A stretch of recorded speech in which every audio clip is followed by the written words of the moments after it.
So we, that is in this case the campus, and all the partners involved, organized 6 thematic conferences. And here we took stock of how the EU addressed the main challenges it faced in 2019. So we looked at the Commission priorities, the new Commission just starting then, and we looked at the priorities and put them really front and center of our project. And these priorities, just to remind you, were the European Green Deal, Europe fit for the digital age, an economy that works for Europe, a stronger Europe in the world, promoting our European way of life, and a new push for European democracy.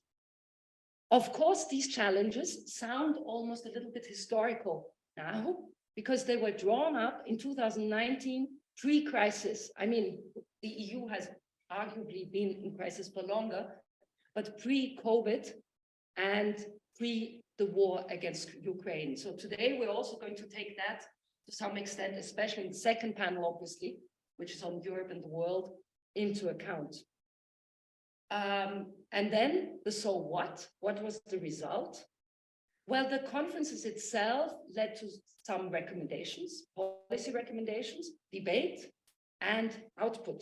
First of all, I want to point to the Open Democracy series on technology and democracy, where Darian took the lead, and thank you so much for that. It's a very nice debate going on there. We also published working papers, blogs, and podcasts, and that's all on the Relay website. So this was just a little bit about the project itself, and now I will zoom in on today. That's what you're here for. Today builds on the previous workshops we did, the thematic workshops, and we also, to some extent, want to look ahead. And we have 3 panels. The first one, and the panelists are already sitting here, is on making the EU more democratic and more socially fair. How far have we come? The second one is on promoting EU values and assuming global leadership. And the third one is on sustainable and green Europe that is fit for the digital age, how to get there. Of course, we've also come a certain way, but also how to really attain these priorities. And housekeeping notes: between panel 1 and panel 2, we will have lunch. And after the workshop, we will have drinks. And as you've heard, this is being recorded.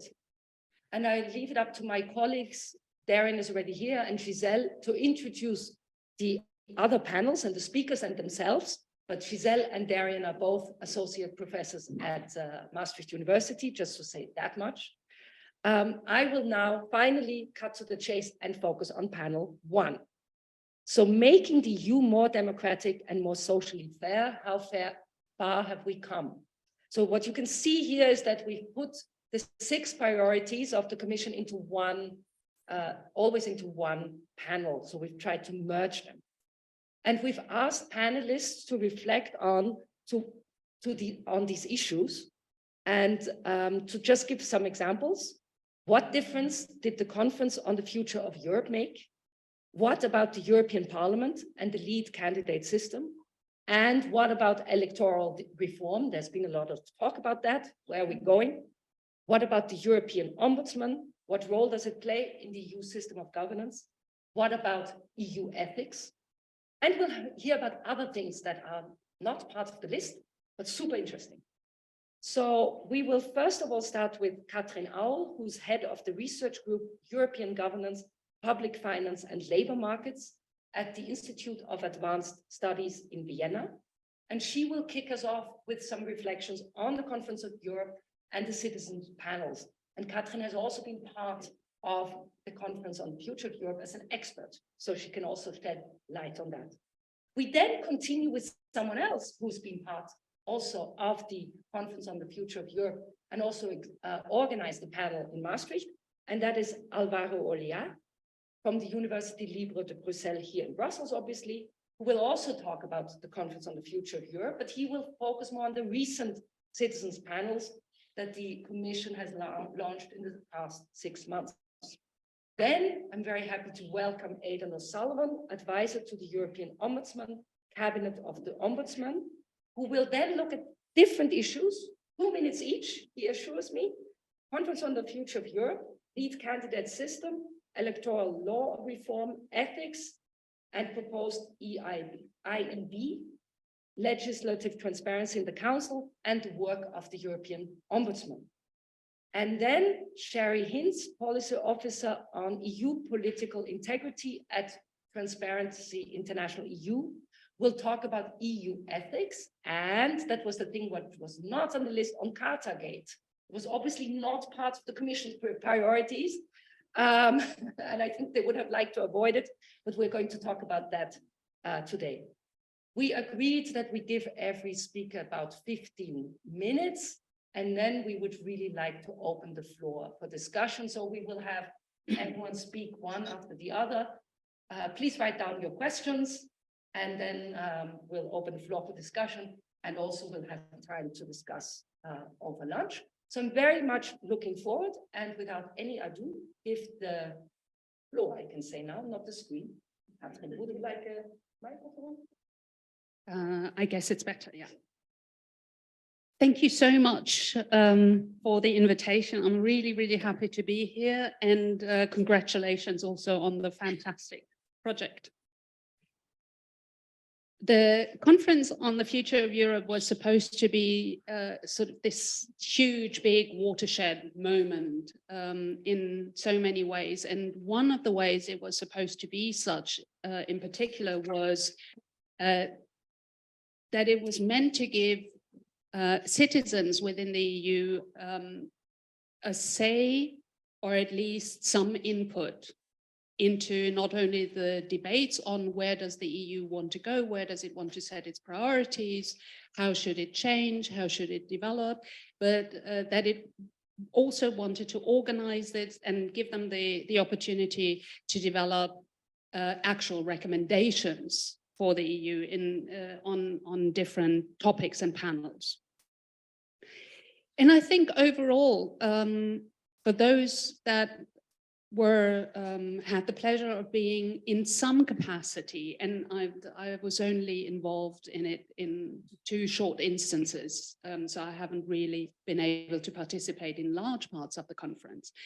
But I think for most who had the pleasure of seeing debates in and among the citizens evolve over time, I think they were quite impressed with how the deliberations developed, how much more knowledgeable the citizens had become, but also on how European, at least in the institutional stream, institutional democracy stream, how European and integration focused their deliberations were, and also how strongly some of the recommendations were worded. So I think from that perspective, it was definitely a worthwhile exercise. Now, what I want to draw your attention to, and I'm sure you've all read it, but I think it's worth looking at it again, is recommendation 29. And that recommends to increase the frequency of online and offline interactions between the EU and its citizens. And in order to ensure that, I'm skipping some parts, that citizens can participate in the EU policymaking process and voice their opinions and to get feedbacks, we recommend to create a charter or a code of conduct or guidelines for EU officials. Different means of interaction should exist so that every citizen can participate. And what I find especially interesting about this is that it is not just a call for more participation by citizens, but that it actually makes sort of a concrete suggestion on one step forward, namely having a charter or a code of conduct. And the recommendation goes on, acknowledging that there are several means to reach EU institutions, online platforms, representative bodies. Something that they don't mention here is, for example, the Citizens Initiative, the Have Your Say website. But they go on, they are not known, not effective, and not transparent. There's a huge difference in accessibility between countries. So in the end, they don't contribute very much to making the EU more democratic. if no one knows about them. So the EU Commission has actually reacted to this. As you all know, in her State of the Union address, Commission President von der Leyen already announced that citizen panels that were central to the life of the conference were now to become a regular feature of the democratic life in the EU.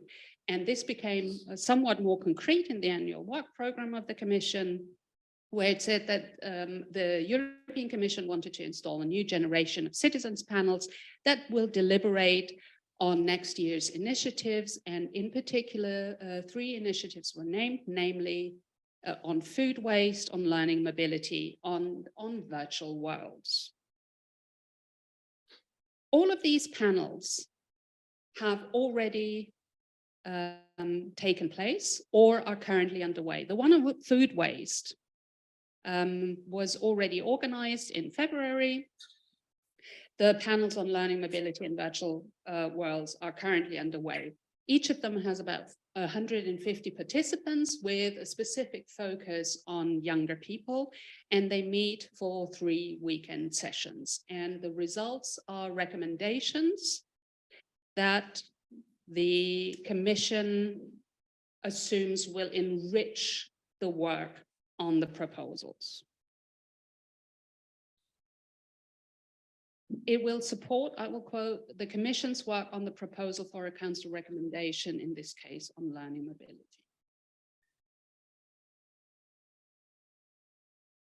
So how democratic has that made the EU?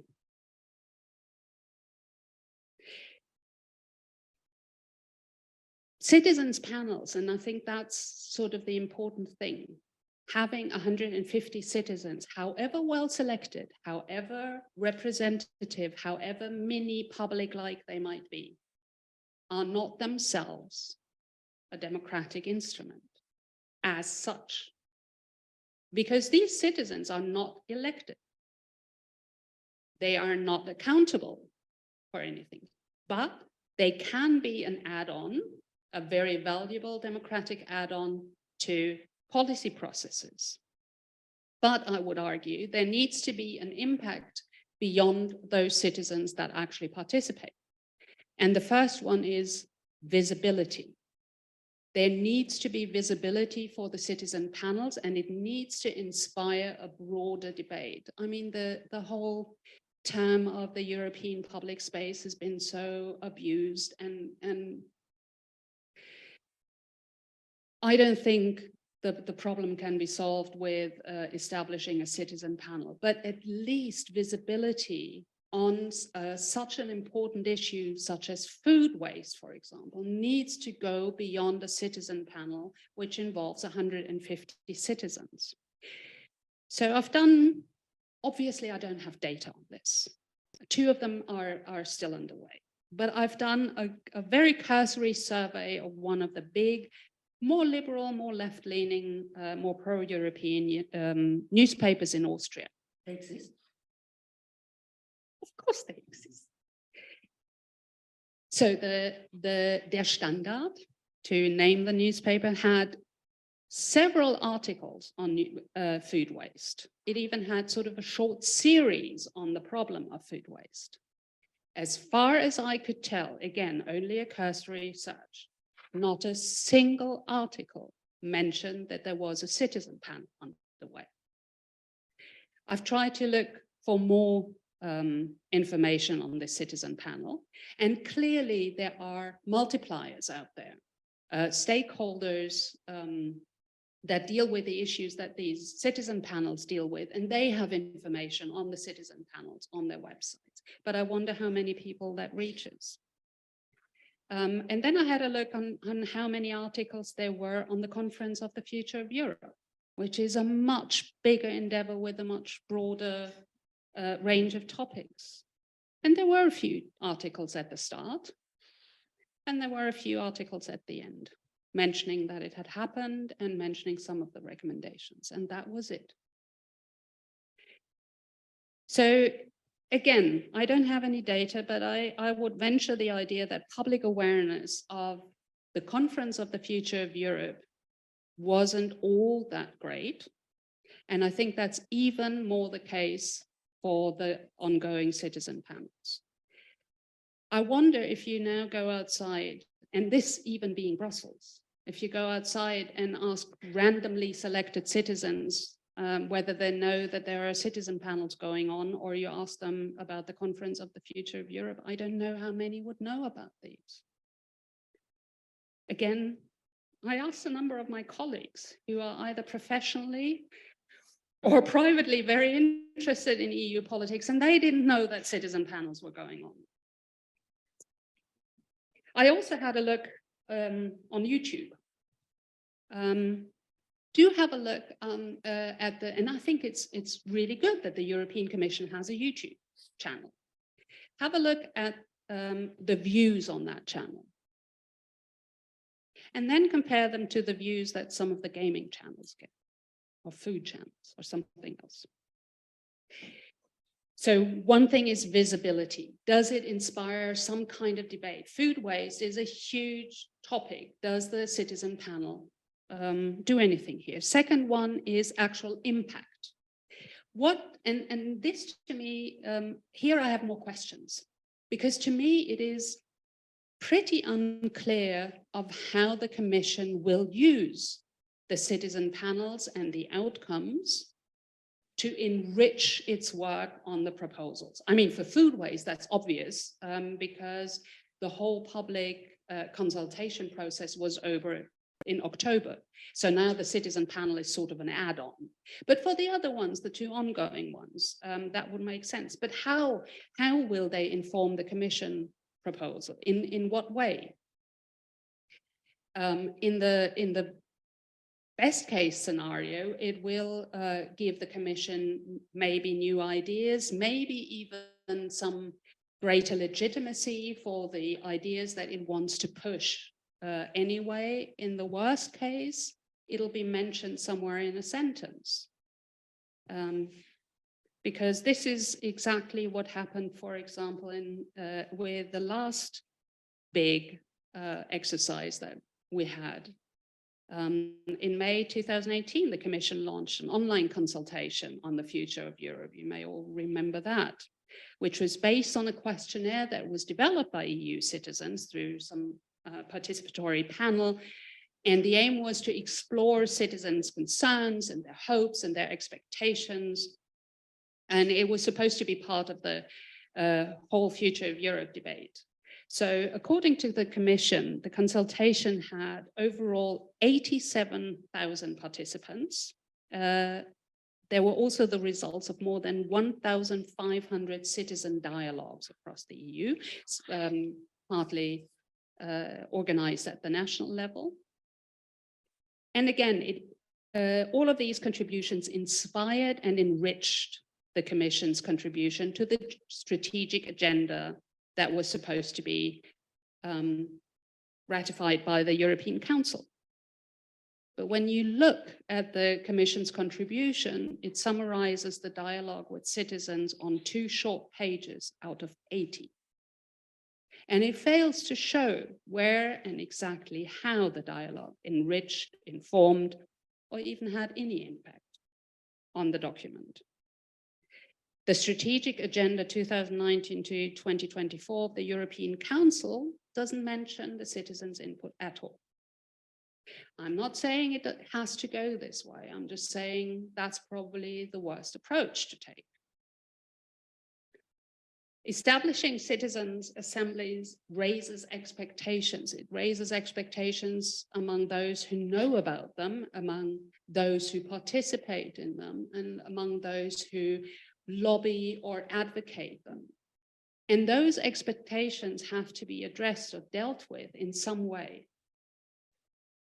So it needs to be clear how recommendations by citizens will feed into the process, how they will be dealt with and integrated by the European Commission, whether they will be sent on, for example, as an attachment to a proposal to the European institutions that will decide on the proposal.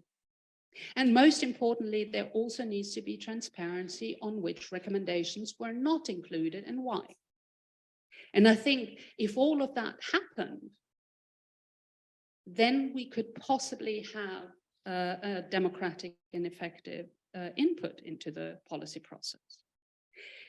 There's a number of good proposals and recommendations out there, but there's one that I would like to highlight, which I found really, really interesting. And it is a study by Gabriela Abels et al. There's a number of colleagues involved. They did a study for the Bertelsmann Foundation, and they propose a very different kind of citizen assembly model. They propose, it's somewhat similar maybe to the Ostbelgian, Eastern Belgium model, because what they propose is a permanent citizen assembly, not one ad hoc instituted for a specific topic the Commission chooses, but a permanent citizen assembly. It would have three bodies: a citizen board, a citizen assembly, and its own secretariat to organize things. And the proposal foresees an entirely citizen-led process that would cover the full policy cycle, from agenda setting to selecting topics, to deliberating them, to making recommendations, to monitoring and evaluating the implementation through the EU institutions. And the idea is that the citizen board would select topics, 1 or 2 per year, out of the proposals that were made either by the EU institutions or by EU citizens, to be deliberated over a long time period by the Citizen Assembly. It would then be handed over and presented to the European institutions. So the institutions can propose but not choose the topics. And the institution would have to provide a written answer to the citizen recommendations within a clear time period.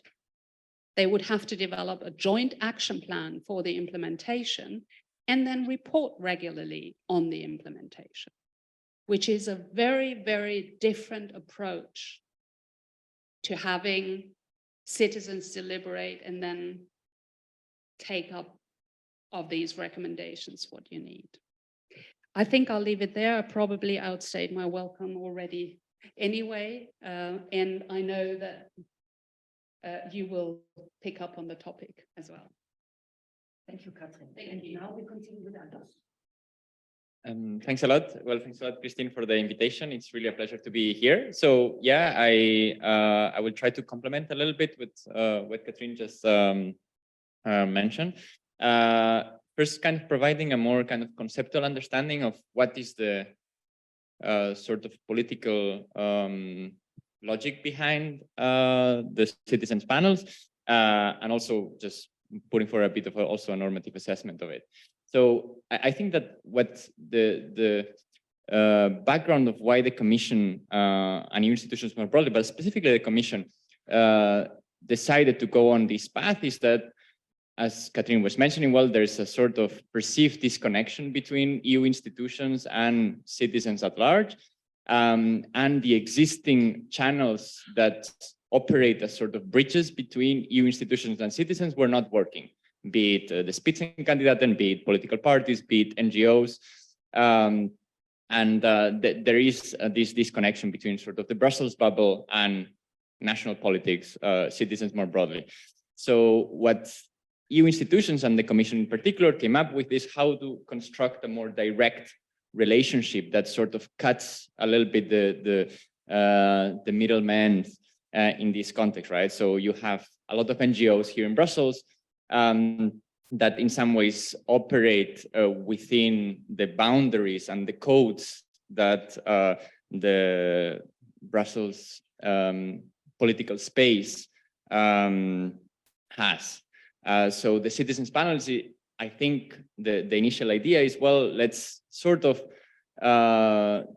take down a bit this logic and bring a lot, let's say, a breath of fresh air to this kind of, let's say, more technocratic ways of conceiving politics at the European level. So I think that's, and this is a process that I conceive as sort of disintermediation, right? So you get rid a little bit of those mediating actors to reach out directly through random selection to a bunch of citizens that are perceived to be descriptively representative of the broader European society. Now, of course, I think, I mean, there are a lot of questions about this strategy, but more broadly, and as Catherine was saying, is that ultimately this process has really shown how these citizen panels basically have been completely insulated from the rest of political life. I mean, both in the conference and the citizen panels, as Catherine was saying, very few people learned about this process. It didn't foster debate in the public sphere. It didn't even involve, and that's part of the problem, those mediating actors that actually have the political capital to put issues on the political agenda. So I think the underlying philosophy with which these type of processes are organized sort of sidelines those actors that precisely are the ones that have the capacity to put issues on the agenda. So how to, on food waste, how do we raise a broader public debate on food waste? Well, you will need to have trade unionism on one hand. You will need political parties to establish a political debate that fosters different types of proposals on food waste. Instead, by sort of depoliticizing the process, sidelining those actors, what you get is a sort of technocratic discussion, yet with different actors, in this case, randomly selected people. So I think that this poses a lot of problems. And at the same time, it also illustrates some of the ways in which institutions think about democracy, think about politics, because I think a lot of this comes from a conceptualization of politics as if it doesn't require politics. Like we can do consensual deliberation on issues to reach agreements and so on. But if you want to raise awareness and you want to foster a broader public sphere debate, well, you need conflict and you need actors that that put forward opposing views. And if you take out that dimension, then I think it's very likely that you will get this type of insulated type of political processes. And to put an example, for example, on the food waste.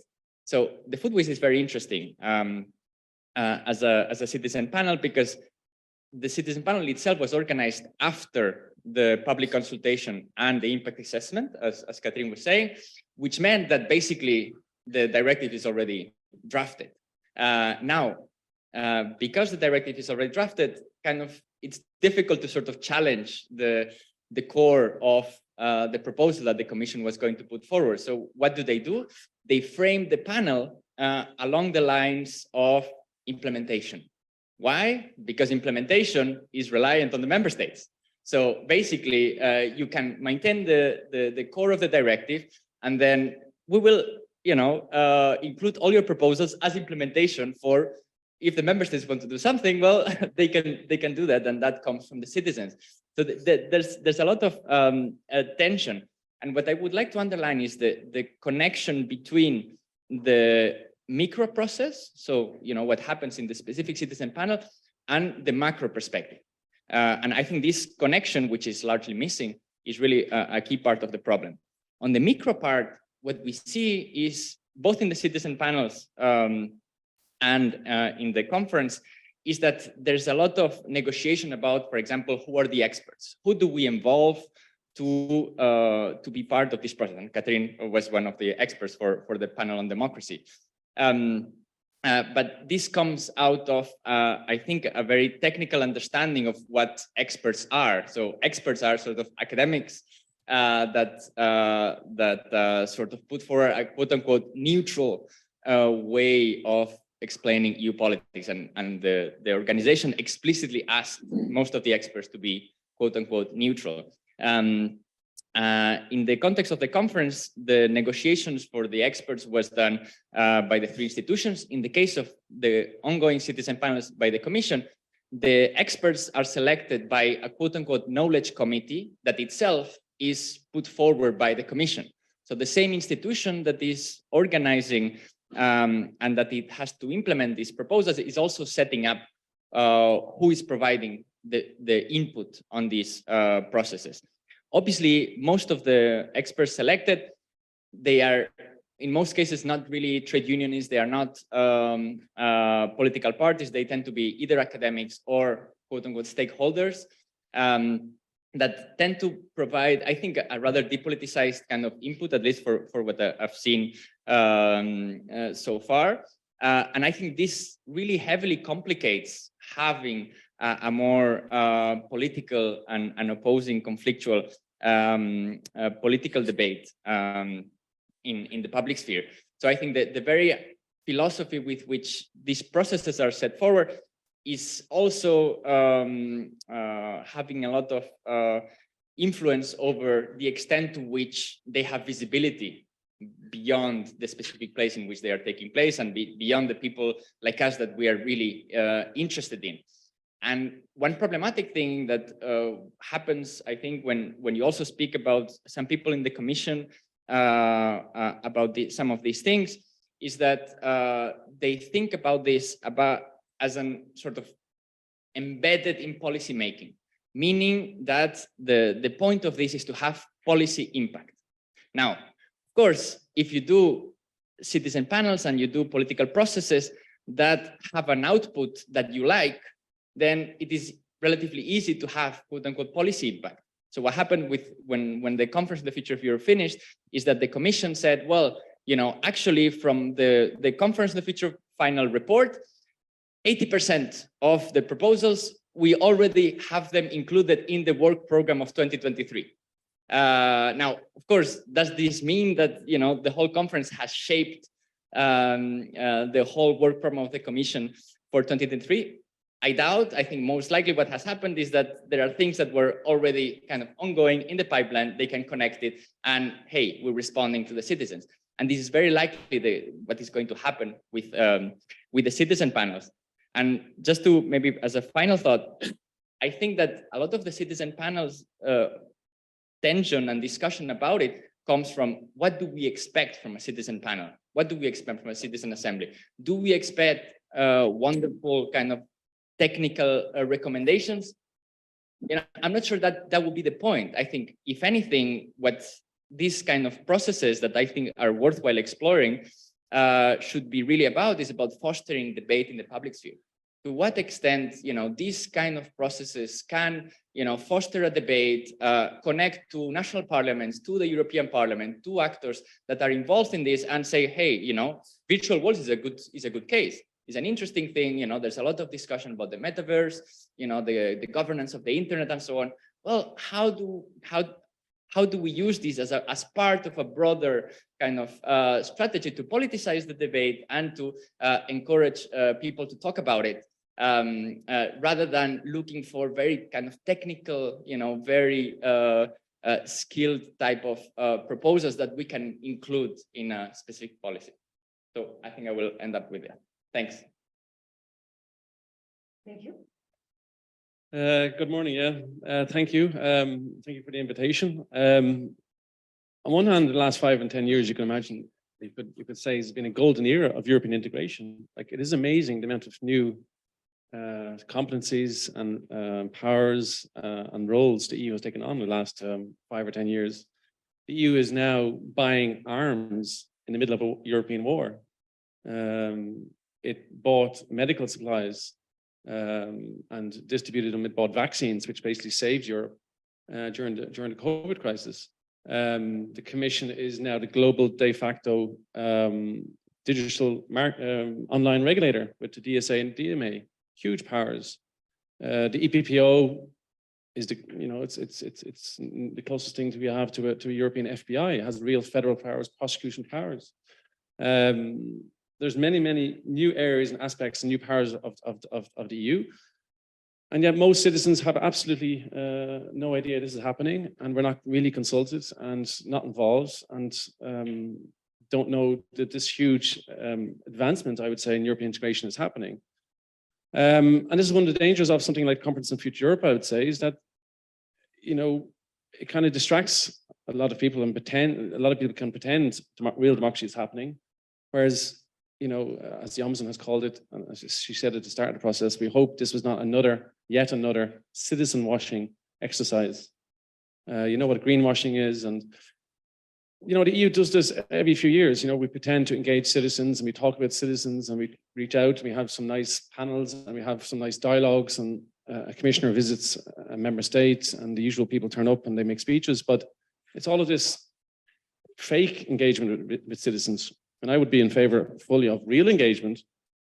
If we had actually real engagement and real participatory democracy.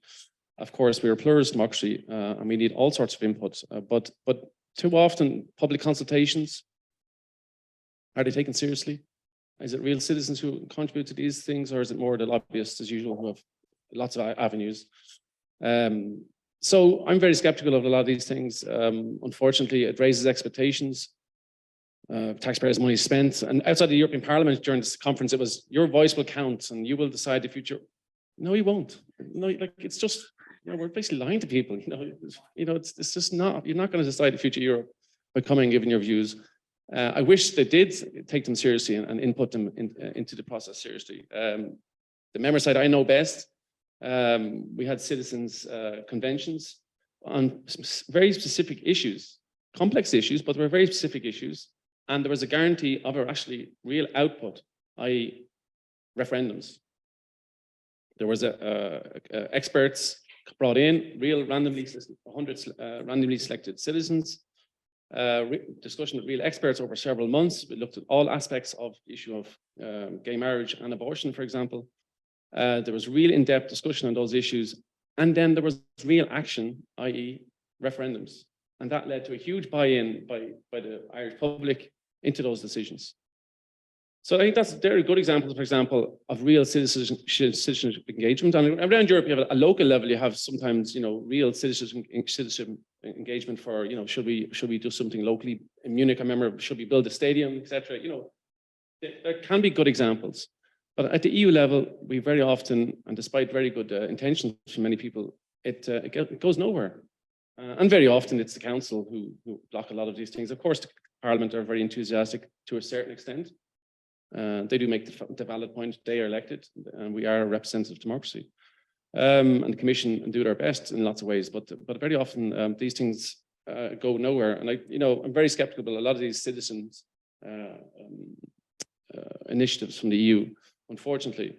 The conference, as mentioned, I would share the first speakers, very skeptical whether it made any difference.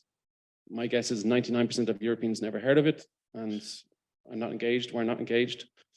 And it kind of distracted a lot of people for a while, but is there any real democratic advancement?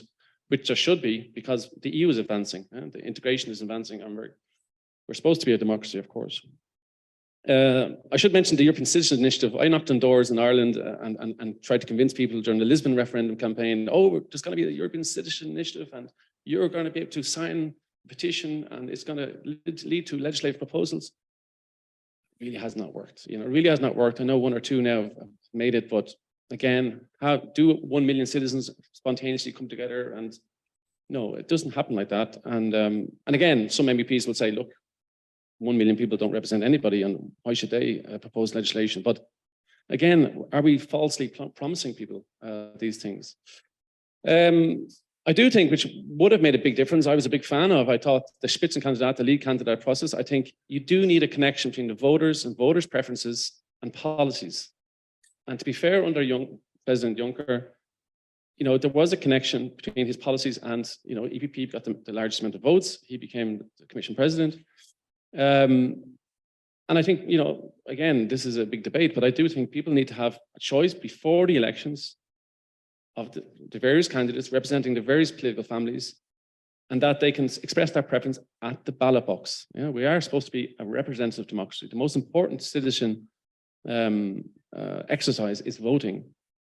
And of course, it's not that citizens are against knowing the candidates before the elections. I don't think citizens say, please don't tell us the names. You sort that out after the elections. No, it's the member states. Obviously, it's the governments who want to do the deals after the elections. Some people say it didn't really work in the last elections. Well, it worked to a certain extent. If you watch German TV, there was debates. There was a certain amount of engagement. Obviously, Franz Timmermans spoke German. President Juncker spoke German. There was a certain amount of engagement, and it could have grown and grown and grown. And of course, certain member states knew this very well. and were determined to kill it in the last elections. So now, I don't know who will believe the Spitzenkandidat campaign, if there is a campaign next year. The European political parties, they're also mentioned in the treaties, the European political parties, and they're completely, shells, empty shells, really. They employ a certain amount of people here in Brussels, etc. The only value really is that they get the leaders together before the European councils and their political families. And so the media kind of realize, there's actually political families at a European level. That kind of gives some kind of recognition. But otherwise, without the Spitzenkandidat process and without pan-European lists, the European political parties don't seem to really work. Another huge issue, and again, this is where the member states, when I say the member states, it's the national governments. Again, there's vested interests in all systems. The national governments know if they give real European elections, have real democratic legitimacy in the European Parliament elections, and have real European elections, that will tilt the legitimacy and the power to the European Parliament. We don't have European elections. If you look at the ballot sheets and the European Parliament and the African Community looked at this, virtually nowhere in Europe do citizens know who they're voting for in terms of political groups in the Parliament. They've absolutely, on the ballot sheet, it has no evidence of what political group in the European Parliament you're voting for. I think Ireland's nearly the only example where it has the logo of S&D, EPP, etc., with the national logo. But in most member states, citizens have no idea. There's no real European elections. We were getting there a little bit with the Spitzenkandidat process. You could have seen how it could have grown in the future, but that was killed. European Parliament electoral reform is blocked again by the member states. So, of course, the Parliament doesn't have that legitimacy that it should have if we were a real representative democracy, together with the member states. And of course, the member states and the national governments are legitimate through their national elections. Also a huge gap, of course, between national parliaments holding to account their national governments. This, again, does not work in most member states. Most national parliaments even don't know what their governments are doing in Brussels. Ethics and EIB, I'll leave this to Shari because the whole Qatargate, of course, is a massive blow to European democracy and the Parliament's legitimacy. And I think a lot of people in the Council are kind of enjoying this. Whether the Parliament has handled it well or not, it's a huge blow. I think this is going to be an issue in the elections next year. Again, they're talking now about an ethics body, institutional ethics body. Again, Shari will probably mention this. Again, I'm skeptical. It seems it won't even be a body. It will be some kind of general interinstitutional agreement, giving advice on standards. There's some administrative changes in the Parliament, which are welcome, etc. But again, if you want to stop corruption or prevent corruption, we need a European FBI. Corruption is obviously a serious issue. But we need real powers to be able to investigate these things, monitor communications, monitor bank accounts. So it's real anti-corruption tools, not just some administrative issues in the Parliament. So sorry to be so skeptical about all these things, but there's so many events around the citizens that most citizens have absolutely no awareness of or really no interest.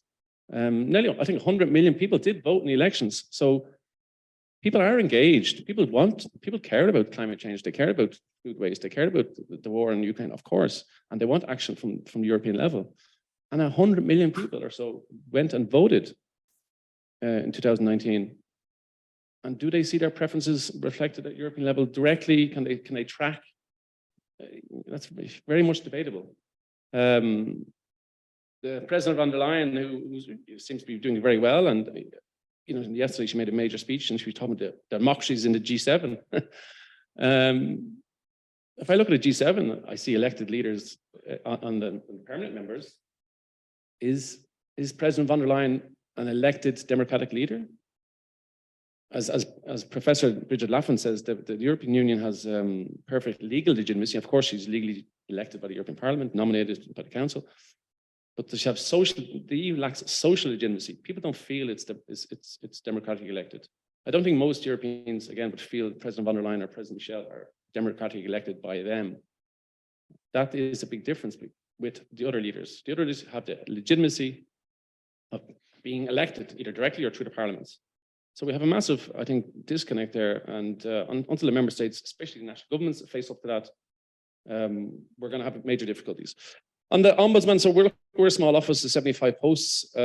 We want to support European citizenship in any way possible. We've made a major focus in this area on where we do think there's a missing link is lack of council legislative transparency. So again, all the member states, they blame Brussels for things they don't like, and they take the credit for things they like, as if they were never in Brussels. There is a lack of legislative transparency in the council.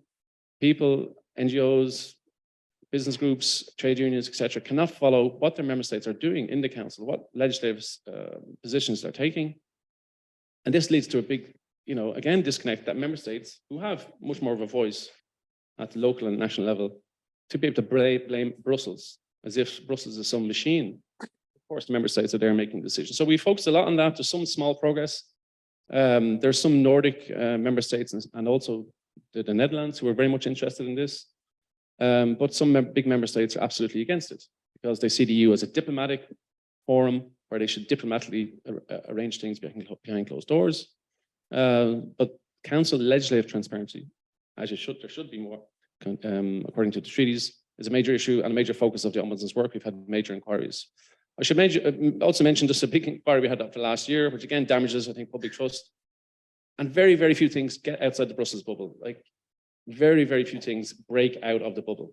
One thing, for example, we had in last year, one inquiry was as regards to President von der Leyen's text messages that she exchanged with the CEO of Pfizer.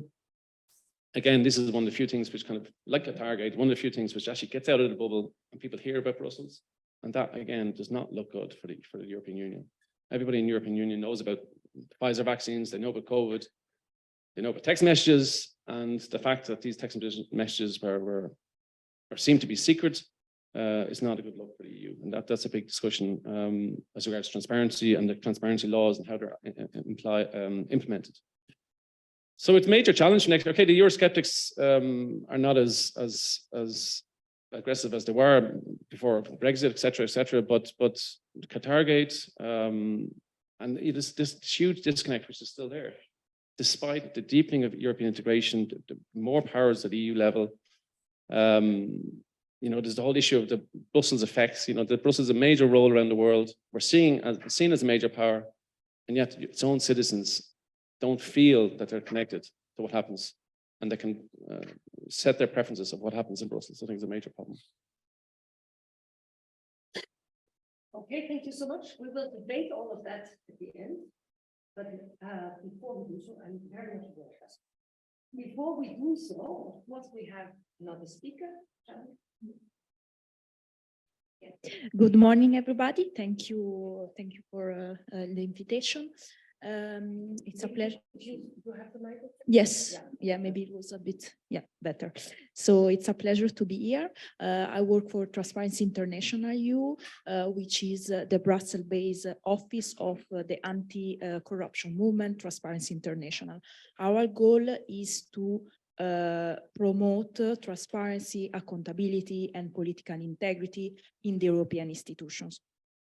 So political integrity is one of our main pillars of work because, of course, a weak ethical regime can be a threat to democracy. When it comes to the European Union system, as Aidan was saying, there is a problem, of course, but in our point of view, there is one of the main problems is also related to the lack of an independent ethics body with actual powers. So in our opinion, the ethics body should be one, independent in terms of staff and budget. 2, be empowered to initiate investigation. 3, replace all other existing body on ethics for in the institution themselves. Include both. So 4 include both elected and non-elected people in its scope and mandate, as we have seen in France and Canada, for example. 5, it should work in cooperation with other oversight bodies such as the Ombudsman, EPPO, ECA, and of course OLAF. 6, it should harmonize ethical rules and standards in the European institutions. And 7, it should have a power to binding decision for staff, members of the European institution, and for Commission and members of the Parliament should have the power to give reasoned recommendation for sanction. So the ethics body is something that we have been calling for years. We also had a pledge in 2019 for the candidates of the European Parliament, was also signed for the by the Spinzer candidate. So it's something that we have been called for a lot of time, and it should be something with powers and not toothless. In 2019, in the political guidelines of the president of the commission, there was a section on more transparency and scrutiny, including the support for the creation of an independent ethics body common to all institutions. For progress of the independent ethics body has been slow to non-existent.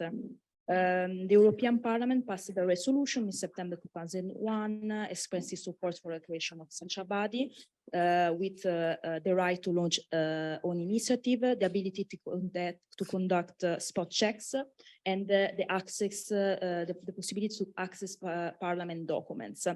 The resolution did not support adequate sanctioning mechanism, so this was a real problem. And the sanction were still, the power to give sanction was still vested in one person only, the president of the parliament, when we speak, of course, in the context of the parliament.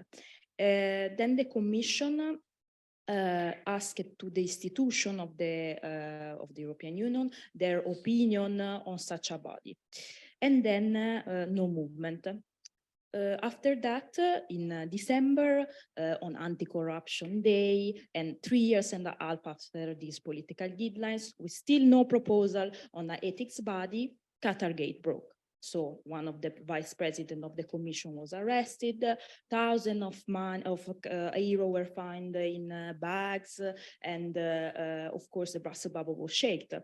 And of course Qatargate is first and foremost a corruption and bribery scandal of epic dimension.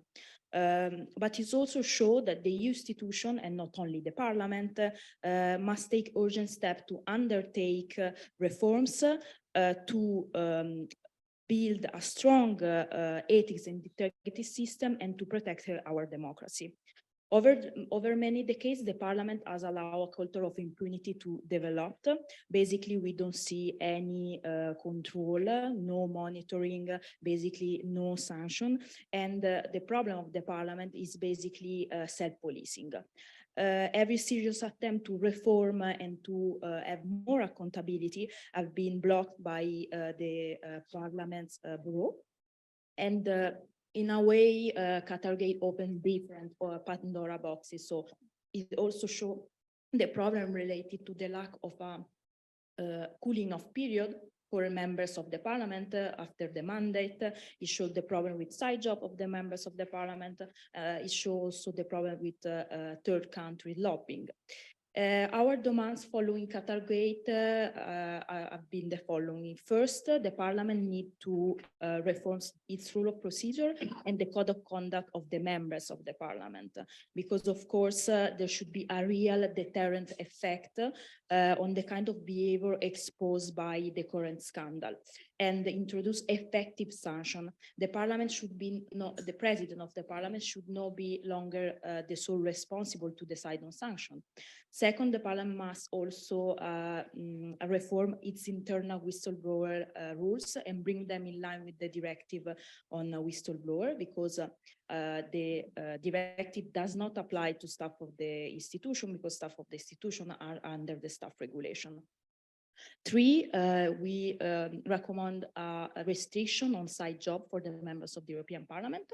And then four, Parliament should also introduce strict financial controls on the allowance of the members of the Parliament, and also have a requirement for members to be more accountable of their expenditure.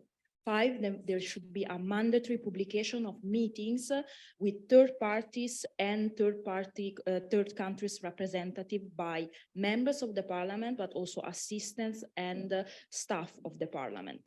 And six, the transparency register should be mandatory, but really mandatory, because right now they say it's mandatory, but it's not.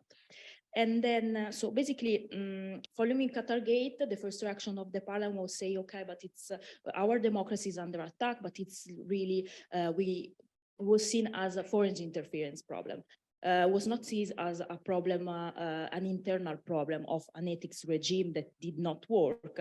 But then there has been a change of approach, and in December and in February, they adopted many non-binding resolutions on the topic, and many of the recommendations were actually good, and there were some of our policy positions there, but the problem is that they were not binding. Then the President of the European Parliament presented a plan of 14 objectives to reform the system, and this was endorsed by the President, by the Conference of Presidents on 8 February. Here I should make a small note on transparency of this process. Basically, there have been many leaked versions of the plan, but the Parliament did not publish online this plan. So this is quite problematic because the citizens are not aware, and it's very difficult to know what is actually being discussed, and also how they are going to implement in reality this plan. And another problem is also related to the fact that the plan is a good step in the right direction, but it's still relying on self-enforcement. And there is no mention to the revision of the Code of Conduct, for example. So 4 months have passed since Qatargate, many reforms are compromised. However, nothing major has been decided. Only 3 issues have been addressed. The first one, they introduced at the Parliament mandatory trainings on whistleblower for staff, which is a bit in contrast with the voluntary one for members of the Parliament. The second one is the Bureau adopted a decision on cooling off period. This was the 13th of March, the cooling off period of 6 months. This for us is completely symbolic, because in the first 6 months of a mandate, there is no much activity in terms of legislative files and everything. So our recommendation was to have a cooling off period equal to the transitional allowance of the members, which is up to 24 months.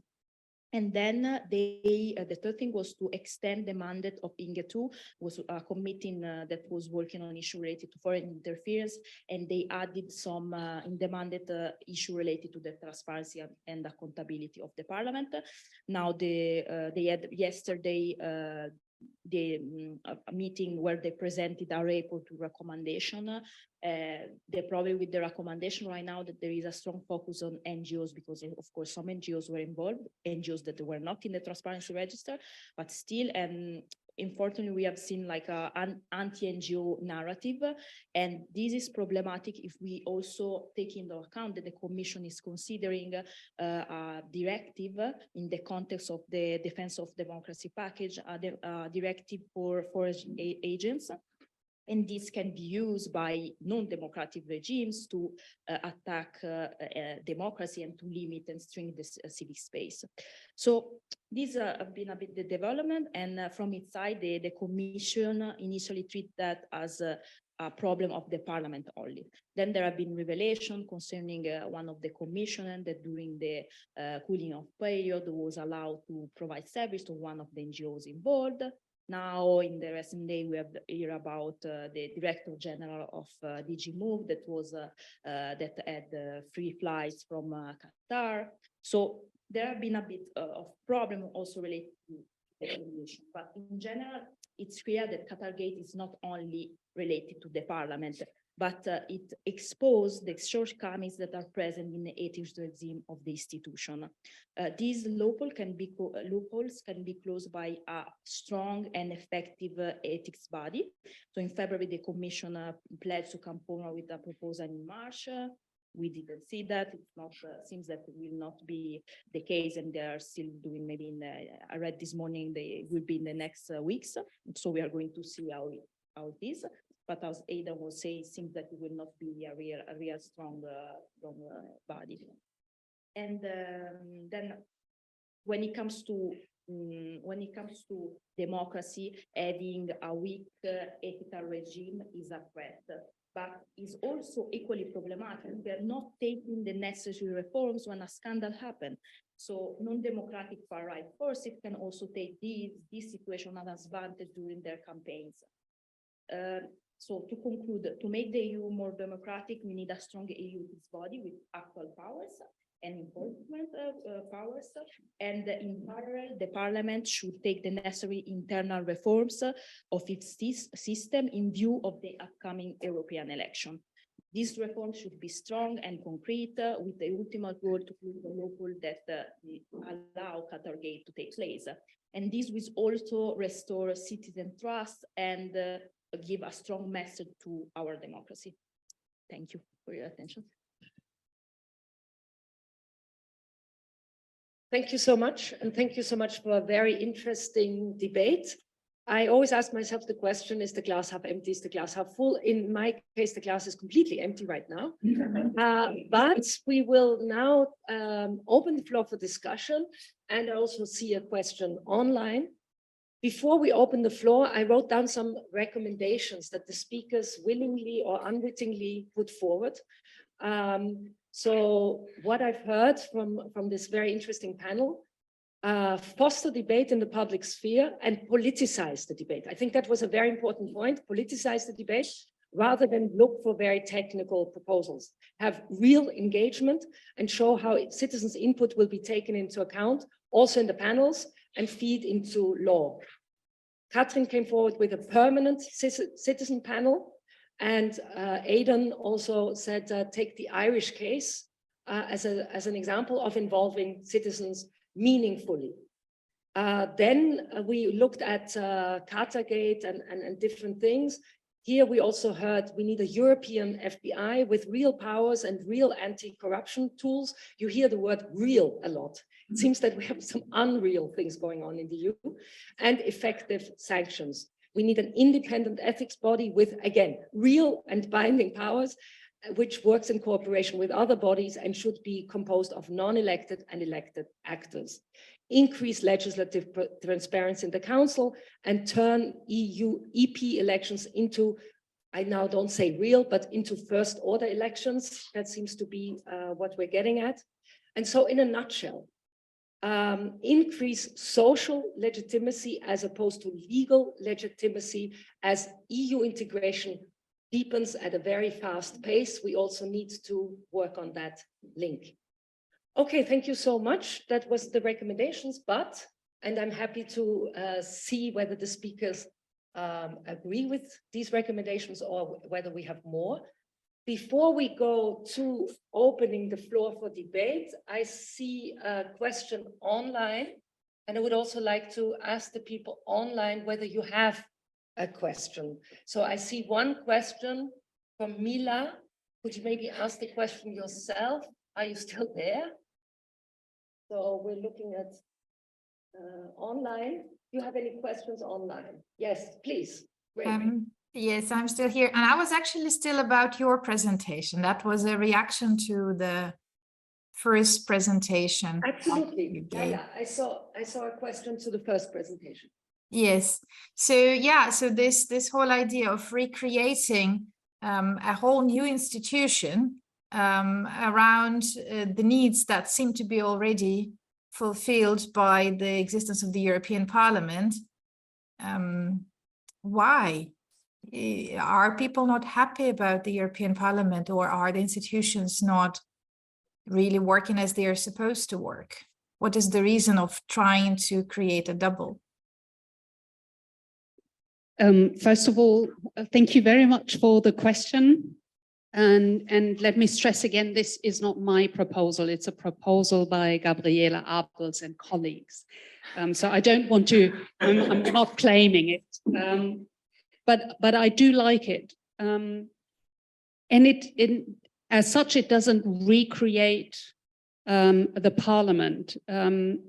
It cannot recreate the parliament because the parliament consists of elected representatives that are also electorally accountable. But we all know that, and this is not just the case for the European Parliament, but especially for that parliament, that this electoral connect, for it to work in a democratically, let's say, more optimal way than it does at the moment, there needs to be some sort of electoral connect between those who vote and those who represent them. And I think that is one of the links that are clearly missing.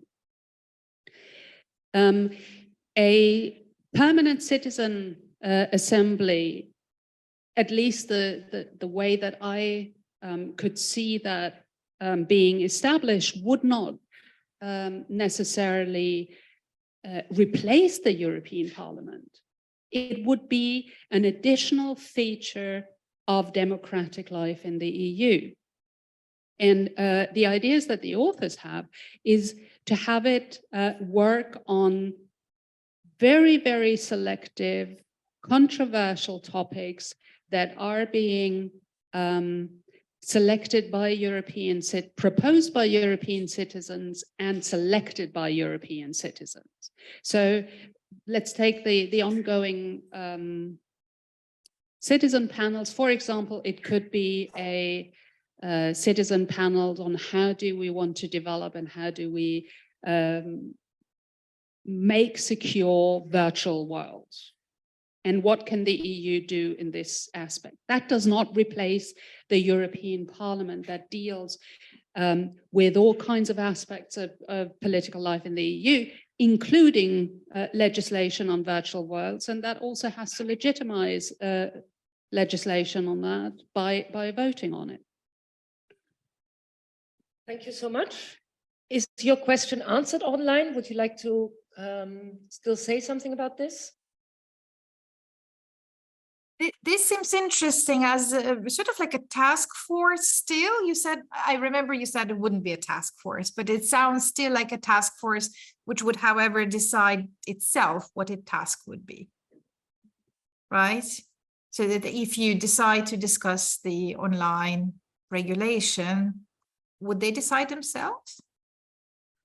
The idea of the authors is that there is a citizens board that, with the help of the Secretariat, collects all of the proposals for topics to be debated by the citizens that come in, selects one or two topics to be debated on. Those are then debated by a representative citizen assembly or mini public over the course of more than a year, which would result in recommendations, which would then be handed over to the EU institutions to develop a joint action plan for implementation. Okay. So I think it's a lot more than a task force.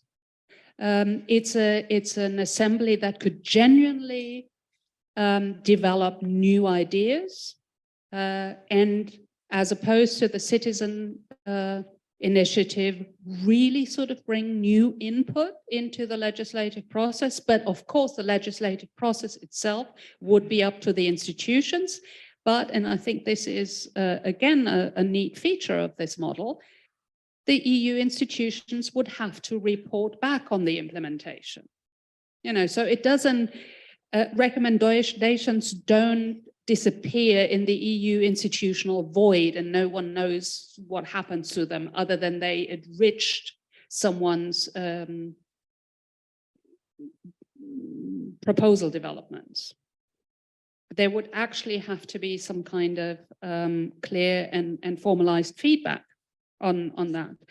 And one thing that the authors address but can't solve is, again, the visibility issue. Having initiatives actually represented, or the recommendations of such a citizen assembly actually represented in Parliament vis-a-vis the institutions would probably, hopefully, generate some media interest. But I think that is still the big unknown, and I feel the authors of the study have put so much very careful thought into, here I am advertising for them, have put so much careful thought in the setup and the functioning of the system, but this is a point they do gloss over a bit, you know, so somehow there's the hope that this would generate the media visibility and the engagement, and that it would lead to a broader European debate that engages citizens rather than staying in the citizen assembly. And this is also one of the reasons, and that connects back to what the others have said, that it would not be a small technical issue that would be chosen, but rather it would need to be a controversial topic. So that instead of talking about do we want Europe or do we not want Europe, we could instead have citizens debating, do we want this kind of European policy or do we want this problem tackled in a different way at the European level? Thank you so much. We would like to now collect questions from the audience. If there are no more questions online, we have in the chat. Okay, thank you. I understand the idea better now. So thumbs up for Katrin. Yes, we have questions and I will just walk around with my beautiful microphone. And I would ask you to collect the questions. So who had a question? Yes. Hello, can you hear me well? Yeah, thank you very much. My name is Vic. I'm a PhD candidate at Maastricht University. For my question, I saw basically three things being mentioned in the panels, also to complement Christine. It's a deepening of a European project. At the same time, there is a disconnect with the European public. The proposed solution for that was to politicize or to create conflict, to arouse interest of the public into these things. My question is, how do you rhyme these two? How can you have a deepening of a European project, for instance, with a real European FBI, with a real European border guard such as Frontex, with a real European medicine agency deciding over vaccines, with a real European asylum agency getting stronger and stronger. And then how do you rhyme this when there is a case such as Qatargate or a Frontex executive director which blocks reports of fundamental rights violations? How can you ensure that those stronger European bodies, such as the EPO or Olaf, are accountable because they are a product of that very deepening versus disconnect? And at the same time, when you look at Qatargate, this is then handled by Belgian authorities. So how relevant is this for the rest of the EU? Because these are national authorities which might not have legitimacy in other parts of Europe, but their findings have implications for the whole of the EU. So my question essentially is, how do you rhyme this deepening of a European project which involves depoliticizing and creating these bodies which are very technical and have very far-reaching powers, with opening it up to the public and giving them sort of way of expressing this conflict? So that's to all the panelists. Thank you very much.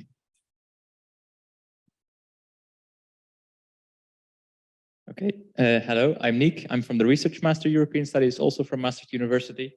So I have three smaller questions. My first question would be, there is also research from Balamians and Kröger that shows that there is sort of a legitimacy surplus. There can be a legitimacy surplus. And I feel like, do we really need, is a specific question for Catherine and Alvaro, whether we need another complex instrument that probably no citizen will ever understand?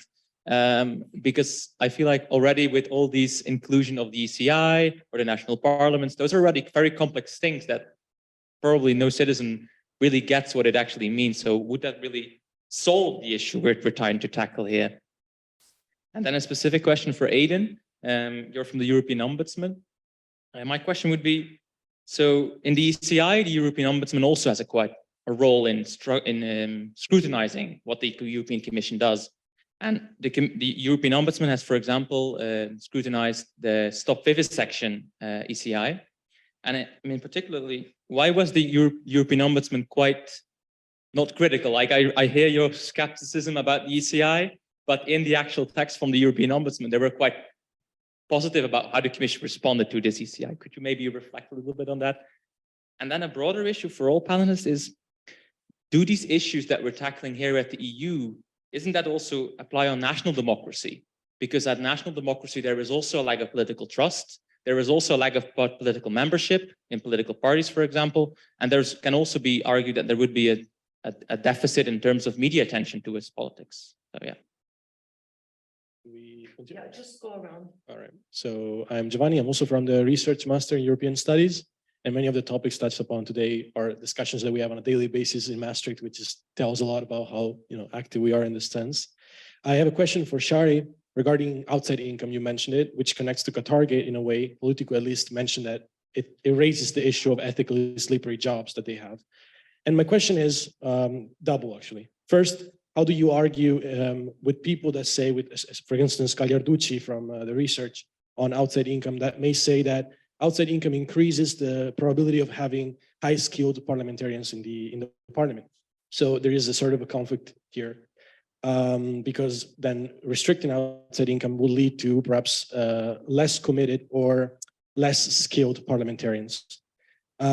Although I am personally writing on moonlighting right now and connected it to transparency, and I see the problem, I see the conflict of interest, but I also see the fact that restricting it, and that leads to my second question, would also set a standard at the national level where we have very little national laws restricting moonlighting and also forcing transparency upon politicians. So it makes sense that there's no work done in that sense. And also for the whole panel, if I may raise also another question regarding the visibility that was touched upon, especially in the first and second part, I would say that the lack of visibility when it came to democracy and the lack of political participation, I tend to see it in three ways, and I'm asking you maybe to elaborate on this. On one side, one option would be that the EU is seen as too complicated for the average citizen. On the other side, perhaps citizens are still living in the illusion that most of the work is done at the national level, so they're still following those national cues. But what I would argue, and what I would like to hear from you also, is that perhaps there is a general disenfranchisement from people, especially the average citizens. And there's a large body of research looking at how inequalities is exacerbating this problem. And perhaps that is the symptom is the lack of visibility and the lack of political participation, but the real illness is the fact that young, unemployed citizens are not really interested in what the EU is doing, because that doesn't really measure up to their everyday challenges and everyday problems. And here, I think the research is very much discussed the role of active labor market policies, and why is the EU not really talking about this? I mean, it doesn't have competency, but why is the EU not talking about these measures that may foster more political participation in this sense? Thank you. Thank you so much. Any other questions from the floor? Or from the audience? Maybe you can get the microphone back up.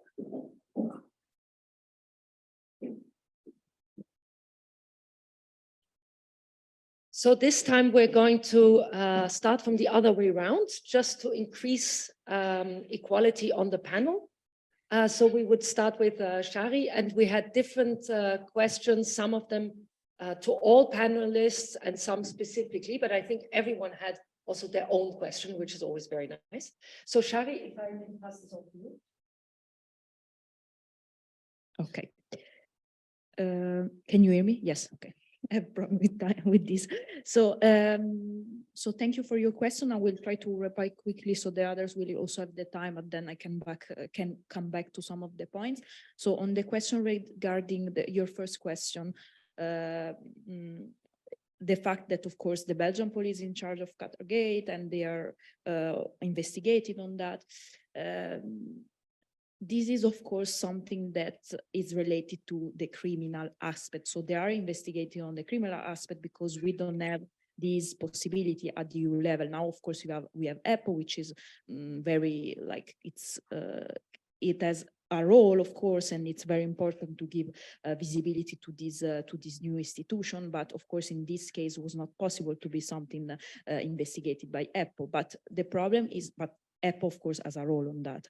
But this is really very related to the criminal aspect. So, of course, our position is that the enforcement authority that are in concern should investigate on that. But then, when it comes to the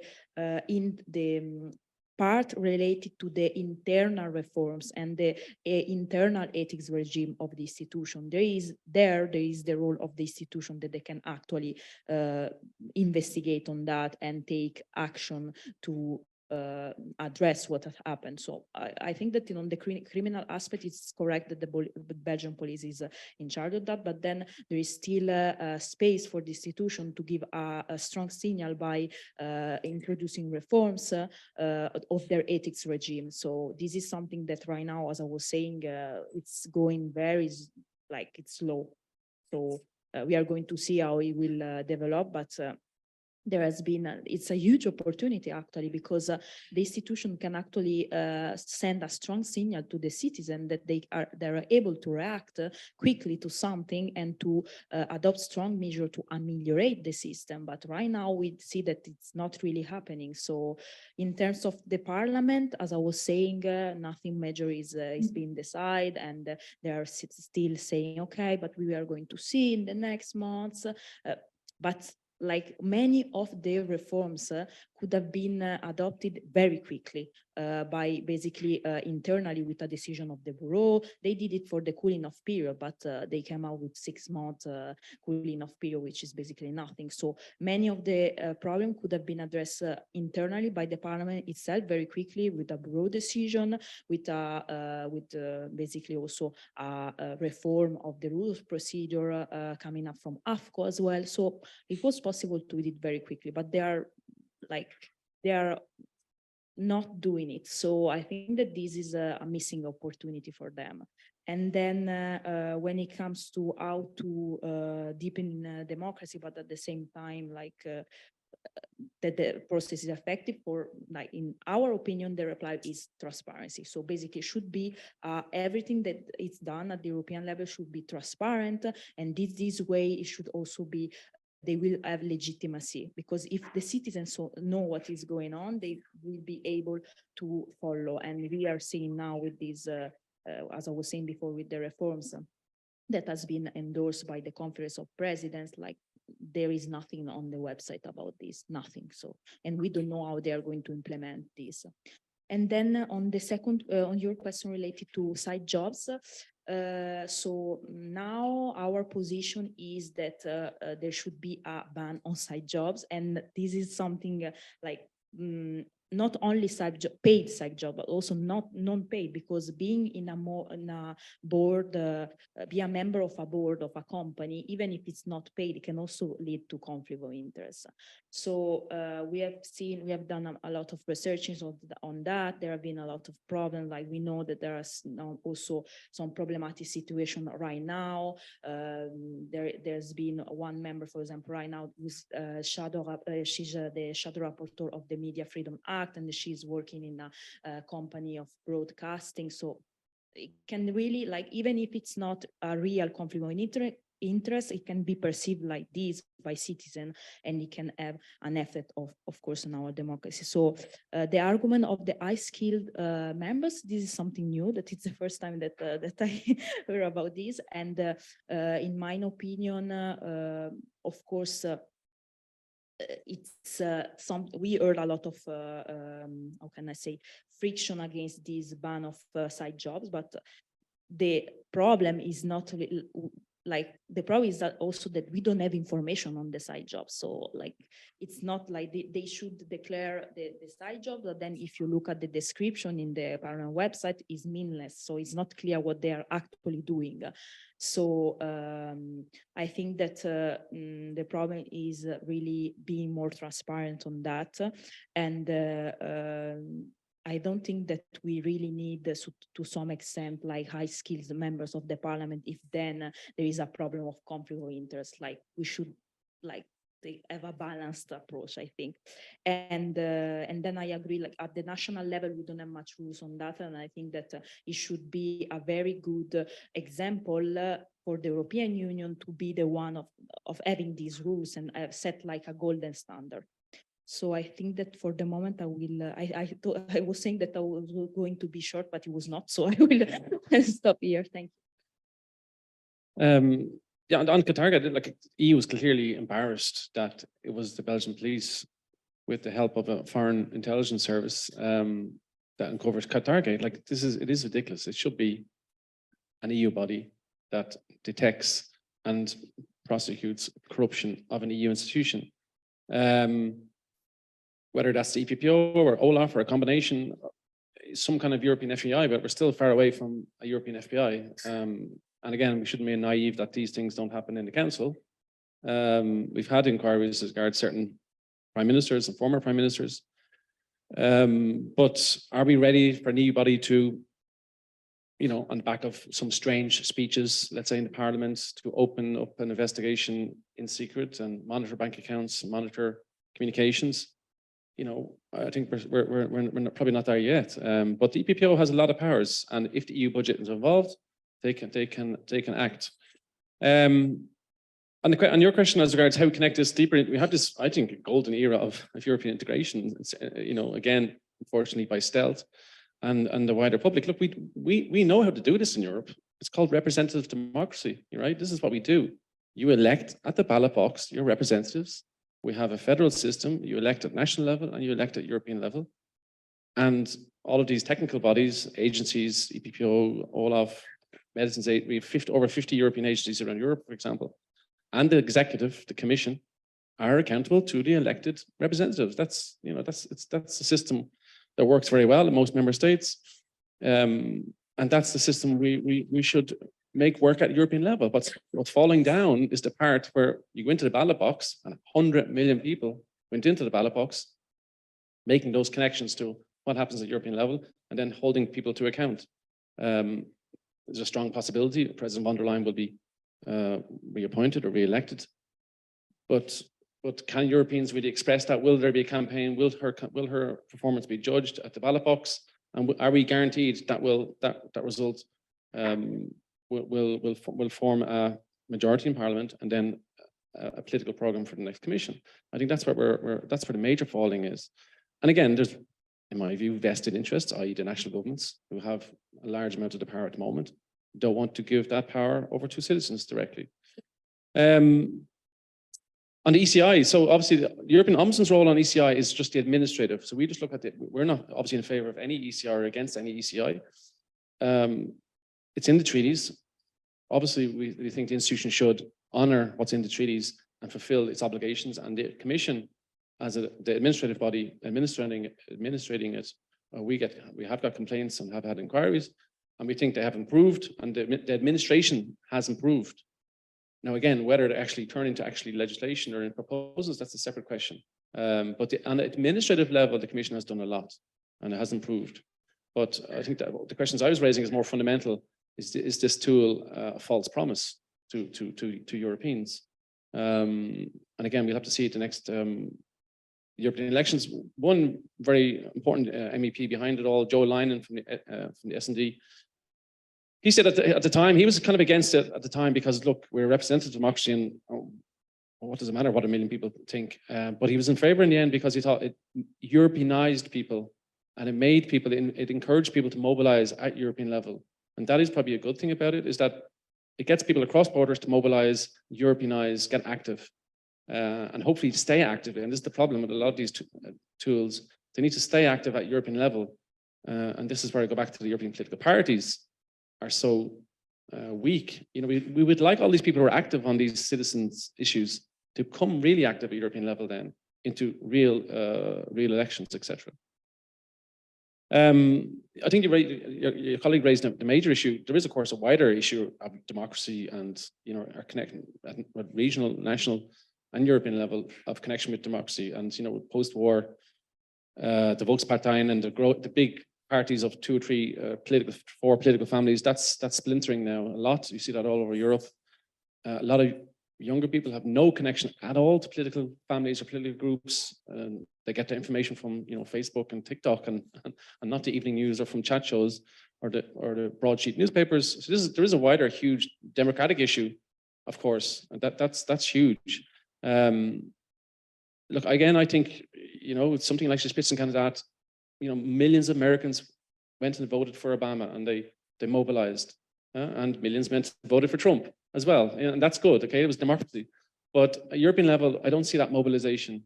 and that reason to mobilize across Europe. But just to mention, on the EU does get involved, and inequality is a major part of this, of course, but the EU does do a lot on issues like flex security. So the Nordic countries have social market policies of active labor markets, and they are trying to encourage the member states to go in this direction. But again, this is all politics, and there's very little the EU can do at its level. But again, I'm skeptical about having a major democratic exercise next year, and actually it could go very negative if we're not careful. Thanks a lot. I will start with Victor's question about how to write deepening integration with the disconnect and what is its connection to politicization. I mean, obviously, I think member states and EU pro-European politicians, I think, have often thought that politicization linked to the European Union often kind of mobilize the Eurosceptics, and that's why they kind of try to depoliticize Europe. Hence this idea of the permissive consensus, right? Of, you know, we're advancing integration, but without, you know, without politicizing and so on. And very prominent in the literature, there's this idea that politicization can constrain further European integration precisely because it mobilizes Eurosceptics and so on. But I think Catherine has a nice paper on why this can lead to politicization, can have an catalyzing dissensus, if I remember correctly.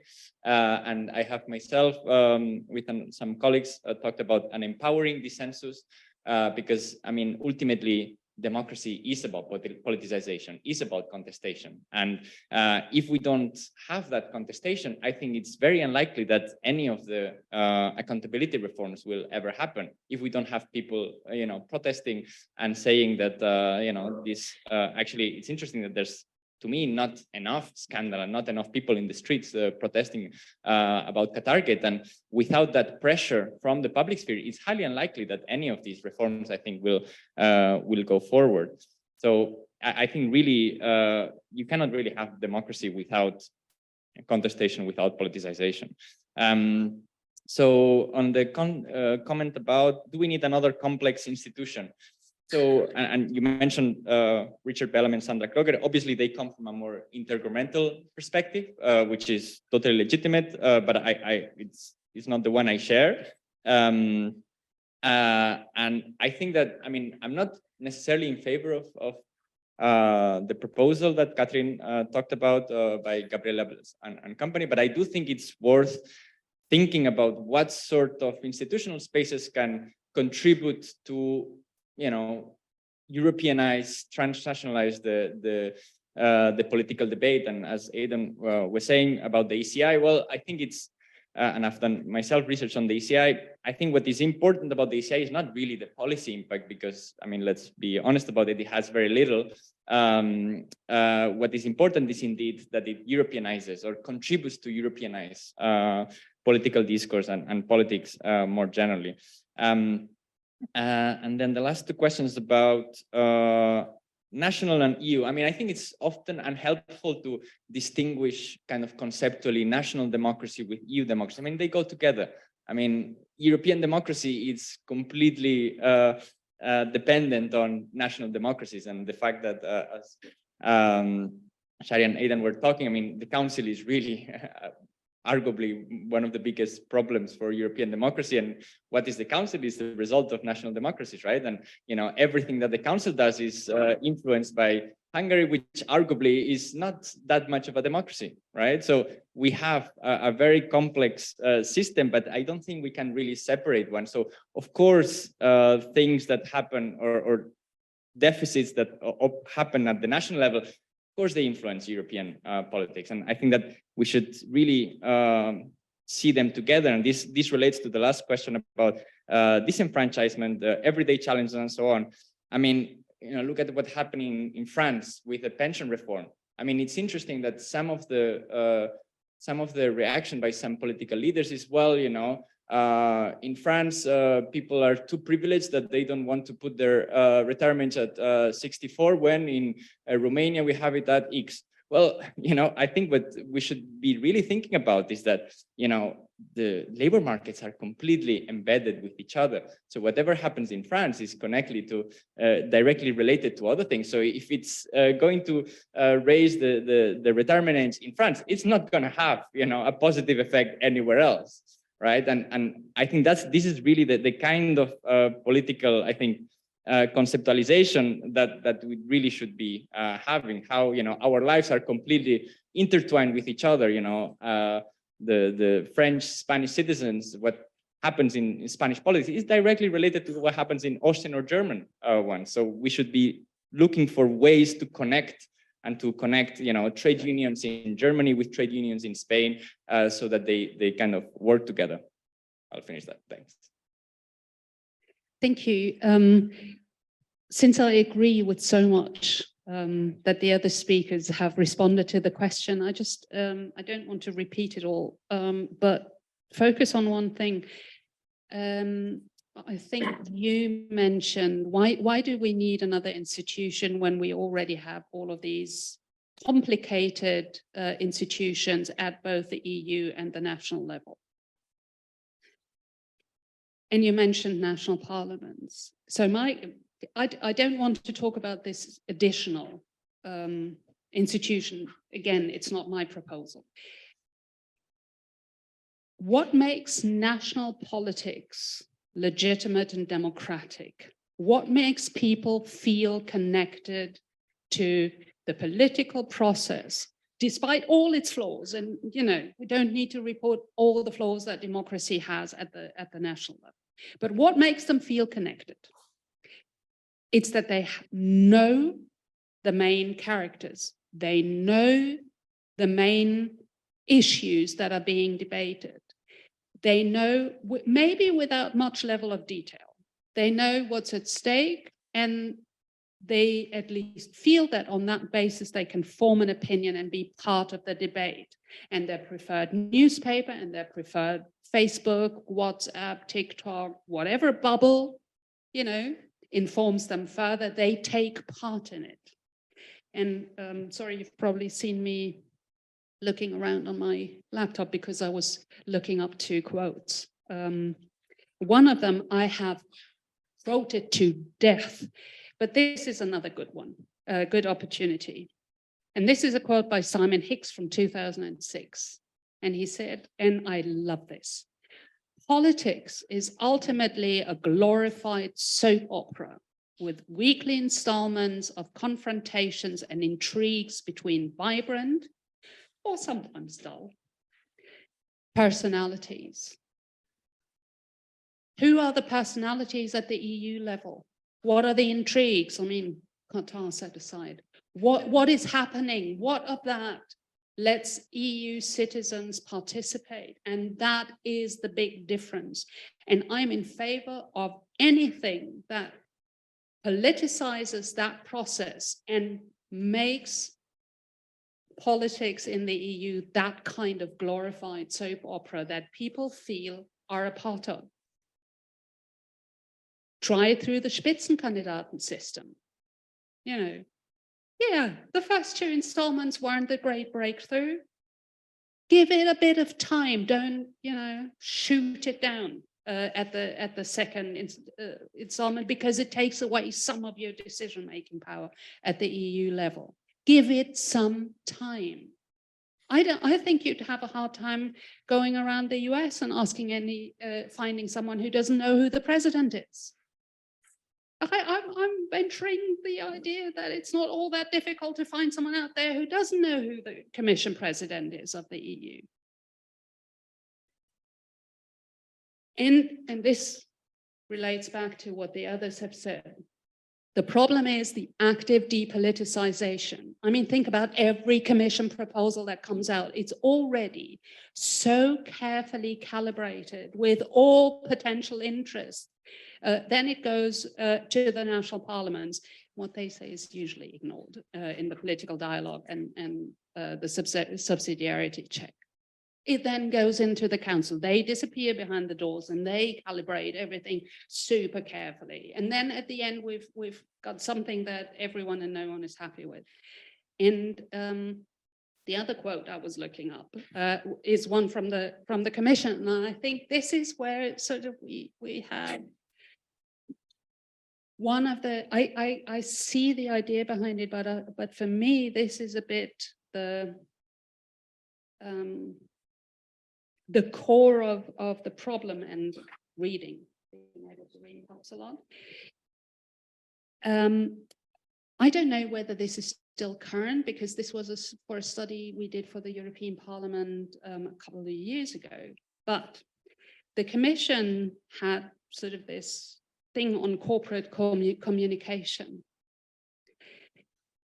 And it said, argument and debate between leaders, governments, institutions, and people about EU policies is not a sign of conflict, but a sign of healthy and vibrant democratic engagement. Indeed, yes, that's what it is. But the Commission's corporate approach to communication is, and now I quote, based on one clear, coherent narrative, showing benefits for citizens framed through storytelling. Storytelling is a powerful way of appealing to and engaging with citizens. And it goes on in that way. You know, developing a powerful, and I'm not denying, you know, that it may be worthwhile in some instances, but developing a powerful narrative why specific EU policies are good for you is maybe not the way of getting that soap opera, getting people engaged.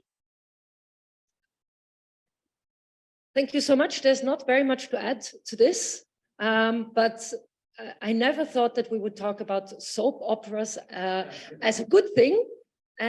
But I very much get the point. We have to engage, we have to be passionate about certain things, and we have to know what's happening, and we have to know our favorite characters in our soap operas. And you watch these twice and you already want to know what goes on in episode number 3. So that is also magic. And we're trying to bring that magic back in, and we're also trying to politicize things and bring conflict, to at least measured conflict, I would say, but maybe not. Maybe the way is to go out on the streets.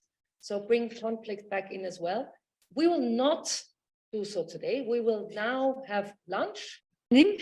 Welcome to this second. I'm very pleased to introduce the panelists for this panel. But before I do so, I just want to say a few words about the panel theme, because as you probably were not able to miss from the sessions this morning, we are discussing the Commission priorities.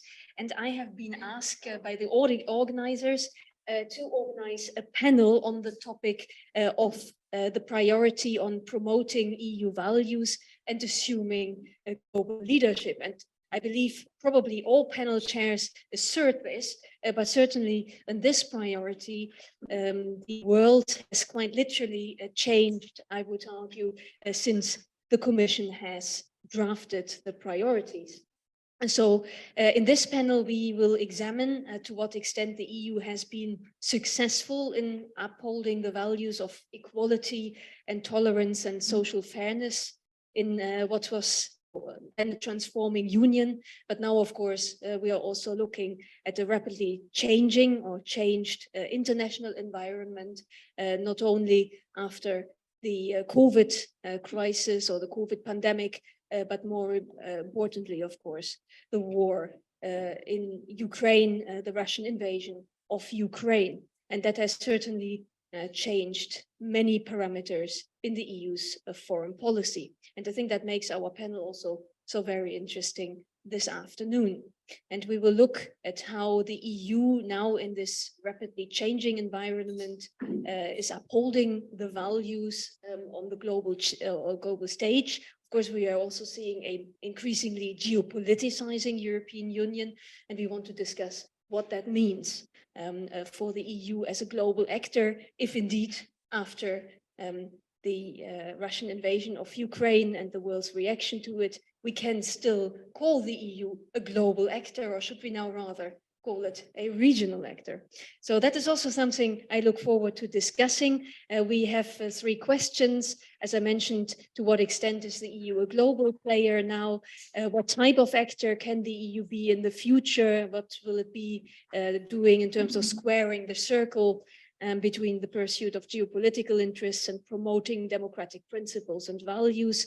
And thirdly, does the changing global order weaken the EU's neoliberal, to be debated, orientation as an international actor? So I'm pleased to welcome, and here in the order of the presentations, Eske van Gils from Groningen University, also Domenico Valenza, who's based at the UNO Chris United Nations University in Bruges, and then finally joining us from the Center of European Policy Studies, Tinatin Akledjani. So we're very pleased and grateful that you could make it today. So without further ado, I give the floor to Eske.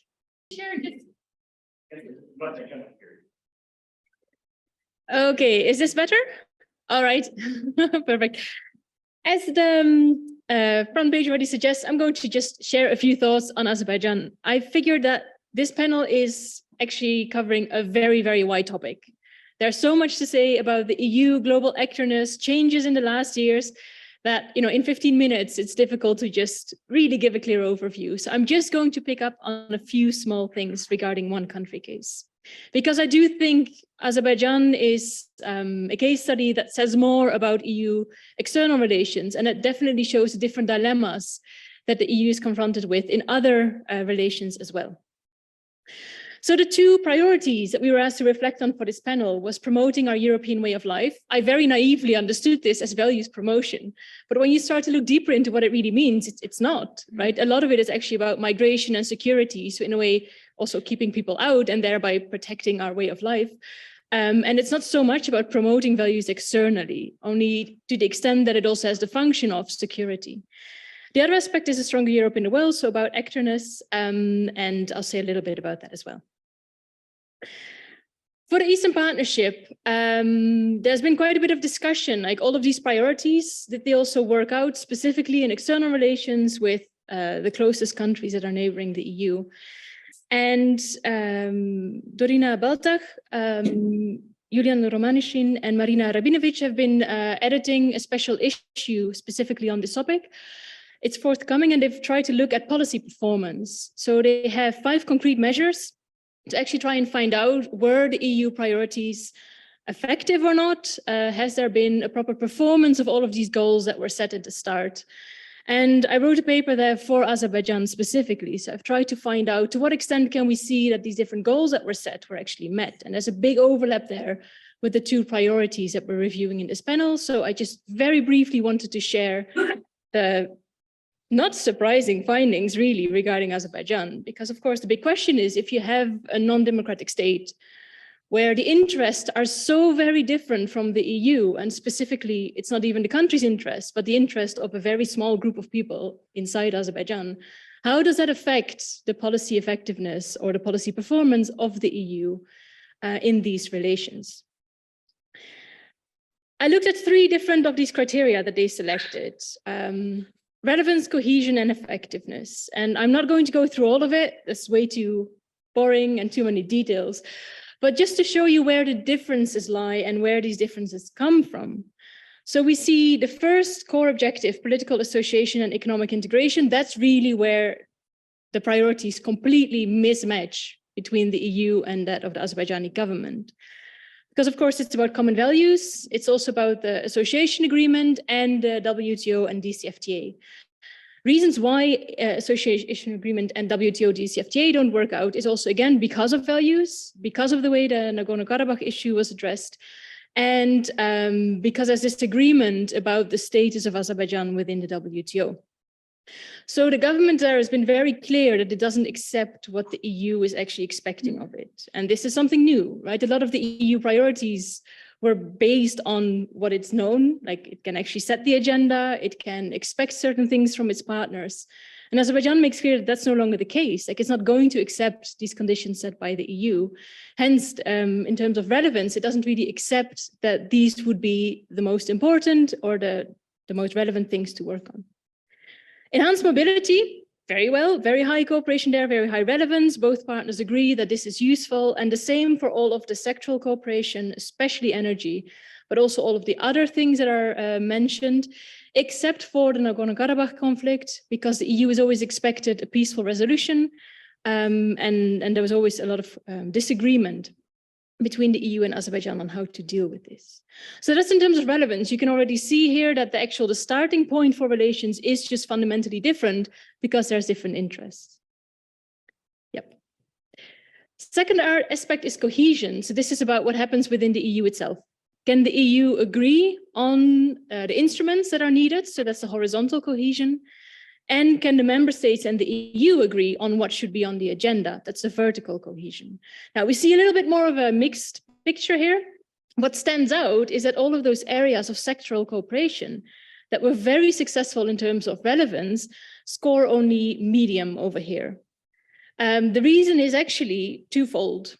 First of all, a lot of member states are not involved in concrete initiatives when it comes to Azerbaijan. And I'm sure this also applies to EU relations with other countries.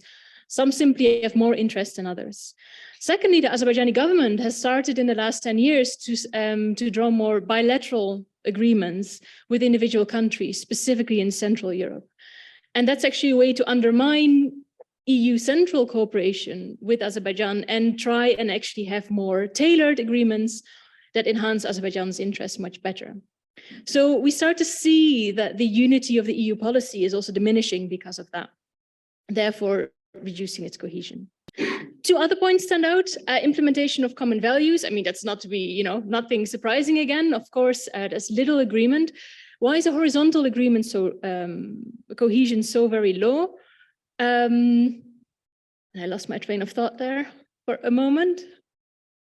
So the vertical cohesion is low because some member states don't really want to be involved because of their energy interests, whereas others actually feel that they can have space and energy to work on values. The horizontal cohesion, and I've really lost it now. Of course, it's because of this clash in the instruments. Some instruments are very much tailored towards the hard interests, and then there's a few instruments for values promotion, which makes it very low cohesion. In terms of Nagorno-Karabakh, there's a tension there because on the one hand, the EU says it wants to be a security actor, says it wants to be a strong regional power, but when it really comes to the war, it actually refers constantly to the OSCE and says they have to deal with it, we can't do anything. So there's again that internal tension between the EU's objectives that means that there can't be high cohesion. Third element that I looked at is effectiveness. So specifically compliance and implementation of these policies that the EU had set. This is probably to be completely expected based on the previous 2 points that I had mentioned. Now, this was a study based on 2009 to 2019. So 10 years of Eastern Partnership, concluding that the ineffectiveness was low. Last few years, a lot of things happened. And of course, those can't be overlooked. So first of all, that new comprehensive agreement, so the actual relations, the foundation for relations is still being negotiated. The Azerbaijani government is still dragging it, and values are still a very big issue there. We've of course seen, unfortunately, the new outbreak of violence in Karabakh in 2020. The violence is actually continuing. And what we've seen is that the EU did respond with 2 missions, 2 civilian missions. But the effectiveness of that can really be questioned. And that again says something about the EU's approach, right? It wants to be the regional security actor, but then in reality, all it can do is actually send a civilian mission that won't actually have the desired impact.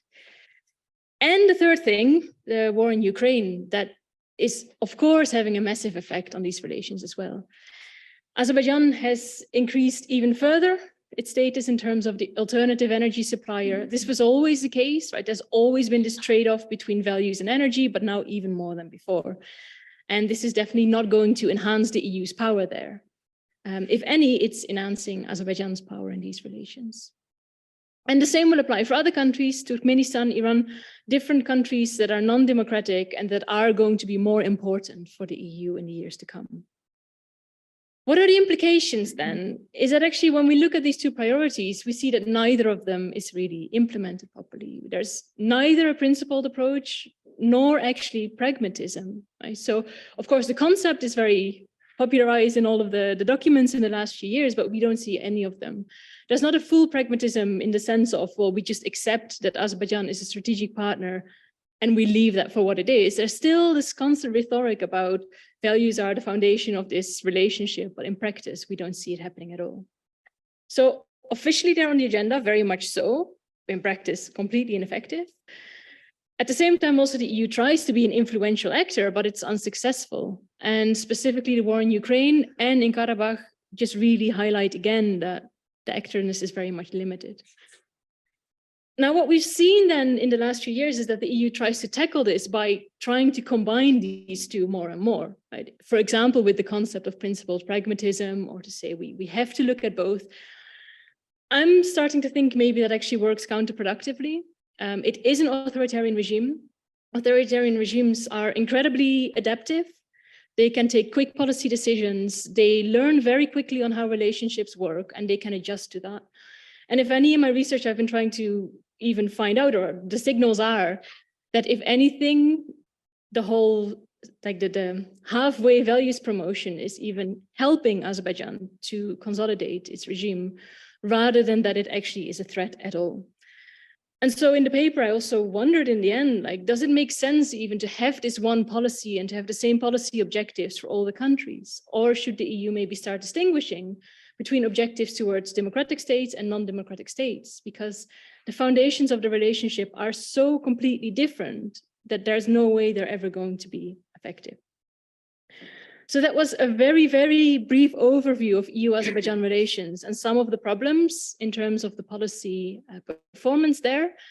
I'm very curious to learn more about the other country cases and to see what are the similarities and the differences, to also try and find out what are actually options for future for the EU. Thank you very much for your attention.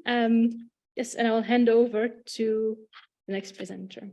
Thank you for inviting me. I will try in my presentation to look at the other end of the telescope. So try to understand a bit how EU foreign policy is perceived in Moldova and Armenia. This is a work that draws on field work that was conducted after the 24th of February in Moldova and in Armenia. And I will start with a framing of the context, which I think is fundamental.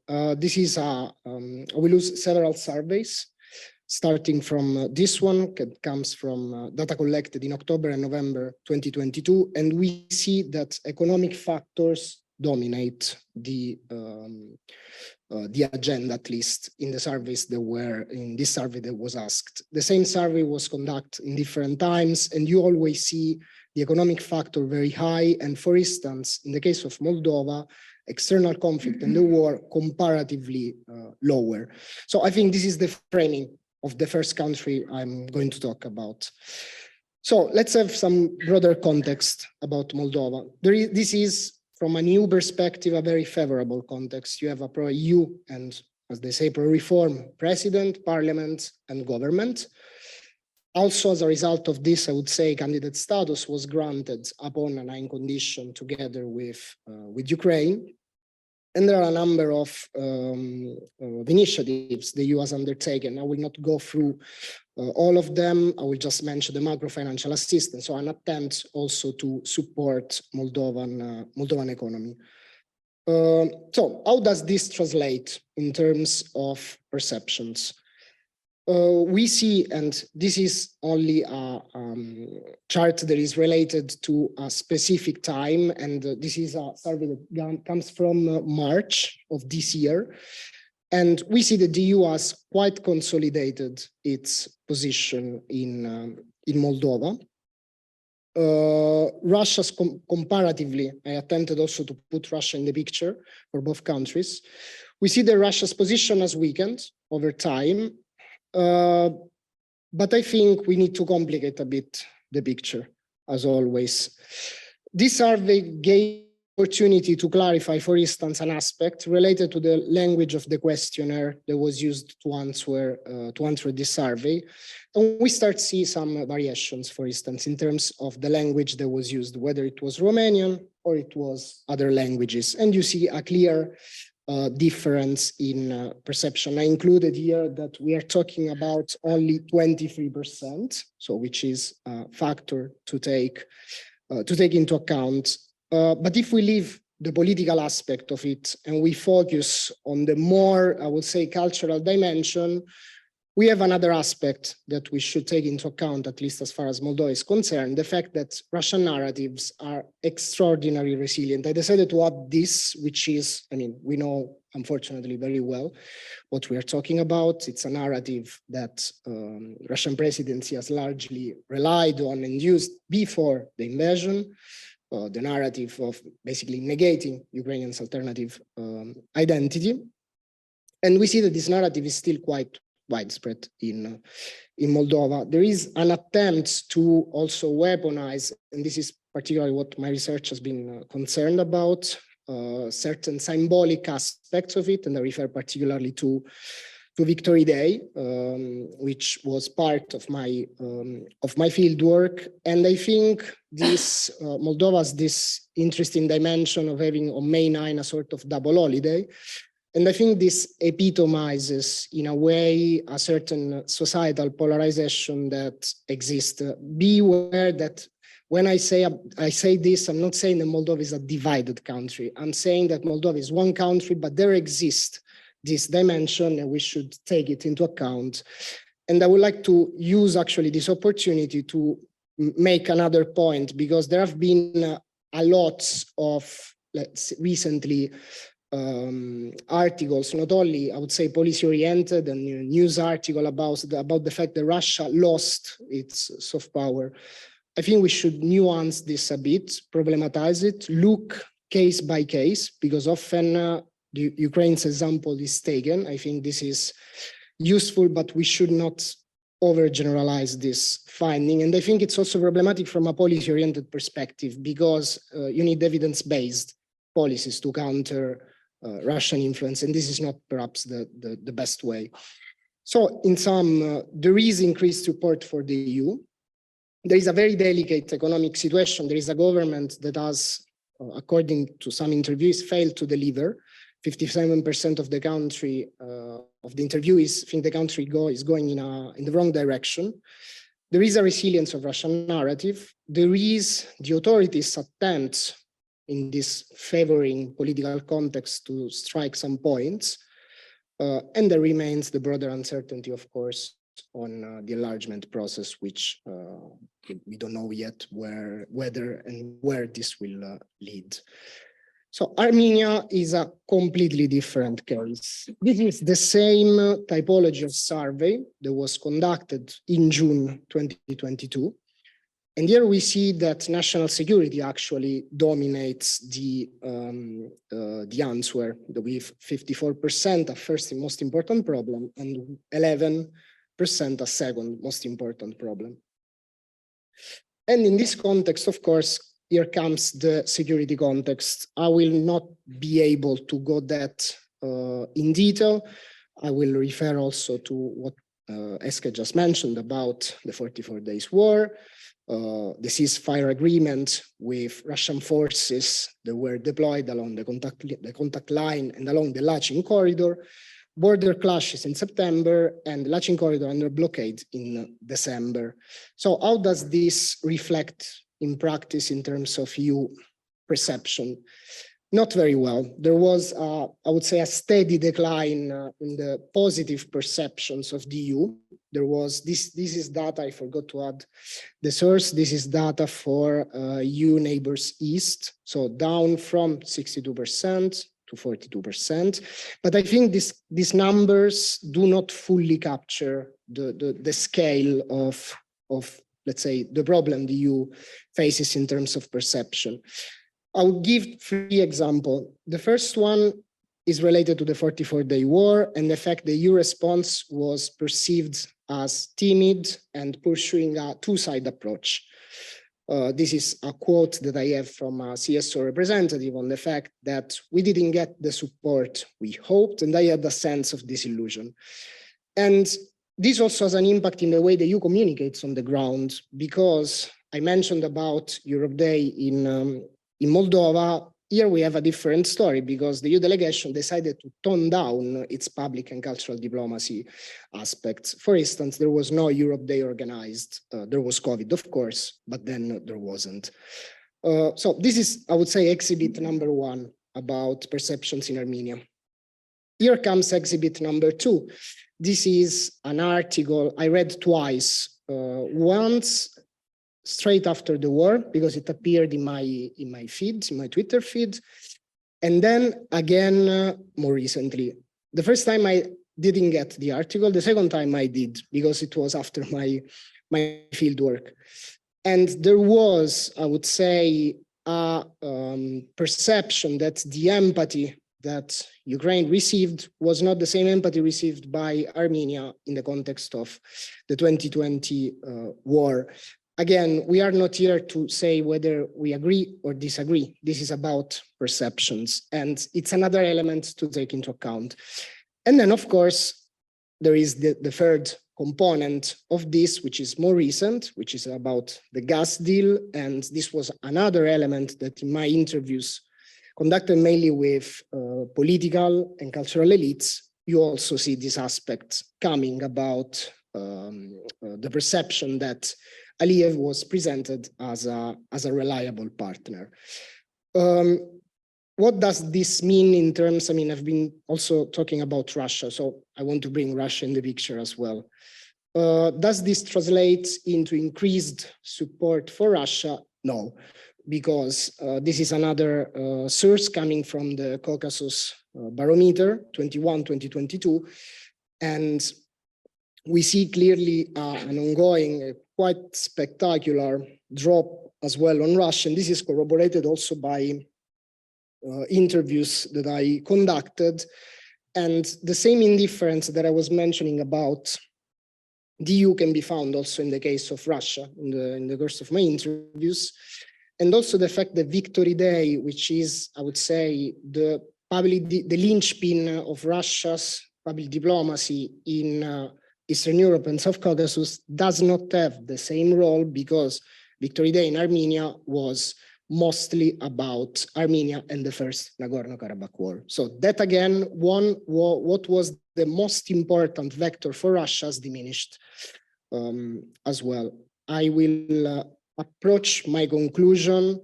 So here we have, I think, a clear mismatch between what we see as expectations of normative standing behavior in the case of Armenia, and what the EU perhaps advanced a more realpolitik approach. This leads me to the second point, which is very much related to the question of the panel. The EU is maybe global in its aspirations, I would say civilizational, if we think about the unfortunate garden jungle metaphor used by the High Representative, but then this is about very much, this is regional. It's regional in its ordering practices. There is an element of convergence and divergence between member states, because member states, I would say, tend to agree on how to frame Moldova. There is a certain divergence on Armenia. The fact the Russian influence, again, we see a crisis, but I will state once again that the war that Russia unleashes matter less than the capacity of the narrative to stick. So this is, I think, a point to take into account and to be radically pessimistic on this aspect and to nuance it. And finally, the last point is that I think Armenia is a good example because it leads us to remember us that this is a window to the world, because what we perceive in the EU, what we perceive in the EU as the EU reaction to Russia's invasion of Ukraine might be perceived in a very different way by other countries in the world. So I think we should take this into account. Thank you.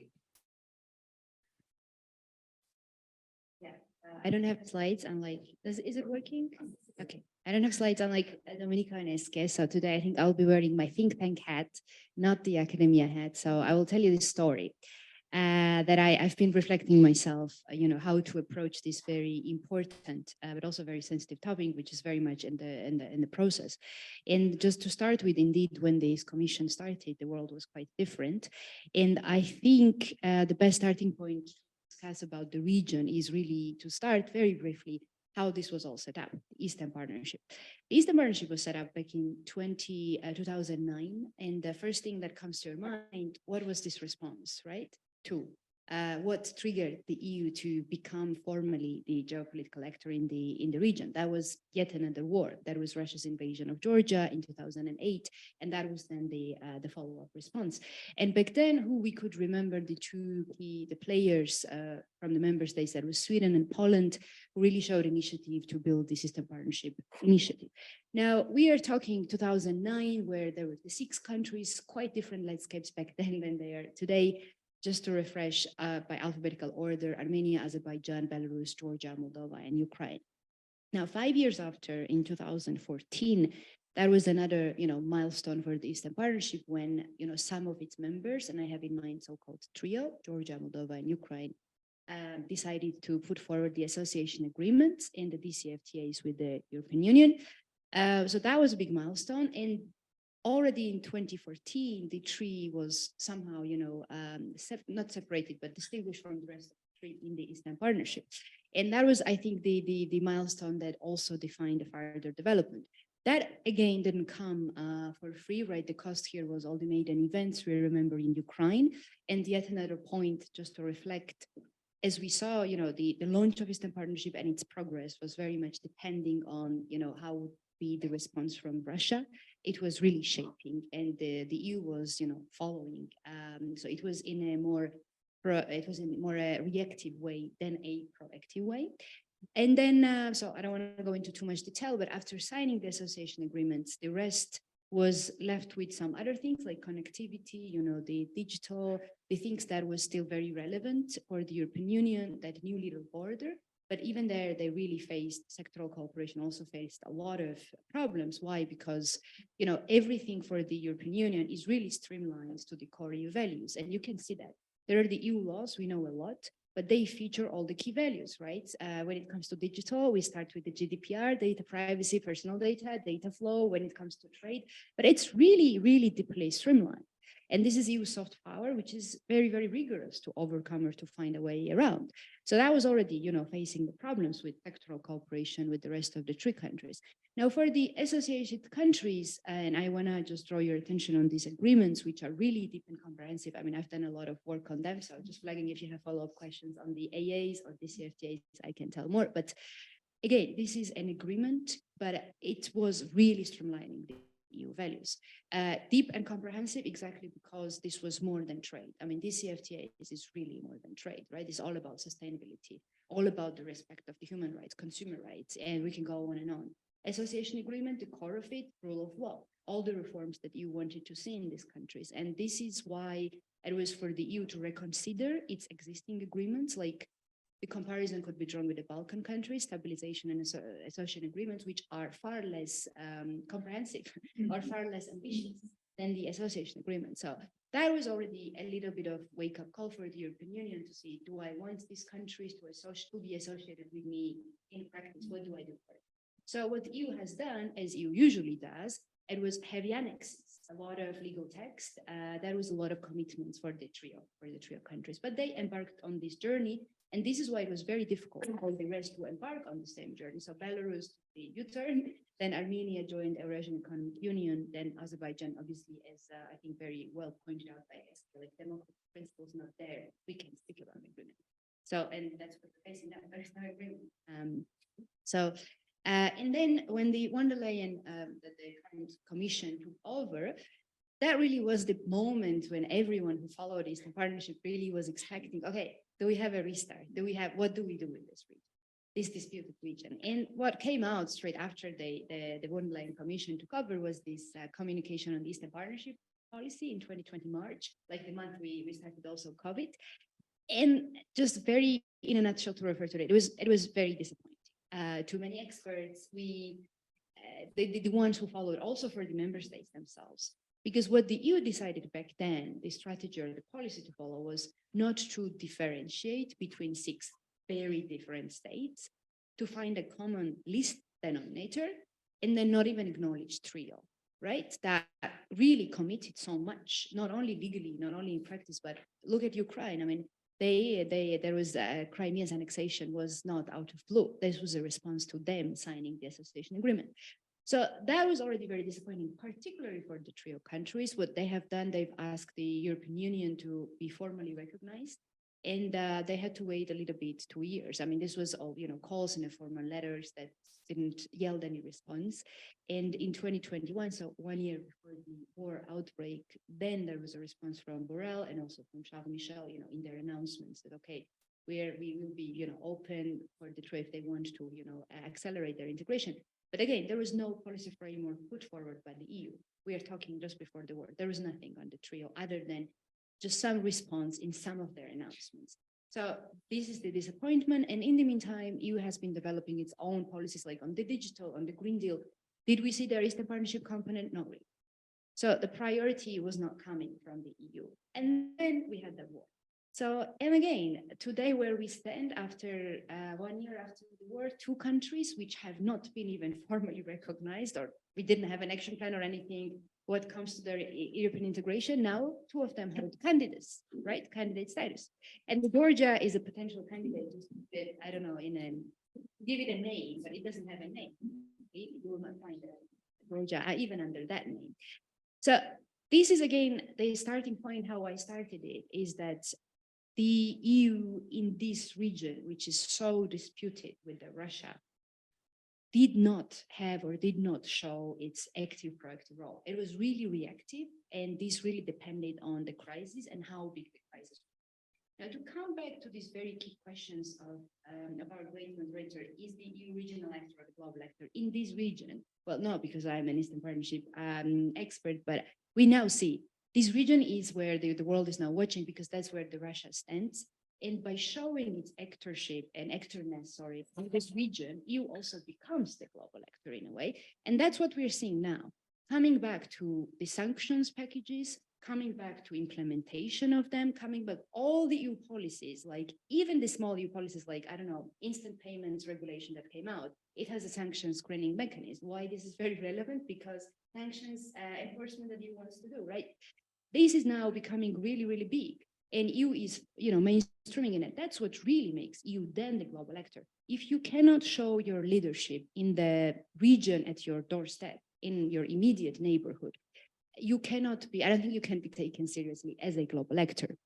And I think there are a lot of question marks about that, around the European Union. But with the war in Ukraine, I am more on a positive side. EU has done something we could not foresee. We could not even imagine or think of.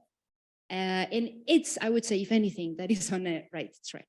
So what we see is with all the 10 packages of the sanctions, with all the legal, how to put it, like, legalistic barriers that EU was turning off to enable the movement of the transport of the people and all that, the military support, what we're seeing is, if there is a will, there is a way. And the key point is that member states can actually find a common line. And in a more consistent manner than we are used to. I know for the other countries like US, the UK, it's still slow, of course, but EU has been always very slow. These are the 27 countries with no common foreign policy. So what do you expect? So this is already, I think, very good.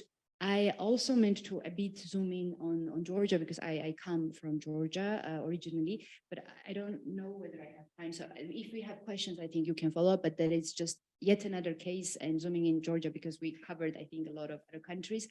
But just to flag, it's a case study itself to see when there is a high momentum, when people really support European integration, what do you do with it? You just let it go? Or when you lose the government, because we're talking about really fragile democracies. And these fragile democracies is something that we will not be, rooting out in a day or two. So all these countries, Ukraine, Moldova, Georgia, even after Georgia gets the candidacy, let's say, it's still gonna be the fragile democracy. And the what Georgia's case also shows is EU should have a very consistent tools to apply its values. So right now what we're seeing is EU reconsidering its values, EU gives it a meaning. What does it mean we stand by with our neighbors in line with our values? That's Ursula von der Leyen says that, okay, we stand by Ukraine and we give them the candidacy, but would we expect that? Not really. It's really, they are now redefining its meanings and its application, Article 2, 849 from the TFU, their general read brilliantly, but it's all about interpretation and application. And another thing is, what will have the EU? Does it even have tools? What should be the tools when you see, you know, the backsliding on democratic path or finding the way out? How will it treat or remedy the fragile democracies? And I think these are the really, really big questions that you should just, really take seriously and reconsider. And I also here.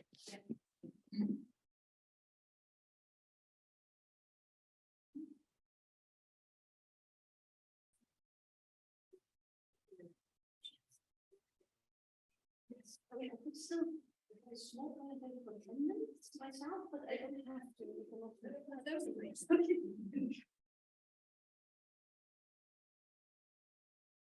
Okay, so what I thought we have some time that I can slightly step out of the role of the moderator and just talk a little bit about the EU's response to the Russian invasion of Ukraine, because you also did some research about the, say, normative dimension. And what I was specifically interested is, of course, to, yes, that was already mentioned, what explains the EU's very much unprecedented response to the Russian invasion. As was already mentioned before, and I think you will all be aware of it, aside from the sanction packages, which we haven't seen on that scale before, also in terms of military support to a third country covered under the European Peace Facility, for example, including by now it's 1 billion euros worth of arms and military equipment that was sent to Ukrainian military. Sending military equipment to a country of war, unthinkable for the European Union before the Russian invasion. And similarly, also, of course, the implementation of the so-called Temporary Protection Directive, which I'm sure you will also know in one way or another, where Ukrainian nationals and permanent residents now get the right to live, work, access healthcare, housing, education in the European Union for a certain amount of years, also to be prolonged, has been prolonged for another couple of years. And then also, of course, Ukraine and Moldova being offered EU candidacy status. And that still remains a bit of a puzzle. I mean, very easily you could say, yeah, it's an unprecedented geopolitical situation, and of course it is. But what we do in our research, we also look into a bit more detail into the role of norms and values in the discourses, but also in the EU's on the moment where the decisions were taken, the initial decisions on these unprecedented measures. How it was possible that member states previously highly diverging interests, certainly on an issue like migration, suddenly, and also on security and defense and enlargement fatigue, is geopolitics pretty much all there is to explain the situation. And I always mention this rather important moment when, of course, the Commission has prepared the sanctions packages already way before the Russian invasion of Ukraine, but still member states being rather divided on whether they should be applied. Before the event of the Russian invasion, there were discussions should be preventively implement some sanctions, member states being very divided. And even till the moment where Zelensky was addressing the European Council, just the day after the Russian invasion, or the day after the night of the Russian invasion, in that council meeting, also the member states of the European Union still being rather divided into whether they should give sanctions or not. And then we did quite a few interviews also with member state representatives to dig a little bit deeper. To what extent, of course, the geopolitical dimension played a role in the thinking or finding unity in response to the Russian invasion, but what was also very clear from our interviews, that it was also not only about international law, but this very interesting dimension of these being fellow Europeans, also coincidentally white, you know, and very European and somehow rather close. I don't want to go into too many details, but we see, for example, already back in 2014, which is an interesting analogy perhaps, where the EU also took some time to really impose a set of serious or more serious economic sanctions back then, the third package, that took quite some time to come. And it didn't come after the annexation of Crimea, it didn't come after little green men appeared somewhere in the eastern part of Ukraine, where fighting also broke out, and evidently also Russian forces were in the eastern part of Ukraine. Also then not, it's, you know, the sanctions were, more heavy sanctions were imposed after EU Europeans were shot out of the sky with MH17. And that was also interviews we did back then, which was very clear. It was, for example, Franz Timmermans, who was then also at the United Nations with very important speech. We remember also saying, you know, imagine what these women and children and, you know, were thinking just before they were, you know, when they were about to, you know, the plane was about to crash. But he was talking about EU Europeans because the majority of people in the plane were EU Europeans, many of them Dutch, of course. And that is, of course, very tragic, but that was the trigger. But it was not that, you know, Ukrainians were being killed in the part of Ukraine and so on and so on. Anyway, but zooming, you know, coming back to the 2022 response, we just have two small examples. And when we look at the sanctions, there's two also stages or dimensions. In the beginning, the sanctions there were already quite impressive, but there was still a question whether energy should become part of the sanction packages, yes or no. And it took really until the Bucha massacre, at the moment that information appeared on the news about what happened there, that the EU really took, you know, sort of started to, or member states started to find consensus to move towards energy. It's mainly oil products, and we have coal, and we didn't really touch gas for various reasons, but nevertheless, just to energy is already quite remarkable. Even, you know, it was just coal and hardly assigned perforated waste, and also the sanctions on oil products. But still, and there's interesting the argumentation. Our interviews also showed us the mix of the perception. Okay, these are crimes against humanity, so it's international law. Also words of genocide were mentioned and so on and so forth. But then, and that's the crucial point, always, as for example here in the Borrell statement, the massacres will be inscribed in the list of atrocities committed on European soil. Right? So it's massacres, and it's massacres on Europeans. And it has to be a massacre on Europeans for the EU actually find consensus and react. And that was very, very clear also in the interviews that we did. And the second example, and also to come to an end. Also the argumentation, how do we find consensus on this temporary protection directive, which was actually almost, I mean, it was shelved already, you know, since the end of the Balkan Wars when it was first put in place, but never ever used. That temporary protection directive was made after the Balkan Wars in order to be able to respond to international refugee flows much better in the future. But nobody even ever thought about and anything, never finding a consensus. Then the Syrian refugee crisis happened and so on and so forth. But, you know, the member states found consensus the moment that Ukrainian refugees crossed the border. And also here, very clearly argumentation. Yes, on the one hand, von der Leyen said, quote, all those fleeing Putin's bombs are welcome in Europe. And that, quote, Europe stands by those in need of protection. No? International law, international responsibilities to protect and so on. Yes, but, and then, you know, to quote von der Leyen again, let's just be presented in one reason. Ukraine belongs to the European family. Right? Ukraine shares our values, they are one of us. And it gets even worse when we look at, you know, colleagues, for example, the Bulgarian Prime Minister, who said Ukrainian refugees, they are so different, they're intelligent, they're educated. They're not the sort of refugees that we've been used to, you know, people with unclear paths, right? So this becomes very quickly a very ugly sign of the EU's, you know, sort of solidarity, and you know, with very xenophobic undertones. So to conclude, you know, what we see is on the one hand, of course, Ukraine discursively, but also practically, with the EU having, finding more obligations based on the fact they are now included as sort of EU Europeans, part of the European family, or they are one of us from the lines.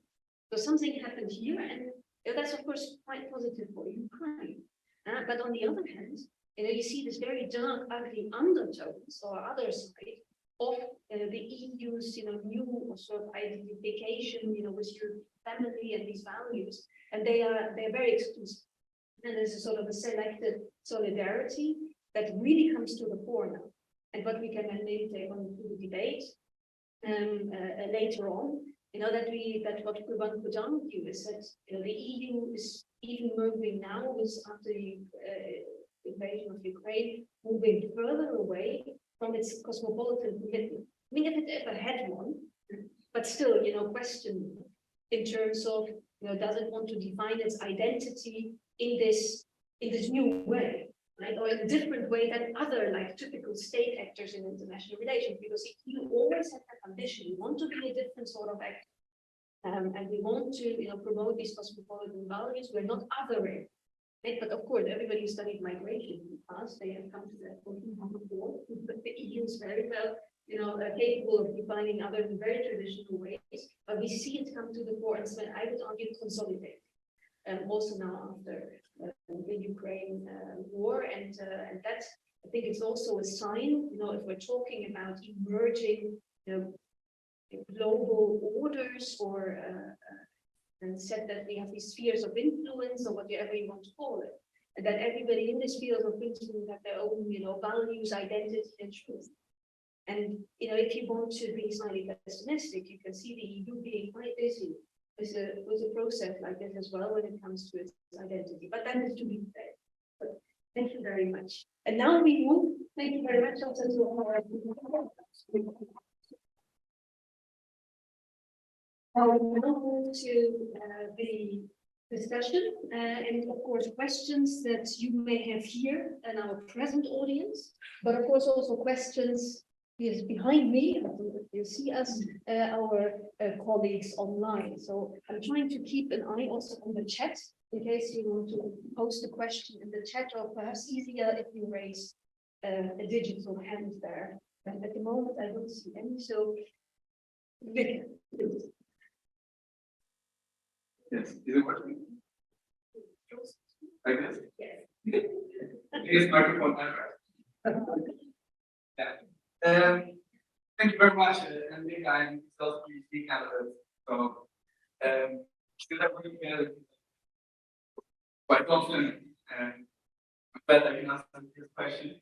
I would actually follow up on what you said, because this week I was listening to a presentation by Timothy Gardner-Nash with new book Homelands, Personal History of Europe, and he mentioned especially this idea of what actually Europe is. It is freedom, but it's only freedom for Europeans.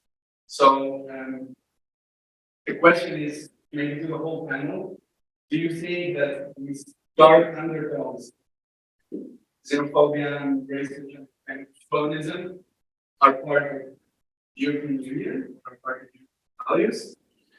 And if they are, and if we hear in that direction, what kind of positive things can the EU offer to countries like Armenia or Georgia, which for one reason or another are not accepted yet as being part of the EU or being part of the European family?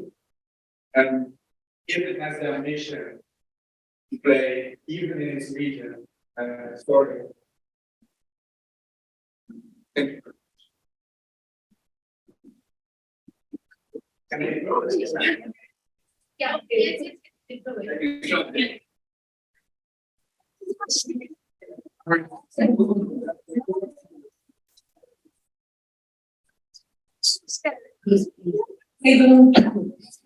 My name is Ian. I'm from Maastricht University. And working on GPC was my Your presentation today was a kind of event, and I also graduated in affairs master and cultural management presentation from Brussels. And I'm here in Brussels and my own agency from Europe, Central Asia, and Kazakhstan, that are already Dutch citizen for many years. And I'm very much interested in the topic of European external cultural relations and cultural relations. But don't want to discuss cultural diplomacy. And for many people, I'm a good example. Nowadays, Central Asia, not only the Russian Kazakhstan, but now we have different agreements, bilateral agreements with the European Union, later in November this year. When the summer plan, it was a special agreement between the European and Central Asia. There are other agreements. It's interesting. I remember very well when the former HR today times, to raise the issues of European external cultural relations and for, so to say, best practices example should really implement the establishment of Central Asia. I was mentioning Mary. To say culture. What do you and I was specifically maybe today about Georgia development in Georgia in the fashion design, going to use fashion design and creativity design. Obviously, we do several parallel in fashion program, so there's especially the role is that we can increase our status and improve our image as Europe and then more to influence our community. So putting them servicing policy action need in order to do that regional policies. One more question that I spotted in our online room. It is, excuse my apologies, I mispronounced your name. Yes. Can you hear me? Yes. Yes, please, we can. Yes. Great. Well, thanks a lot for organizing this event. And I also want to thank the presenters for the interesting points. I have two questions to Mr. Valenza and Dr. Gils. My name is Aga Bayramov. I'm also assistant professor at the University of Groningen.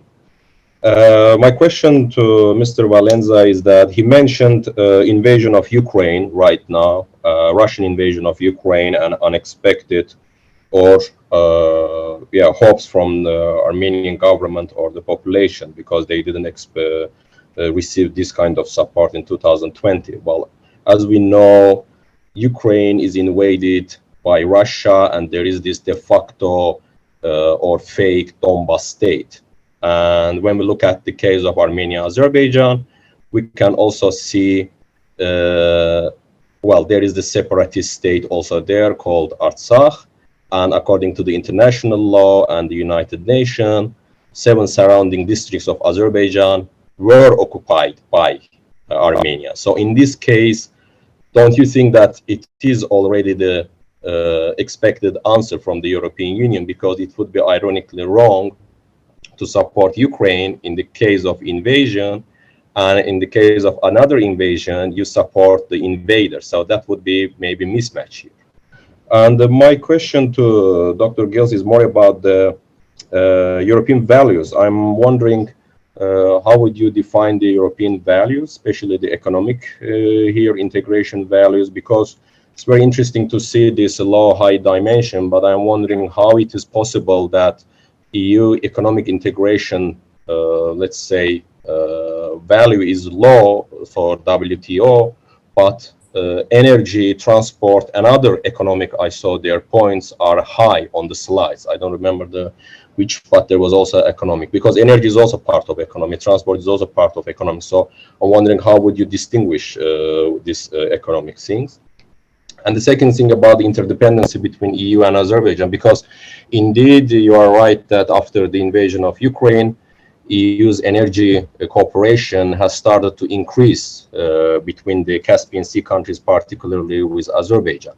However, this creates also interdependency, because on the one hand, you are right that it gives Azerbaijan an upper hand on supplying energy. On the other hand, EU is the biggest investor and income for the Azerbaijani economy, which is a highly energy dependent economy. So don't you think it also creates here, on the other hand, a powerful hand for the EU? Because you said that EU here is kind of giving more power to Azerbaijan, but on the other hand, EU also receiving more power and privilege to influence Azerbaijani maybe economy, and to use this as a leverage to maybe push for more, I don't know, other points. Yes, these are my questions. Thanks a lot. Okay, thank you very much for your questions. I'm sure we have time for another round of questions afterwards. But shall we to answer the questions, address the questions in the order that you presented? So, Esther, do you want to start, and then thank you. Does this work? I'm not good with microphones. I cannot really answer all of the questions, I think. For your question, I think the other speakers might be more relevant. So if you're okay with that, I will not give my own invitation of that. Capital diplomacy, yes, it probably matters a lot. But again, it's also limited, right? So in terms of the budget and just capacity that's available, and then the priorities. So probably it is incredibly important longer term. But when there are more immediate priorities, I would say, for example, in the case of Azerbaijan, those are immediately, cut. There is quite a lot happening, but again, there's limited space for maneuver, if that makes sense. So I would be agreeing with you that they're important, but I would also be skeptical about feasibility. I think it's really there when times are good, but maybe not so much when times are more strained, like right now. But that's for Azerbaijan. I couldn't really say anything about Central Asia. Perhaps again, other panelists could be. And then lastly to Ada, thank you for your questions. When you talk about EU values, I specifically there focused on democracy, human rights, of course. The EU also talks about things like gender equality. So those are the key ones that are mentioned in the documents. When it comes to economic integration, the differences there come from the fact that WTO accession is not just down to the EU. The EU asks so that Azerbaijan enters as a middle-income country. But Azerbaijan wants to enter as a developing country, so that it doesn't have to meet a lot of requirements. So it's again connected to values in the sense that the Azerbaijani government does not want to necessarily comply with all the things of a middle-income country, and therefore wants to opt for lower status, whereas the EU said for consistent reasons, Central Asian countries were mentioned as middle-income countries, and so should Azerbaijan. So again, it's a sort of the same sort of discussion about how do we enter? What are the premises actually for this relationship? Your last question about interdependence, yes, to an extent. Although we really see in the report that the EU is almost reluctant now to speak up. And just a few weeks ago, for example, Chancellor Scholz had a meeting with Aliyev and was saying, "Oh, fantastic, you're the new alternative energy supplier." However, we're sort of somewhat worried about some of the violence that's going on again in Karabakh. You could just see from the way he phrased it that, of course, they completely disagree with what's happening, but they don't dare to say it. So the wording of it, you just feel that the power dynamics are not anymore at the moment. Priorities are again very different. Yeah, so that's just my opinion. Thank you for the questions. Can you hear me? I'll start in the order, starting from the positive things that you can offer to let's say, very much clear. There is a clear request of security, general request of security in Armenia, and whether the EU is willing and able intersect, deal with this request, this is another question. There is now a question mission recently. We see this result. In cultural diplomacy, allow me to say that this commission has clear emphasis, a clear focus on using culture as a tool to do messaging, as a tool for power, and less as a tool to co-create. That being said, I all in for more cultural diplomacy. We should also take into account that in some cases, cultural diplomacy can be a tool to enhance, support, legitimize rival regimes. They target elites in the regime, and for instance. So this can become a tool to further legitimize the regime. There is a clear element to take into account. I think that you cannot remove the politics even in cultural diplomacy. And I think we should go away from depoliticized understanding. I think this has become very much clear after Russia's invasion of Ukraine. Concerns. On the last question, if I understand the question by Aga, thanks for asking, why the EU should support, I rephrased it, should support a separatist state given its commitment to a rules-based order. I would argue that part of this debate here intersects with the very fact that normative principles, even in the EU, come and go. And I think we have examples in the past in which Western institutions put the territorial integrity as a second order principle. So I think this is not very much about whether one principle is above the other, but it's about politics. It's about political decisions. That being said, in September 2022, after border clashes, this was not about Nagorno-Karabakh, this was about Armenian territorial integrity. And even there, Armenians expected you to have a stronger voice.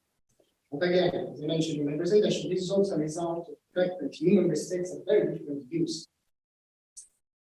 The conflict, Armenia's relations, and so on and so forth. And this is also, I think, a product of disagreements in member states. Thank you.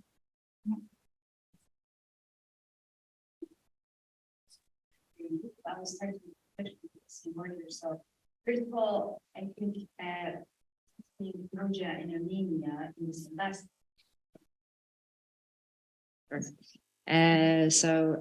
Putting Armenia and Georgia in the one basket when we talk about, European integration, European values is just incorrect the way these things are now. Why I say that? Because, can you imagine Armenia being in a war with Russia? This country, and again, this is their choice. This is the choice of Armenia to become the member of Eurasian Economic Union, right? That didn't happen yesterday. It was over the years.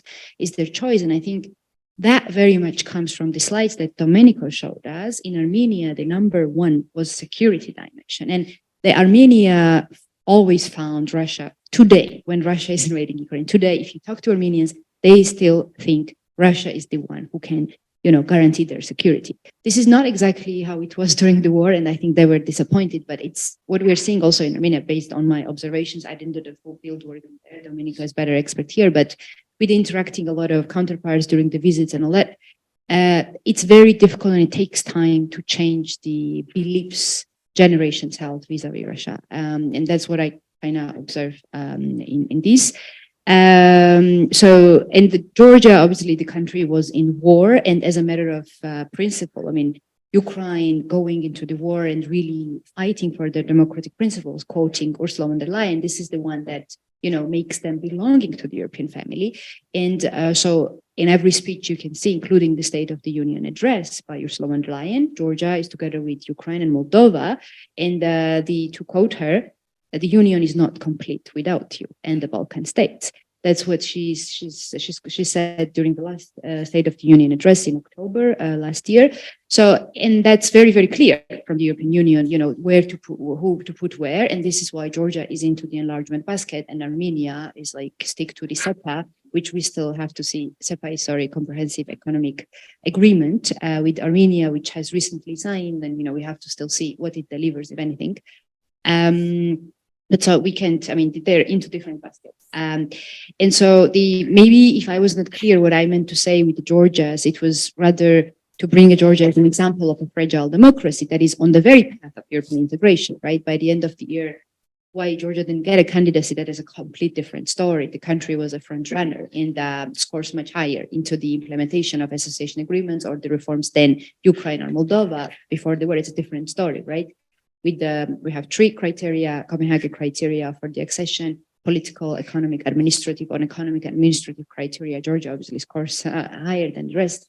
It's the political criteria that we see being really compromised in Georgia because of the government, who is very, we see their oligarchic rule, right? And that's the question. I mean, how do you treat the region where you have countries where oligarchs really take powers? I mean, how do you deal with them? So that was my main point. Maybe it was not clear. But yeah, Georgia is Armenia, very, very different story. And it's Georgia's choice to be very pro-European. And we see that with the current demonstrations in the country. Even Macron has changed his attitude, right? He says, Georgia, when it considers, its path to the European, to the EU, we will help you. And Macron even tweeted in Georgian language. And this is, I think, what EU sees in Georgia is what they lack sometimes within the European Union, this obsessive, belief in the European Union, this choice that they say, okay, this is how we belong there, we should just wave the flag no matter what happens. And this is something that is there. So that was my call. How do you, European Union, how do you deal with it? What do you do with this all, this obsession with the European future? Something that we cannot see in Serbia, for instance, which is European candidate country. But yeah, I mean, they have very different things. Or even in Moldova, unfortunately, people sometimes are very much, provoked by all the Russian interventions, and they request, okay, maybe come back to Russia because we're suffering with economic, hurdles. So now the other question on the cultural diplomacy, again, I'm not an expert of the cultural diplomacy, but when I think about it, all comes to my mind, like for Domenico, is Russia's cultural diplomacy, politicized cultural diplomacy that was so successful in the whole region. And I recently moderated the event on Ruski Mir, not recently, some time ago, but I mean, there are so many research done. What could it achieve? How well politicized it was all, and how broad effect it had, because that really tackles broader masses of the population. It's implemented through the elitist group, but Russia really went farther. And this is something that I don't think you has been using that well. But again, I'm not an expert, external observer, and could be definitely exploited further. But this is not EU style, right, to politicize it. But I think even, to keep it, as Domenico was saying, free from politics, even just, bridging the people, bridging the society. I don't know, the film festival that, for instance, now European Commission was supporting, building the bridges between Eastern Partnership and the European Union that Bozar is hosting already some years now. I think that was a big success, that what you want and how EU was designing its policies was building the bridges between the people-to-people contact. And that's where I see cultural diplomacy basically to do more.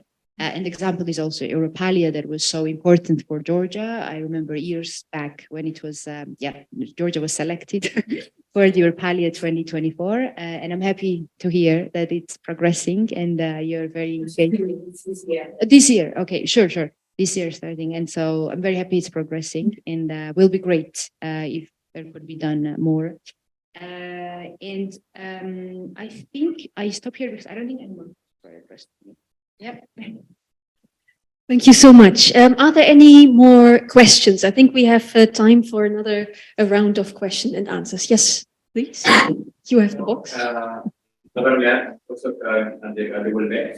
I was wondering, because a lot of the things that you were saying at the end is resonated quite a lot, and I was wondering to what extent the colonial continuities have an influence over the way in which the EU approaches third countries.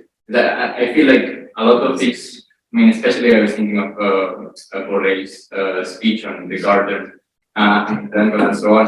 Now, I feel that's a relevant kind of dimension. Colonialism is not necessarily only something of the past, but that still kind of continues to shape a little bit these relations. So, thanks. Any other questions? I'm also looking online. be online? Is there something in the chat? Yeah, great. Maybe you can check. I don't know what's in the chat. I just see there's something. And Vicky? Yes, thank you. No more. And the nuance of my question earlier, but because my point was not that they are missing basket, but that rather in the last round of candidate status, you would expect that Georgia being one of the three that were advancing the most in the Eastern Partnership would also be granted the status, and that would be one. So in that sense, we're just sort of missing that goal. Not necessarily Georgia's fault, but from the EU that there is less, let's say, willingness to grant this stuff to Georgia. So, yeah, whatever. I didn't mean that they're the same. I mean in Georgia, just that Georgia is not the same anymore as in Moldova. Thank you. Any other questions? I believe this would be roughly the last chance to ask a question, but it's already a very, very online. No, in the room. Then I would say, Tina, do you perhaps want to? I think it works. So yeah, that's very good to have a back and forth and to form a dialogue during the panel. No, thanks for the clarifications. Yeah, that's no. The thing is, indeed, Georgia is not exactly the same right now as Moldova and Ukraine. However, they have all priorities, and at the end of the year, I think Georgia should get a candidacy. If not, then it's really missing the boat. But right now, I think the country has time. Maybe just to detail why country didn't get the candidacy. It's because exactly the country represents the fragile democracies. What was different, I mean, Ukraine is at war, it's a different story. Like comparing to Moldova, where again, Georgia scores higher and European Commission has released also the reports, I think in February, assessing their progress on the association agreement and on all by the enlargement portfolio baskets, so all the sectors that enlargement policy currently has. So you can track it there. The Georgia scores much higher than Moldova on all these like economic, administrative capacity. But the difference was Moldova having government which is clearly pro-European, and the Georgia's government which is just really sabotaging its EU membership application. And that was EU's call to show, how can the European Union respond to something like that? And I'm saying that this is a case study in itself, because you have a country where the people taking the streets and EU sees it. The last debate at the European Parliament 2 weeks ago was like so much resonating with the Georgian people saying, okay, you deserve it, your future is with us, but then how do you deal with a government who is responsible to implement all the reforms? I mean, people and the street demonstrations cannot implement any reforms. So this is a headache for the European Union. And I think it's extremely interesting. Obviously, it's just so important for the future of Georgian people and also the European Union. But for us, the experts, it's like so interesting how this will go on and how the EU will basically react to it. And it's not easy. Yes, yeah, easy thing. Yeah. Thank you. Perhaps I will add just one little thing to what has already been said. I think that I wouldn't really compare. Yeah, I agree. Georgia and Armenia, they are two very different countries indeed. And I think that in the case of Georgia, there is, allow me to use this term, a clear other. There is an other also for other countries. Apologies for mixing up the words. Whereas this is not the case for Armenia, and no one wants to antagonize Armenians other. So I think this is an element that we should also take into account. That said, again, these are two very different countries, two very different contexts, so no room for comparison.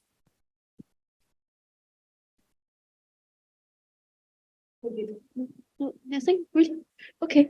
Then maybe on this question of on the colonial continuities, surely, I mean, there's a whole literature that would show you exactly this sort of argument. That I think is what it also is, and certainly in the countries where we suddenly see a massive shift from opposing any kind of EU's refugee policy to suddenly taking on into the country a lot of Ukrainian refugees. I mean, it's also populism. the populist governments in Poland, in Hungary, and also, of course, populism exists in many countries, not just in Central and Eastern Europe, but also in Western Europe. I think where it was also cultivated for a very, very long time. And when we look at even before the war or the Russian invasion of Ukraine, the perceptions of refugees showed exactly these tendencies. That people across Europe, no matter which country you look at, tendentially, slightly more people in Central and Eastern European countries, but very much in favor, or much more, in favor of refugees that are more like, white, Europeans. And there's plenty of these surveys that show it. So attitudes are, very much also tinted by, you can call that the colonial legacy, but also certainly very unreflective sort of opinions. So yes, would be the answer. And I think but combined with populism, that becomes a very dangerous mix, I would say. And I think the EU should be careful not to reinforce these kind of discourses. But of course, we know how it went with refugees in the past, and also now when we see Meloni's new policies, together with some other member states of the European Union towards refugees in the Mediterranean, that doesn't necessarily suggest a change, rather than a reinforcement of the EU's selective solidarity and closure also, I would argue. So maybe on that note, looking at the clock, and I know we have an organizer here who is very good in keeping the time, so I would like to also stick to this. To wrap up this, what I believe was a very, very interesting panel contributions, I must say that the theme to combine a discussion on two different priorities of the European Union or the Commission's program, I think that brought to I think that caused or helped us to a very interesting discussion. Two themes that are usually not brought together as such. And then maybe, on that note, with all the questions that were also being raised about EU identity and identification, and also the reception of the EU, in non-EU countries, I think that gave us plenty of room for thought. And maybe just on that thought, what can the EU do for a country like Armenia or so in the future? I think the question is probably even deeper and more serious at this moment in time, because we're moving out of the moment of EU crisis response, because essentially that's what the EU did until now during the first year. But the question is what happens next? And I think here are some really very big questions, and all our panelists already touched upon this. It's not just about the EU's identity, also how to deal with fragile democracies in the future, but it's very essential questions. We have now two new candidate status countries. We also have a lot of countries very similar with the status in the Western Balkans. And then there's the EU. How ready is it for enlargement? How willing is it to enlarge? Still, just thinking about the discussion member states now, shall we open accession negotiations? Or the open negotiations on the chapters with Ukraine. It's becoming, these are big questions. Common agriculture policy, Ukraine, very big agricultural, landmass. So, I think the Pandora box is just opening, and where member states traditionally always disagreed as well. EU foreign policy, discussion strategic autonomy. Is there a consensus? Totally not, and not between the French and the Germans to start with.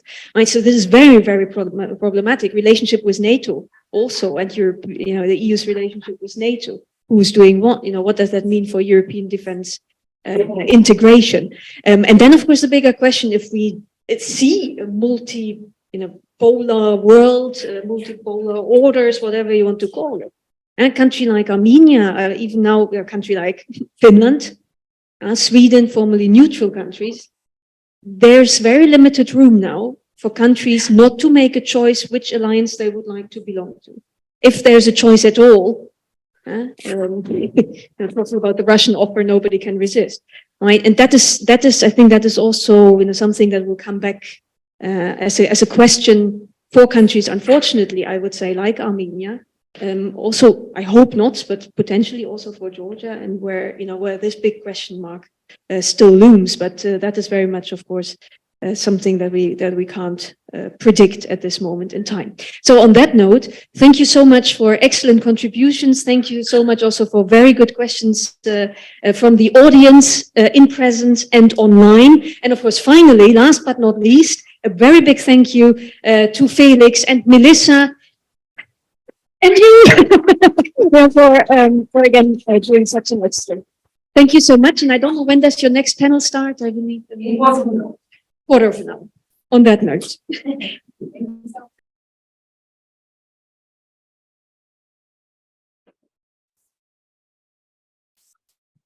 Great.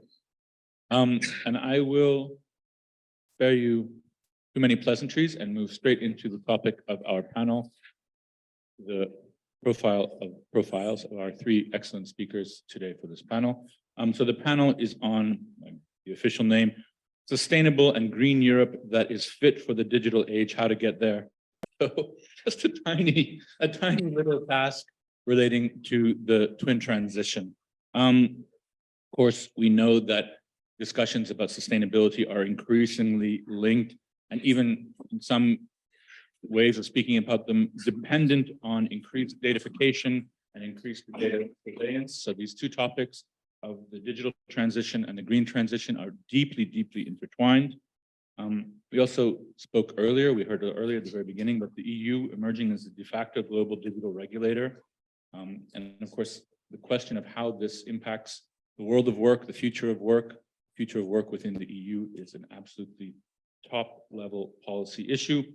We've just seen in the Netherlands, of course, sweeping victory for a brand new political party in regional elections, largely based on objections to the way that the government is implementing some of the policy surrounding the green transition. In France, at the same time, of course, we're seeing mass protests from across many sectors of society, mobilizing against the government's plan to raise the retirement age. Sustainability, the future of work, these are some of the most pressing and volatile policy issues, politically volatile policy issues, not just for the moment, I think, but for the foreseeable future in the EU. So we have really the pleasure to have three fantastic speakers here today to discuss this. I'm going to introduce them in the order in which they will speak. First, Dr. Aida Ponce de Castillo, senior researcher in the Foresight Department at the European Trade Union Institute. You do so many things. Yeah. So, you're a lawyer by training, focusing on strategic foresight, legal, ethical, social, regulatory issues of emerging technologies. That's how I became familiar with your work. You're also a member of the Competent Authorities Subgroup to Regulate Nanomaterials at the European Commission. At the OECD, you're a member of the Working Party on Bio, Nano, and Convergent Technologies. Goes on. And AI governance. You were previously the head of the ETUI Health and Safety Unit, working on occupational health. You were also the coordinator of the Workers' Interest Group at the Advisory Committee of Safety and Health to the European Commission. Those are your, I think, official accolades. For those of you who don't do so already, I really recommend reading and keeping up to date with your policy briefs. Yeah, all available on the ETUI's website. For me, at least, and I think for many people who are interested in these topics, they become kind of required reading. They are really, really succinct, clear, fantastic. Stefan, I just pronounced it correctly. I'm going to do it again. I promise. I know. Vujasinovic. Thank you. Yes, fantastic. Communications consultant at the Reshaping Work Foundation. Reshaping Work is a foundation headquartered in Amsterdam. It took off in 2016, bringing together companies, startups, trade unions, researchers, and policymakers and other relevant stakeholders to jointly discuss the future of work and ways to shape it. But I think today you're going to combine another part of your professional expertise, which is really dealing with energy transition, and maybe you will be a sort of linchpin in bringing together these two aspects. You have more than 20 years of professional experience, highest levels of government, international development, business and civil society sectors in the EU and candidate countries for EU membership, so in Southeastern Europe and Turkey. So extremely impressive resume. And last but certainly not least, my dear colleague Luana Russo, political scientist from Maastricht University. Luana, you're one of Europe's leading experts on effective political polarization. You're the current program director of Maastricht's European Studies program. You're currently also working with the Joint Research Center of the European Commission on part of their multi-annual Enlightenment 2.0 project, Dissecting Into Values and Identities. You're editor-in-chief of the journal Politics of the Low Countries, that's the correct name, yeah. The chair of the ECPR Standing Group of Political Methodology. Okay, you even changed the name, yeah. Okay, you founded and changed the name, excellent. And you are a leader in the Female Empowerment Network at Maastricht University. So fantastic. We're going to go in the order that I just mentioned. So Aida, Stefan, and then Luana. And without further ado, then Aida, I pass the floor to you. Thank you. Thank you. Thank you. I thank really Maastricht University for this very kind invitation and congratulations to the relate project. It's been a pleasure. I will speak about the digital transition mainly. My research question is, having looked at what the European Commission did in 2020, which was absolutely massive, and I will go through it. My question was, okay, great, we have a digital agenda.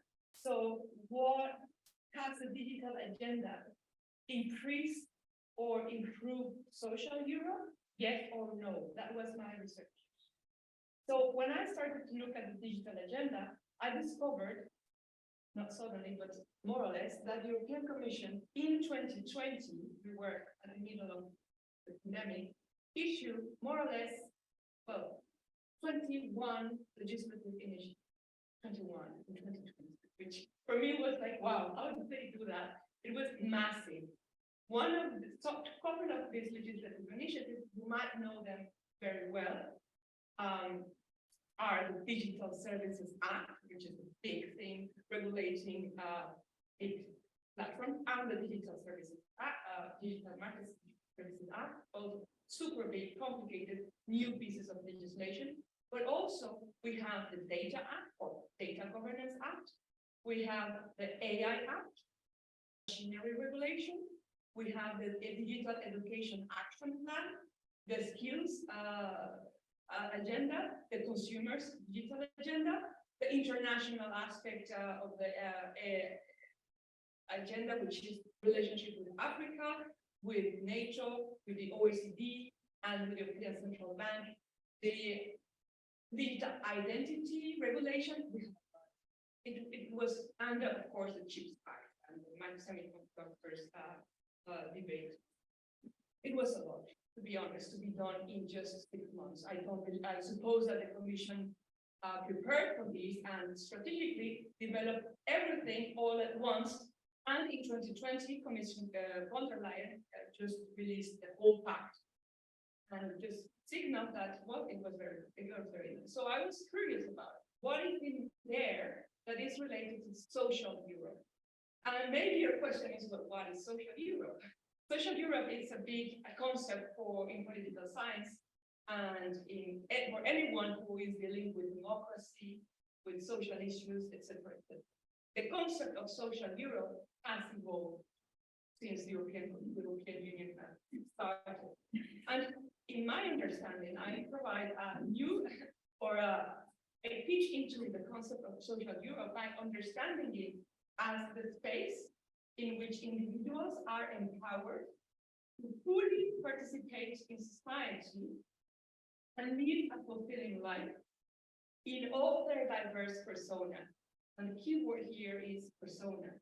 For me, these individuals can fully participate in the EU as workers, as citizens, as consumers, as voters, users of social media, as producers of online content, as spectators, and of course as an employer. So we have now moved from a physical dimension to a dual dimension. We incorporate or we participate in society in a digital manner.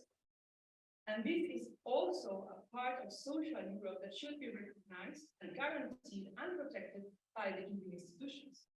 So knowing that this different personas are blending all the time. Today, I am talking to you physically, but I am very well aware that there is someone behind there.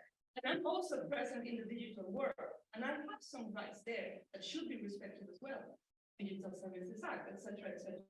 So with this lens, I look at more or less, I look at all the 23 directives or regulations and proposals, and I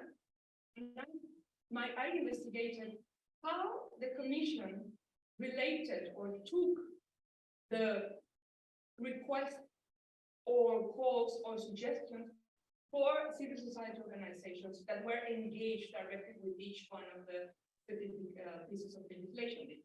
Consumers Association, women's associations, trade unions. I work very closely to trade unions, and very different social actors. So what did I find there?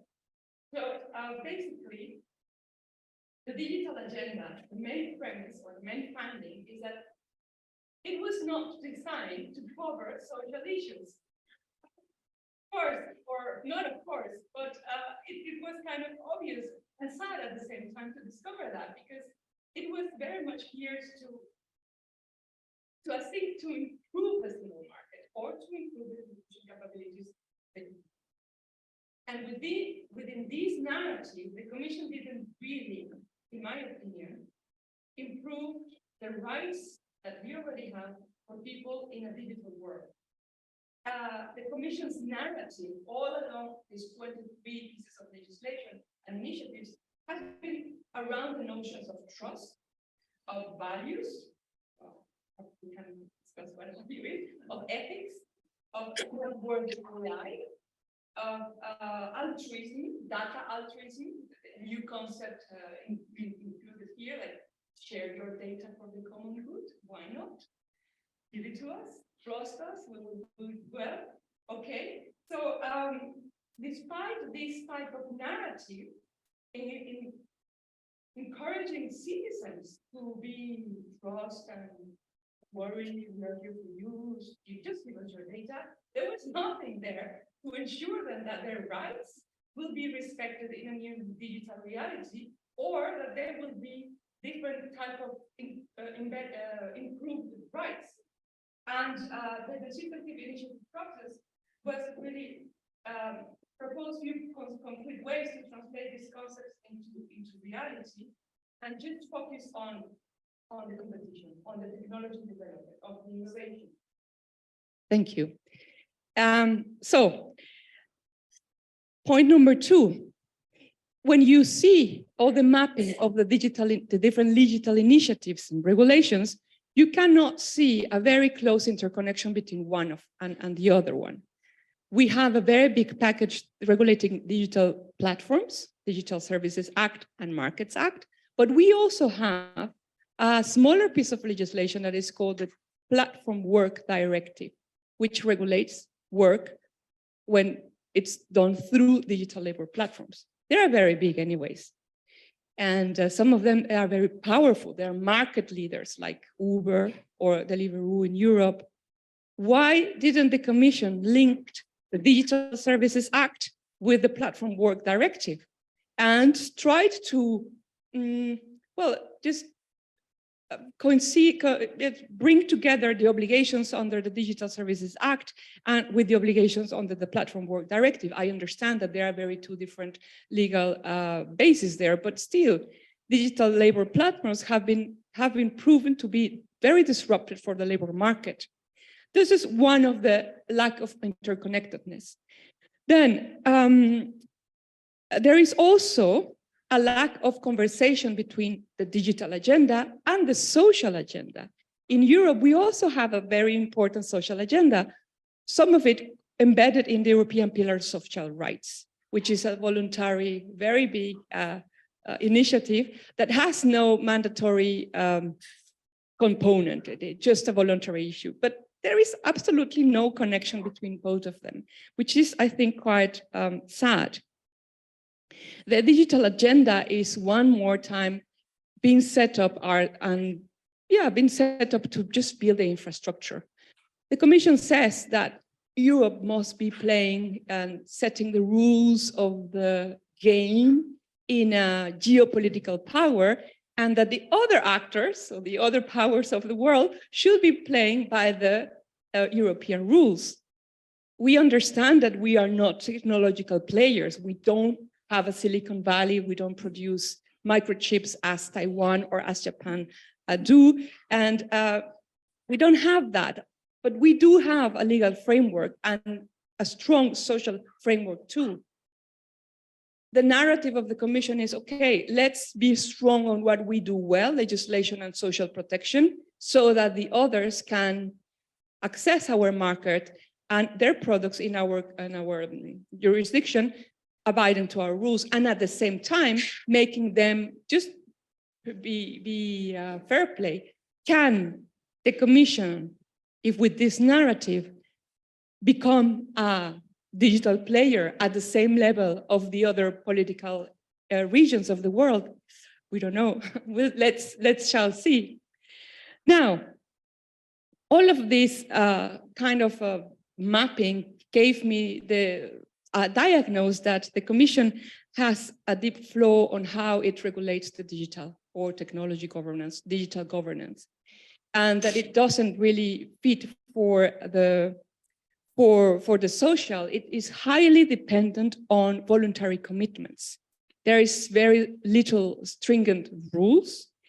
It relies a lot on experts, on voluntary codes of conduct, on standards, meaning technical standards developed by standardization bodies, which we know are not democratic, are being led by membership based, and if you want to be part of the standardization body, you have to pay a fee and go to the meetings and compete with any other member.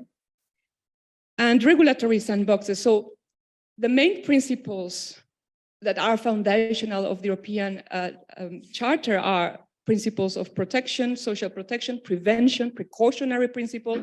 All of these foundational principles are not mentioned at all in the digital agenda, which is another deep flaw on how this type of governance is being steered. So what is the result of how the social actors or civil society organizations have been providing to the European Commission, and what has the Commission not taken into account? I have four points. The first one is the access. Most of the civil society organizations just make clear that there's still not equal access to the digital work across Europe. First of all, digital skills are not homogeneous among European society. There are children who have no access to computers. There are regions in the EU that have no fiber or good interconnectivity, 4G, etc., etc. So the access, it's very unequal and unbalanced. And this is a real damage, because if we really want people to be part of the digital world with the digital and physical persona, there will be still increased inequalities. The infrastructure is not there, and the skills are in a disparity. Are we going to have another type of exclusion? Will vulnerable groups will also be excluded out of the digital world? These are question marks that we don't see specific answers from the digital agenda. A second point was the abuse of algorithmic power.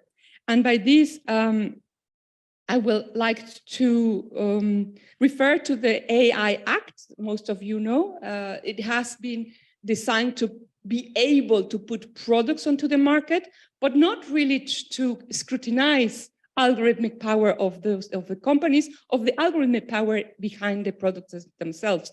We were talking with Stefan about why the Commission put some sort of algorithmic auditing among its rules, because it's an idea that has been there already for a while. Why isn't it there? And instead, we just ask providers or deployers of AI systems just to say, my product is okay to go and just take it and consume it as you wish. Someone must be held responsible out of the deployment of the algorithms. And very late last year, we had the directive of AI liability, which introduces a new form of liability for those deployers and producers of algorithms to the EU market. Then we have the last point related to digital platforms. And for me, I'm going to speak about labor, because this is where we can see very obviously how they disrupt the labor market with very new different rules and the breaking the subordination relationship and the employment relationship. Well, digital labor platforms are not just imaginary or unmanned websites. Someone is behind it. Someone is engaging with an algorithm and with AI models in order to facilitate a product through a rider or a platform worker. And thanks to their very big infrastructural power and important network effects, they are disrupting the labor relations. 2 years ago, the Commission issued a directive on platform work that it's still being discussed, and hopefully we will see it at the end of the year if the Council agrees with all the provisions. So what I have really summarized in 10 or 15 minutes, it has a lot behind it. And what I want to show is that there is still fragmentation within the digital agenda. The digital agenda is still increasing because after 2020, the Commission issued even more digital initiatives. There is fragmentation between the components of the digital agenda, and it has not managed to address the question of social Europe. And with that, I pass the microphone to Darian. Thank you. Thank you very much. That was a great start, I think, to the panel. A lot of information there. I had no idea actually that the legislative package was so big and so numerous in 2020. So that's a really interesting point. We pass, I think, directly to Stefan, and we're going to gather all the questions after all three speakers and address them then in the discussion. You're going to go. You have a presentation, so please get that set up quickly.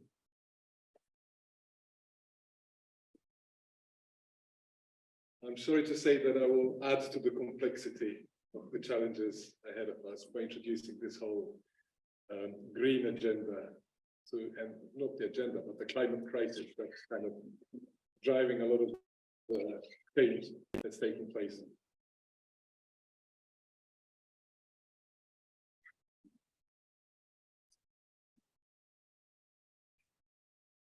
Anyways, I can start even whilst we sort of look for the.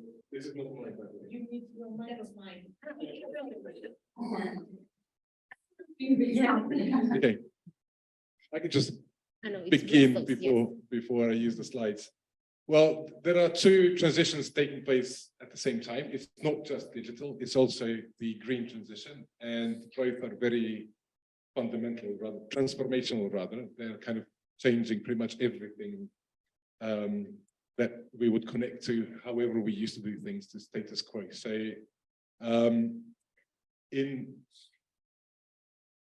saying that, I've chosen to title my presentation "Leave No One Behind," and it leads nicely onto the introductory remarks by saying that we need to solve the platform challenges for what the term that's already established in the energy transition forum, which is just transition, making sure that nobody is left behind.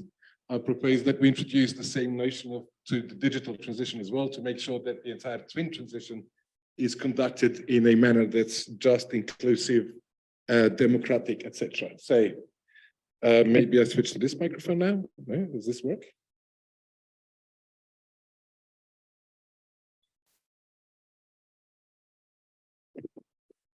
Okay.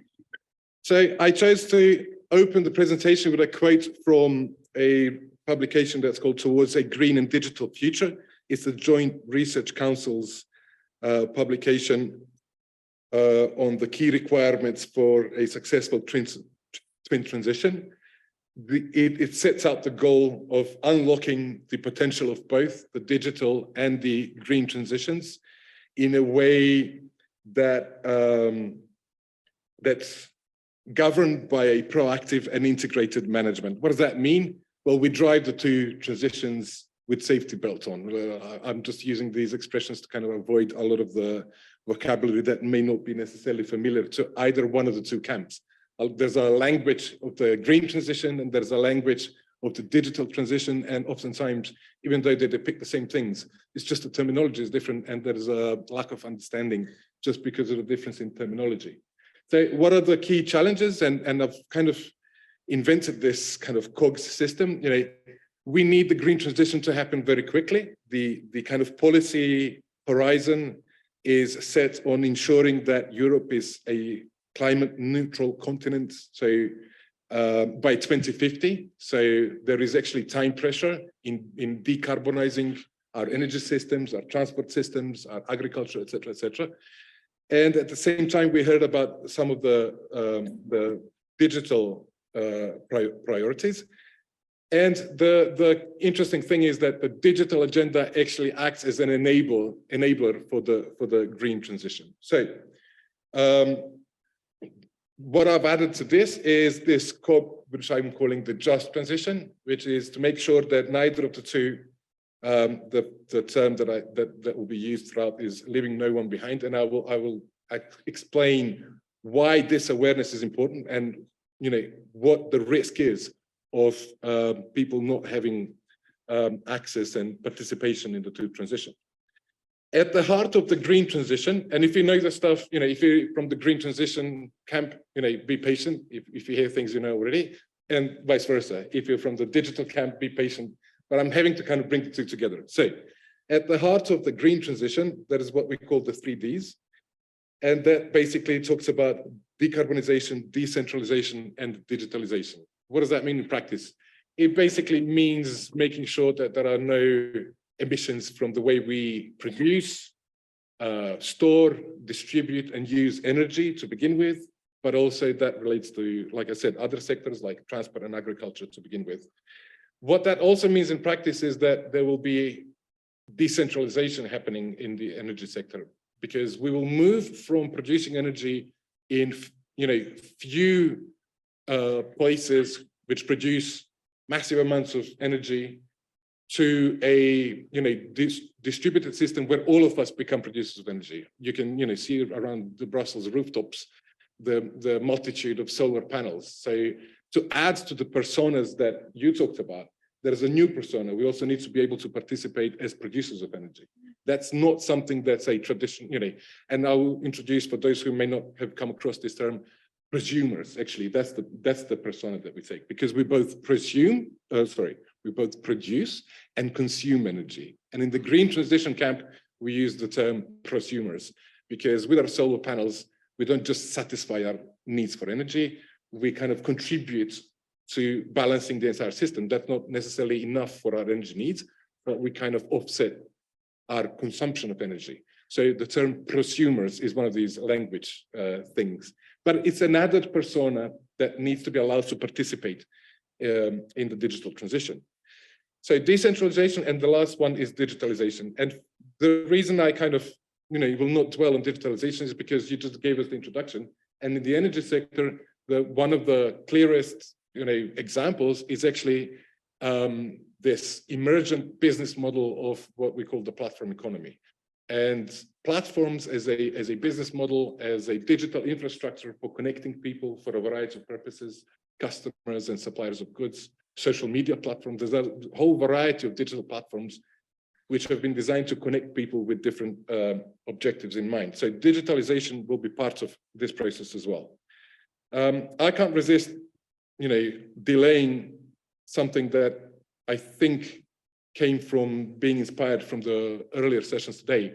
I actually think I will go back to the green transition camp and tell them that we need to introduce the 4th D, which is democracy, you know, energy democracy as well, because it's obvious that this is one of the kind of challenges that's being shared by the two transitions. So the key enabler. So just a few remarks on the energy transition and on the digital transitions, and then a few conclusions that I will draw from this. Abandoning fossil fuels by doing what? Improving energy efficiency and switching to renewables. Switching to renewables means mostly wind energy and solar energy, hence the decentralization, because we're capturing this energy not in centralized production facility, but everybody gets to participate. So my first, it's a rhetorical question. This is not a kind of a roundtable, but a panel discussion. So where have you experienced the energy transition to date? So it's an honest question to all of you and myself. I thought about, have I actually participated in the energy transition already as a individual? So I know, like me, myself, I changed the system, the way I heat my home. So I switched to heat pumps because gas is becoming ridiculously expensive. And that's part of the energy transition. Gas is a fossil fuel, and my heat pump is a far more, it still uses electricity without getting into where the electricity in my grid comes from. Unfortunately, it comes mostly from coal, which is another fossil fuel, but still it's a massive improvement in energy efficiency. And with a bit of luck, we'll abandon coal in due course. But I'm wondering if you had immediate, obvious interactions with energy transition in, whatever sphere of life you can quote it. Go ahead. Actually, that's a very good introduction to the policy instrument called the renovation wave. So we need, again, all of our households renovated for energy efficiency. So again, energy transition involves everybody. This is that relevant. So it moves away from big energy producers as a kind of dominant force in energy production, to making all of us and all of our prosumer personas matter if we're going to get to zero emissions by 2050, carbon neutrality. So what problems, issues have you experienced, noticed, or heard about? For the sake of timekeeping, I will actually mention one that has dominated the energy transition fora.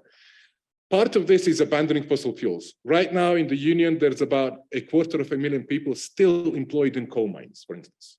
And we need to shut coal mines down. It's like the low-hanging fruit of decarbonization. What will happen to 250,000 people who will lose their livelihoods? Obviously, there is a start of what's been called the just transition debate. We need a phased approach. We can't have shock therapy. We can't just shut down. It's not just about balancing the energy system. It's about balancing the social dimensions of the transition, right? So to connect to the debate earlier. So there needs to be just transition planning, a phased approach where, as it turns out, the EU has the Just Transition Fund and a network of coal regions dependent on exploiting coal. So they have initiatives which support digital literacy, amongst other things, in these regions which depend heavily on coal exploitation, so that they're given a kind of an entry ticket to the carbon neutral future. So they're not left in a kind of dead end of fossil fuel economy. A word or two about platforms, and hopefully a few examples of how I'm perceiving the subject and trying to illustrate the challenges of driving a twin transition. So it's a worldwide trend of digital innovation, which serves the purpose of improving the efficiency of exchanges. It's obviously fueled by technological developments in primarily artificial intelligence and the application of algorithms. And again, I have a question, do you have an immediate example of where you interact with platforms? And again, I will feel free to maybe leave more time for discussion afterwards, but most of you have social media accounts. Those are digital platforms for connecting with people, right? So we have platforms there. We might have an Uber ride.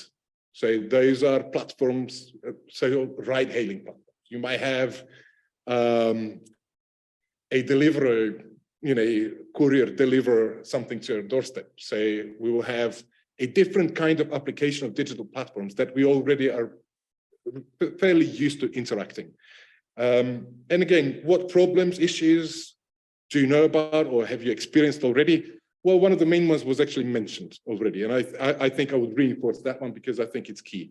It's disrupted the way the labor market functions because it has introduced a whole variety of diversified the way in which people performing work are being treated, formally recognized as employees or self-employed people, etc. And then this has repercussions for a whole bunch of other issues like social security, what we call the standards of decent work in general terms. So there's a lot of innovation happening, and a lot of this regulatory effort seems to attempt to keep up with the pace of innovation. So I'm here to introduce a new platform application and to tell you about an exciting space as an illustration of what the twin transition is about. This is not the entire landscape of driving twin transition, but when you talk about conceptual mapping, this is one illustrative example of how the two are merging together to create completely new environments in which we live, work, produce energy, etc., etc. So we already have digital platforms for connecting energy users and consumers or prosumers. So already in Europe, you have decentralized digital platforms where you enroll, and you can actually, because the grids, we now have smart grids, decentralized systems where you can actually connect with other people and perhaps form an energy cooperative so that you're not accessing the market individually, or you can buy from specific producers. You can actually, there's people who are very aware of the challenges of decarbonization, and they want in their home only electricity from renewable sources. For instance, even outside of the union, I have an option in Belgrade to actually source electricity from renewable sources. So this innovation is actually very quick to drive this value-driven prosumer behavior. Because we talk about values, it's no longer just about making sure that the system is stable, that we balance the system, that supply matches the demand. Actually, we are slowly as consumers introducing values into the way we use energy. And this matters a great deal. Now, there are challenges as well. Again, I have here different types of participation in the energy transition. I will relate this to personas. We can have different personas in the energy market as well. But there are issues. Again, like in many other markets, there should be safety checks. And here's a few examples of why. Best to be practical and abandon the theoretical concepts. You have a situation where not all of our rooftops are equally attractive solar panels. So somebody mentioned, in the morning section, I heard somebody say that actually they use the same swimming pool. It's a public building. It's different than my home, because my home will have a smaller rooftop. Public swimming pools have enormous rooftops, so much more attractive for investing in solar panels. Normally across Europe, energy cooperatives happen between public organizations and private individuals. We can actually join forces with our municipality and install a cooperative, solar panel production facility on rooftops that are actually profitable. However, what happens if we don't have equal access, democracy, and participation of our different personas? Large-scale investors end up capturing all the attractive surfaces for solar paneling. So there's nothing left for us, the individuals, to participate in. So there are questions about the structure of the market. So it's not just the case of having enough renewable electricity. It's how we get there that matters as well. And I have to say again, I'll go back to democracy, energy democracy. We need as many people as possible to participate so that there's a sense of ownership to drive this transformational change all the way to 2050. If we don't do that, it's kind of increasing the risk of the change. So, rather than what I talk about here, there is a risk of commodifying energy. And I think energy is different from other products, and energy has a public good dimension to it. So, these safety checks and balances are important in the way that the energy platforms should run and operate in the future. I've added here energy justice, energy democracy. So how can we, what can we do to, I'm calling this oiling the cogs of change given the visual that I used. Well, one thing that I absolutely agree with you, we need more conversations with people from different sectors. You said that we would bring people from the digital arena together with people from the social arena to sort of inoculate the digital transition against these risks. I advocate for introducing also the people from the green transition arena, because it's to a large degree a siloed discourse. The green transition guys obsessed with how we get there to 2050, how we decarbonize the systems while maintaining reliability of supply, And I don't even want to begin placing this into the context of what was said earlier about the international crisis, about war in Ukraine. So the security of, I would even go as far as to say that when we talk about values, one of my notes from this morning said that, to me, I thought this was interesting. You know, yes, we have all these different values, but there appears to be a hierarchy of values. There's some, they're not equally important, or they're not assigned the same level of prioritization. And it seems to be the case in the way EU interacts with, you know, candidate countries, in the way we deal with energy as well. There's a hierarchy of needs. We need the lights on. So that's like, in most of, you know, people who deal with the energy transition, that's priority number one. And then, you know, 2, 3, 4, 5 places down, that lower down, we can discuss how we do it and whether we feel good about it. But clearly, what we are advocating for here is for energy democracy to be a key driver of change, or to remain a key driver. You know, we don't just take it for granted. Okay, but then one of these drivers is sustainability. And when I talk about sustainability, I wanted to say that it's not just about environmental sustainability. I wanted to introduce the notions of economic sustainability. These business models need to be sustainable. And also, in response to an earlier chat that we had today, you know, there's actually a lot of these platforms which are not making money. So, you know, we talk about their, like delivery platforms. You know, I don't want to name them, but they come and go. There's, you know, some have been just recently shut down in the Netherlands. In Germany, there's market consolidation. A whole bunch of delivery platforms are just financially not sustainable. So they're being absorbed by bigger guys.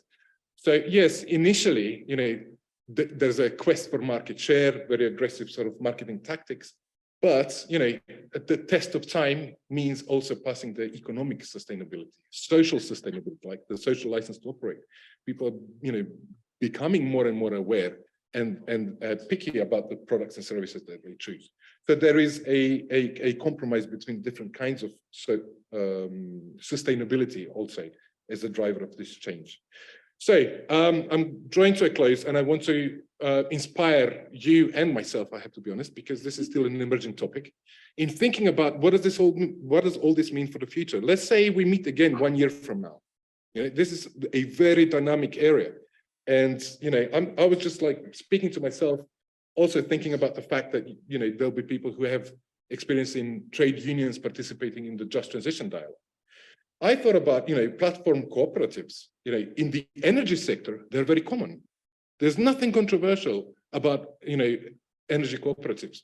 And actually, virtual cooperatives. I have friends from 5 different cities with solar panels in 5 different cities in Serbia, participating in the market, selling their electricity even abroad. So that's, you know, how flexible the system is. In energy cooperatives, that's normal. Why don't we have more platform labor market platform cooperatives? That's interesting. We have very few. And actually, in fact, I think there's maybe 2 or 3 examples in the EU. So, you know, why is it that, you know, people, you know, driving cabs around could not have their cooperatives and run their own platforms so that they can optimize their algorithms for objectives other than profit? So they can, you know, share in the profit by also, you know, contributing social security, improving the standards of work, et cetera, et cetera. Another question that was on my mind is, why don't we have employment platforms for vulnerable groups? You know, why couldn't we? Because one of the problems in the energy transition is that a lot of these people in coal mining are situated in geographies without access to big markets. So they don't have the variety of economic opportunity. Whereas the digital transition is making it perfectly possible for people to work anywhere. You know, you can, you know, connect to demands, you know, anywhere in Europe. So another idea that I had was, what happens when the 2 universes of platforms meet? I have to be specific with this example. One of the main technological challenges in the energy transition is the issue of storage. You know, we have energy from solar panels when there is sun. You know, we have wind energy when it's windy. But, you know, that's not necessarily the same as the pattern of use. So it doesn't equate to demand. So the storage question demands that we integrate sectors. Imagine if we had a fleet of electric vehicles, like 1 million electric vehicles with batteries. That's, you know, put together, pulling this resource is one huge storage possibility. You know, and I think it will be interesting to see what happens when some, you know, Uber, realizes that they have a fleet of electric vehicles, and that, they actually, in addition to transport services, they can provide energy storage services with their fleet. And then the question becomes, whose cars are there? Because the business model is different. Then they may not own the assets that perform the work. So there's a lot of space there for innovation, and I think this will not slow down to accommodate our policy cycles, our regulatory dynamics, etc. So it'll be very, very dynamic. Anyways, I want to close with a few words about the Reshaping Work Foundation, because what we do is actually, our core business is bringing people together from different sectors. So over the last couple of years, we have these regular dialogue initiatives where we bring platform companies and people who are trying to solve these issues in a sustainable manner in the platform economy, together with reps of trade unions, worker representatives, but also academic researchers, et cetera, to actually not just map out these issues, but be informed by the practical experience from the businesses themselves. A lot of these businesses actually come up with guides and are happy to share with other companies because nobody's dealt with this before. So it's kind of pioneering practice. And, there are many who are interested in the long-term sustainability of their business models. They know that they need to rely on their workforce, and they know that without addressing a lot of these challenges, they're just not going to be either economically, socially, financially sustainable. Anyways, with this, a little bit of a visual on our last year's pool of partners who participated in this discussion. And for the closing slide, I wanted to also invite you to have a look at our most recent annual report, which summarizes some of these issues, namely on platforms, on the use of artificial intelligence, such as it is dealt with in the draft directive on improving the conditions of platform workers, and also on youth in the workplace. That's a topic that I don't have time for now, but I'm very keen to just highlight before I close. Already now you have algorithms deciding, for instance, a big company will have a job ad, and there'll be 100 applications.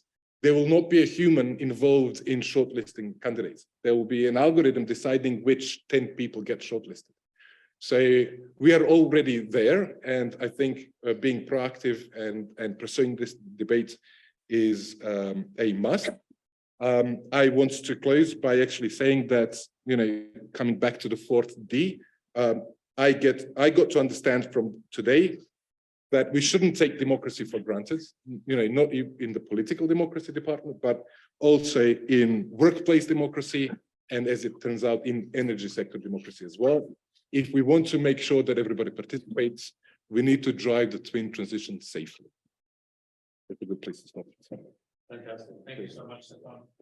It was really a lot there. We passed directly to Luana, who's going to pick up.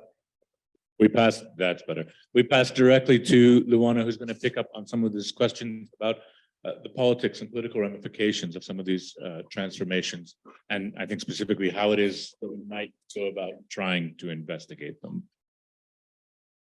Let's see, the slide is ready. Fantastic.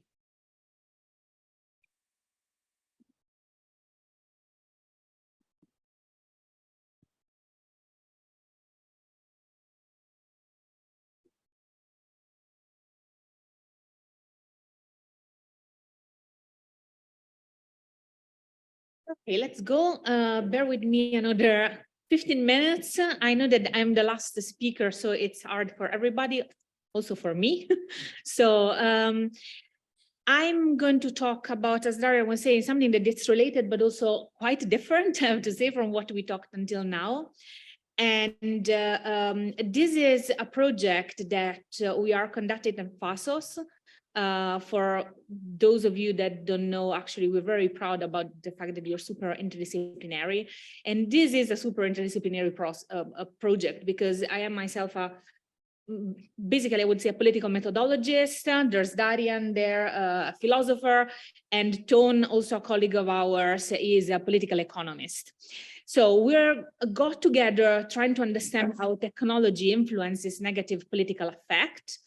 And this is one of those topics that normally, I think many of you already encountered with the social media aura around it, right? So how technology influences negative political effect, it's mostly through social media. There are two strains of research here, and one is the one of echo chambers. So basically the idea is that in your social media environment, you tend to befriend or follow people that think like you. And this means that you start having a perception of your in-group or people that are like you, like the group, and that there is little of the others out there. So you perceive more legitimacy also to be aggressive towards the out group, or to, you know, really refute what the others are thinking. And the other one is that in a social media environment, you don't have a personal direct contact. So apparently, according to psychology, social psychologists is encourage being a bit more aggressive because you're not dealing with people in person. So these are the two main strain of research of how technology influences political effect. And we actively try to stay completely away from it and to take a completely different angle. And the angle we're taking, it's the one of technological transformations and the transformation of work, of labor. So in this sense, it touches upon what has been said so far. And what we notice is that we are witnessing a deep and fast technological transformation that affects work through mostly automation. And the idea here is that automation is kind of depleting the middle part of the, let's say, jobs that are available to citizens. So if you are a low-skilled worker, for example, you're ironing, or I don't know, you are picking tomatoes, it's not that easy to replace you with a robot. But there are other jobs that have been replaced. Actually, it's it's happening since a few years. For example, when you think about also highly specialized manual workers, the one that used to assemble cars, I mean, I'm Italian and we have Fiat, and this was a huge debate in Italy.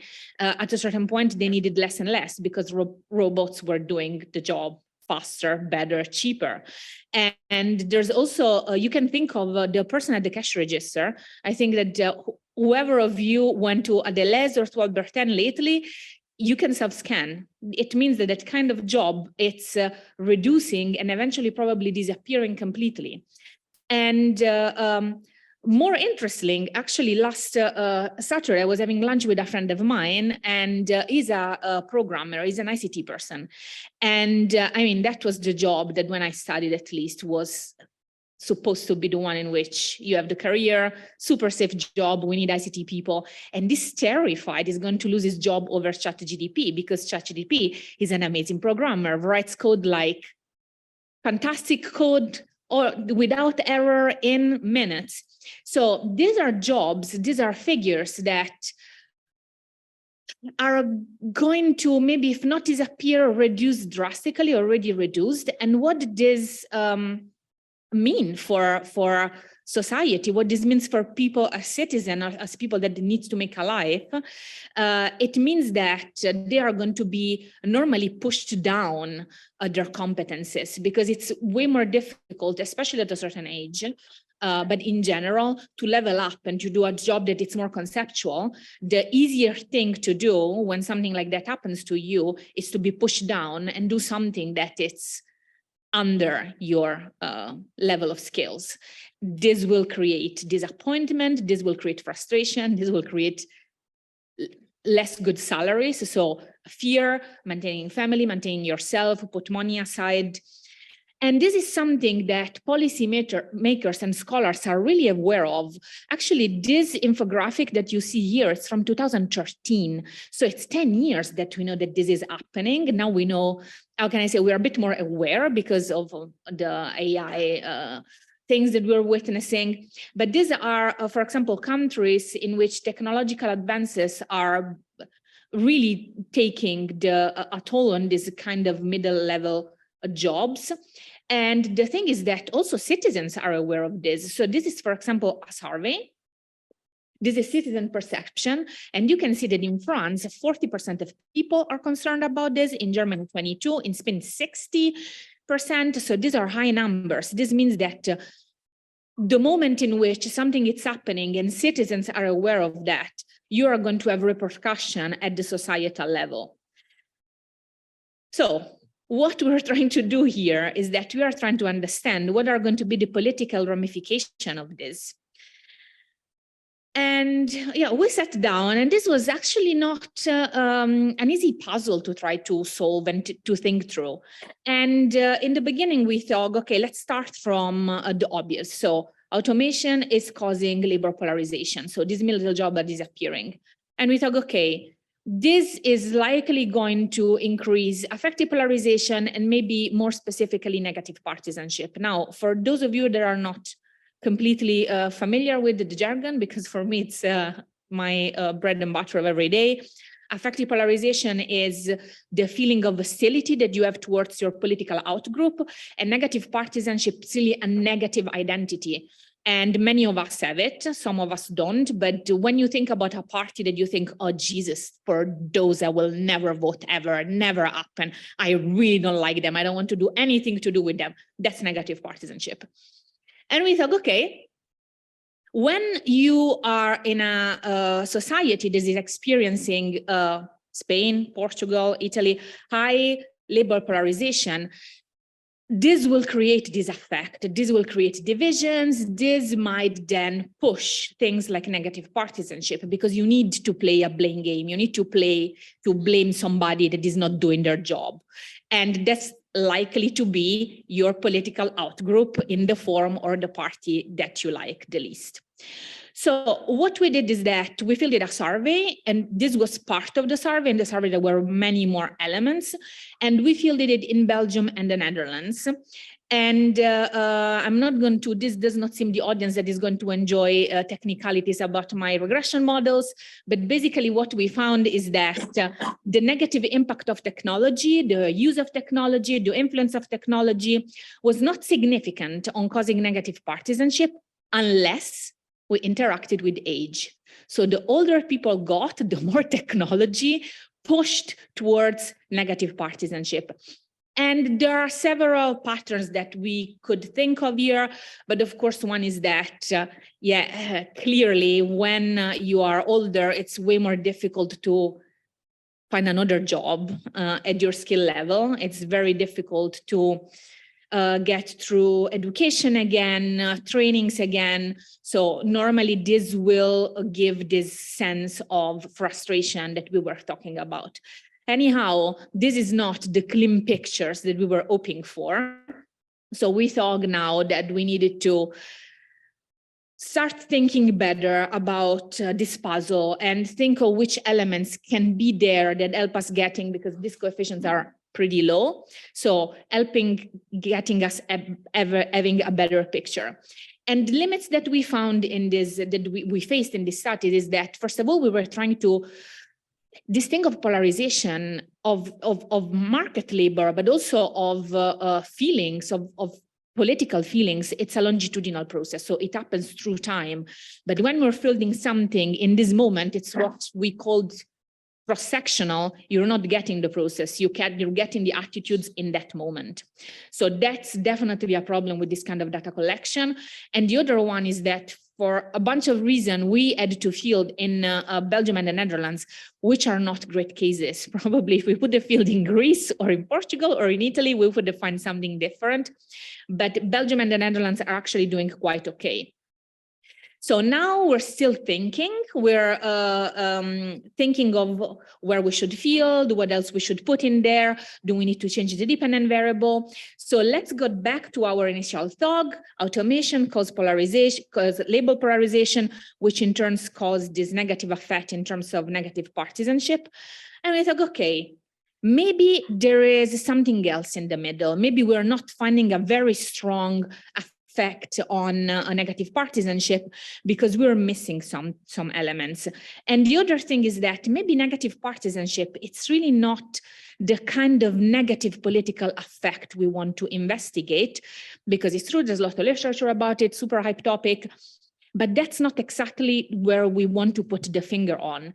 And we thought, okay, maybe better to measure the trust in elite, because what you are going to be very nervous about, you are going to be very nervous about the fact that you are in a vulnerable situation and the people that are supposed to take care of you, to take care of the situation, maybe they're not able to. So we revisited our path of thinking, our train of thoughts. We stayed with the core idea that automation, and also this is acknowledged in the literature, plenty of evidence, that automation causes labor polarization. And we thought, okay, but the direct effect of this is on job security, which was actually in the previous survey anyways. But job security, not only in terms of, do I think I have job security, but in the feelings that it gives to you. So normally the negative feeling associated with negative political effect are fear and anxiety, and in turn fear and anxiety tend to be associated with anger. So it's also something that we saw in the last Dutch elections that were already recalled here, right? It's things happen and you push things around. Okay, so this is probably something we need to explicitly measure, the fear, the anxiety, and the anger that job security brings together with it. And then as main dependent variable, as main thing, as main effect we want to see, it's the trust in the elite, as in, are this elite able to handle the situation? So am I in the hands of somebody, of a political elite that, so government parties, parliament, that is able to navigate the change and provide the job security that I need to live without a very high level of anxiety, of fear? Of course, negative partisanship stays part of the picture, because you are going to normally think that the party that you like the least is going to be the party that is less able to do this. So something you need to control for, that probably has an effect there, but probably the main focus of this is where we're going needs to change. And the other thing we're disputing about is whether we should use, again, observational data. So what, it's a survey, so you basically get a picture of what is happening now, or whether we should do an experiment, because in an experiment, you can actually give a treatment to your respondents. And in this case, we could give a treatment that is really based on the specific situation of technology and how it does influence your job. And this is it. Thank you so much, Luana, and thanks to all of our speakers.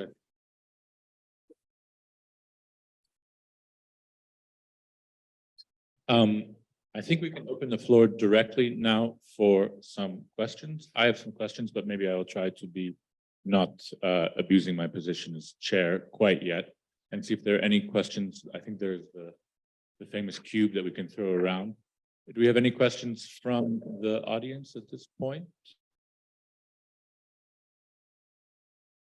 Not yet.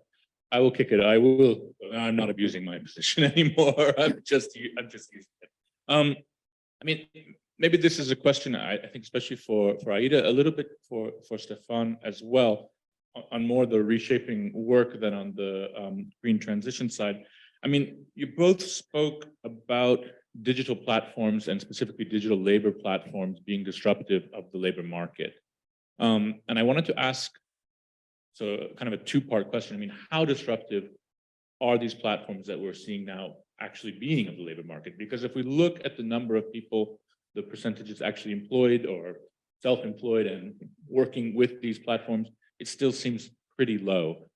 And the other part, the second part of the question is, we talk about digital platforms and digital labor platforms, but there's a second aspect of it as well, which is algorithmic management, right? So these platforms are, of course, all tools for algorithmic management. If you're a Deliveroo rider, an Uber driver, probably now also a PostNL driver or something along these lines, you are certainly being managed not by human beings and in a call center or in a dispatch center, but by algorithms now.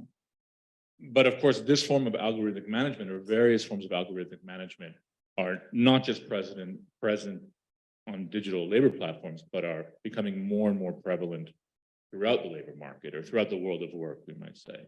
So I wonder if you could just give a little bit of comment on, first, on how disruptive these digital labor platforms actually are at the moment, and where do we see that trajectory going? And then how this relates to the larger question of algorithmic management, and the kind of in relation to not just the amount of work, so not just a quantitative assessment, but also qualitative assessment of the kind of work and the experiences of work that are available. Is that a reasonably clear question, at least? Yeah. Yes, I will try to give also reasonable answers. So the disruption of the digital labor platforms is really huge because on one hand, they are not regulated. So that's pretty disruptive. For example, if you look at transport companies, mainly services of taxis, they are heavily regulated. They have to pay a lot of fees in order to enter into the market anywhere in the world, basically. And there are some, just some sort of regulation there, keeping them playing by the rules. When the digital label platforms enter into their market, they had absolutely no regulatory foundations to go in, and they disrupted the competition. That's on the business model aspect. Thank you so much.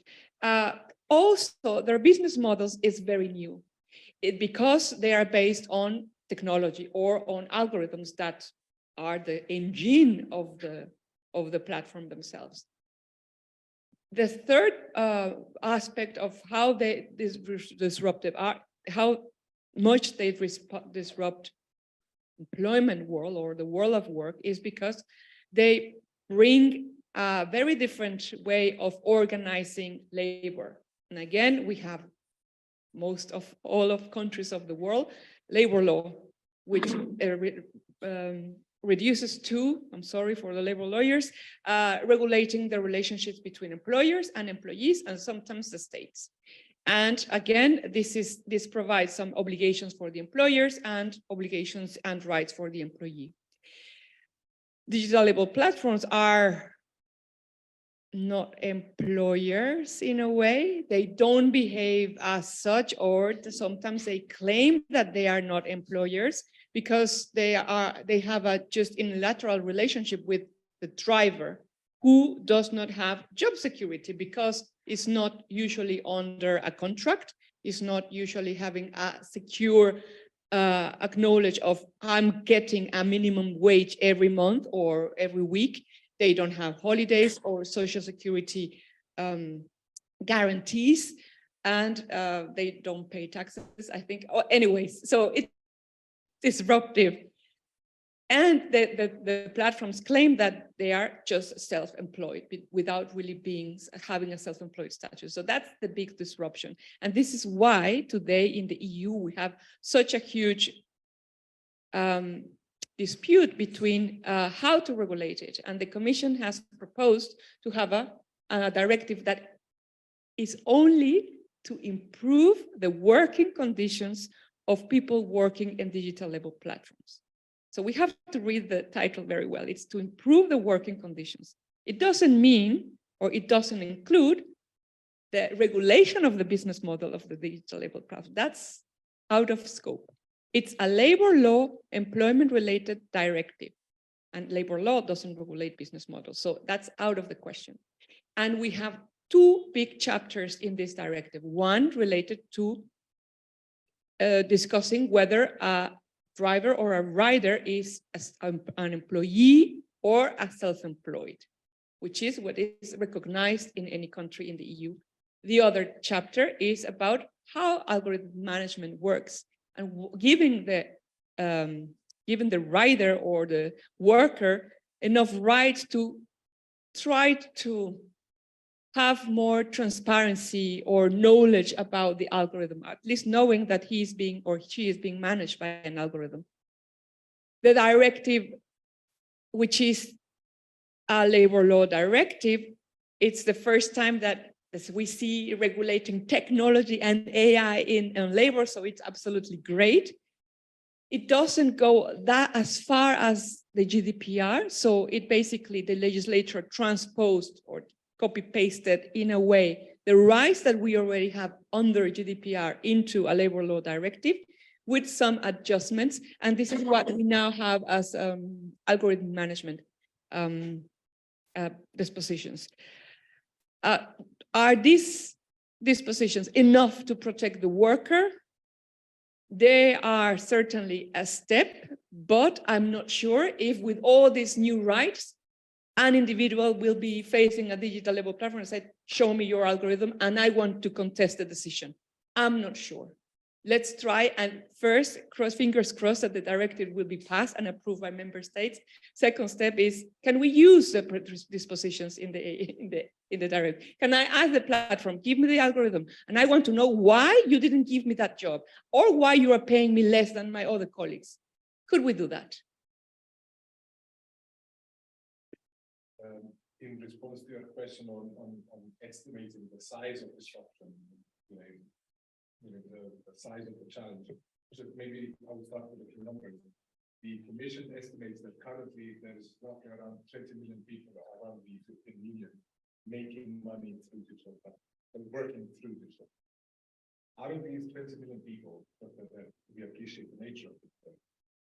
Many will not be full-time employees, so people use platforms and earn an income on and off, and combine this ability to earn an income with other responsibilities. So there's a degree of flexibility that actually a lot of the participants in this part of the labor market find very useful.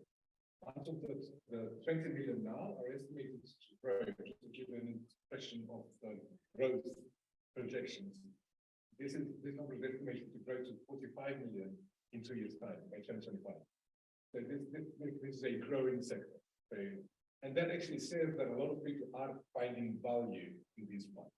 However challenging the circumstances are that we described, people do find it useful.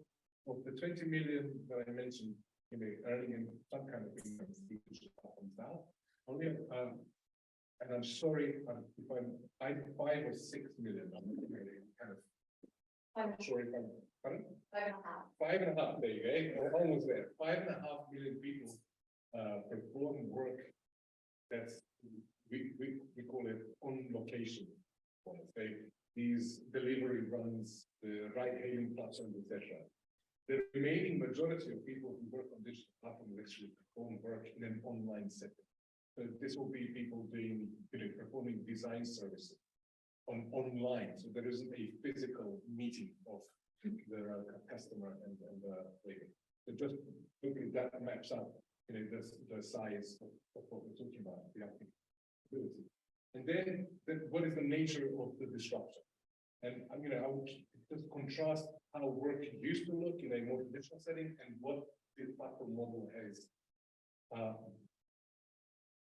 brought about, but not just brought about, but also catered to, because there is both an element of change being driven by platforms, but also an element of change actually being driven by platforms responding to new patterns of work that actually new entrants in the labor market perceive the function of work differently compared to old perceptions of work. So, in the old days, and I hope you appreciate I'm using these terms to illustrate change rather than really agreeing with the qualification. But traditionally, work used to be a full-time job, a 9 to 5 for a single employer, where throughout the working age you would maybe change, few employers before you get to retirement. And work was directly related to the status of being employed, which is why this debate is so important. Was directly relevant for the way the social safety nets, for your pension contributions, for social security, for the health insurance, etc. What you have now is people in the platform economy not working for a single employer. You will have delivery guys working for several platforms at once. They will do a few runs today for one platform, and then a few runs in the other platform, etc. That adds complexity. They will not work full time, and many will not want to work full time because they're combining work with other responsibilities. Students have responsibilities at universities, and they find it, they didn't, even if this was an option, they wouldn't want to work. They're kind of supplementing whatever income they have or support for their studies, and also time ones. Another change is, moving from a few employers in a career to changing many employers to fragmented, jobs, and finally,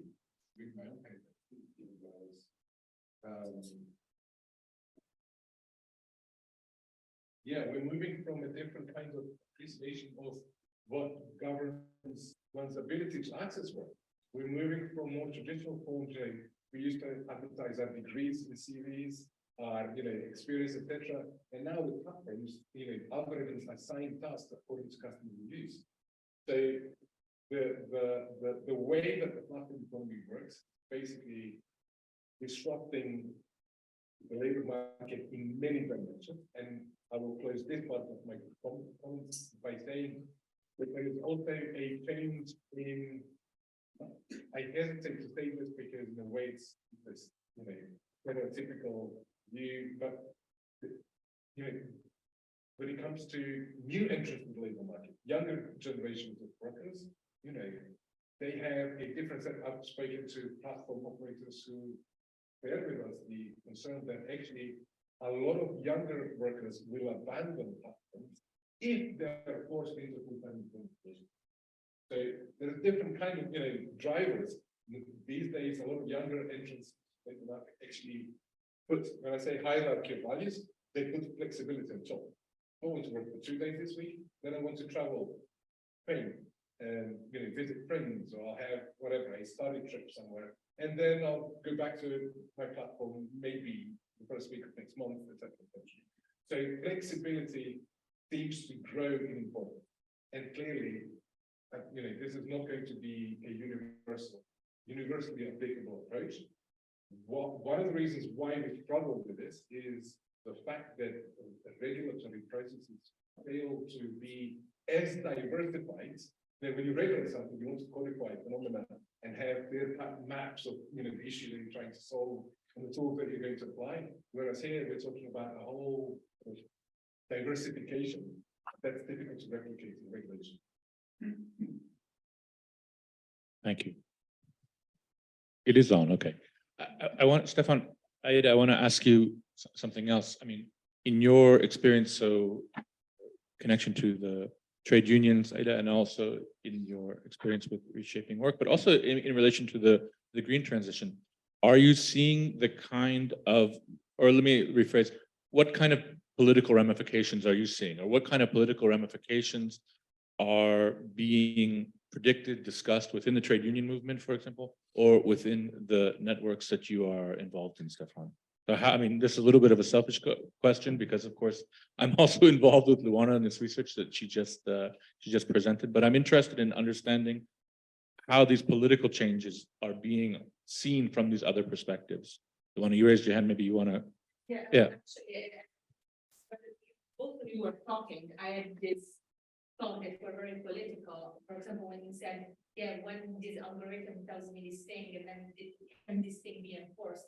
I was thinking it's horrible if it can be enforced, because imagine that at a certain point, so there is this thing that we use in political science, this concept which is super powerful, which is political efficacy, and it's how much you feel that you can change something by, think of France now, protesting, by making people changing their mind. But protesting and lobbying are based on the idea that there are different arguments and different visions of the words, and it's humans against humans. But I was really thinking, what are the implications for citizens when something gets decided by algorithm? You will feel completely disempowered. Then the discussion, it's on the technology side, on who decides the algorithm, and citizens won't have it's hard enough now, right, to understand the political debate. But when I will need technical knowledge to decide what goes in the algorithm, it's going to be super tough, and it's good. I would be afraid that this is going to decrease the political efficacy of citizens by a lot, and that's something that makes people, it's one of the main indicators for satisfaction with democracy, that you feel that you can have an impact, right? And for this thing, I think it's also related. For me, coming from a country in which basically having a non-temporary job, so a fixed position, it's the ultimate ambition, right? It's what you really want. It's when your parents are going to be happy that you have. It's what my grandma asked me during all my postdoc years: when you're going to get a permanent job. is that I understand this. I understand that students or certain kind of people want to be flexible. It's appealing for them to be flexible. I would think that it probably correlates with age a lot, maybe with having other kind of income, for example, I don't know, parents, yes, or real estate, right? Or yeah, but one thing that, for example, shocked me when I moved to Belgium or to the Netherlands is that when people want to change job or they lose a job, they are not so desperate as in Italy, because there is a very, a very active labor market. You're going to find something else.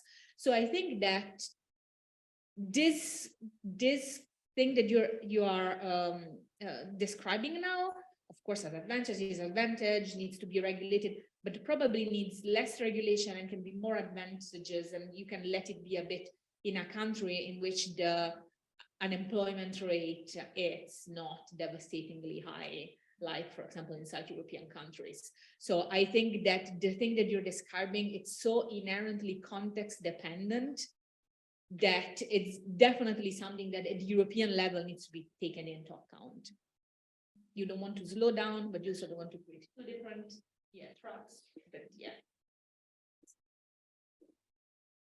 Right. I don't know how to start, but I think that we have at the ETUI a survey among many countries. I was not involved, but my colleagues made it about the feelings and impressions and of digital labor platform workers. And this survey has shown that indeed there is a very there is an understanding of the concept of flexibility, because some people might think that by working on a digital labor platform, you might be having the freedom to choose for how many times of the week you work, how many hours, how much you invest, and you can have the flexibility to work for many employers in a way, which is not what people are really looking for. What we have seen, what my colleagues have seen, is that this false flexibility gives also a false, an increased sense of insecurity. People working on digital labor platforms do not know how much they will earn or whether they're covered by Social Security. They don't know. And this produces a feeling of high insecurity. I don't know how to pay my rent or to give my fee for the school, whatever. And this is really a problem.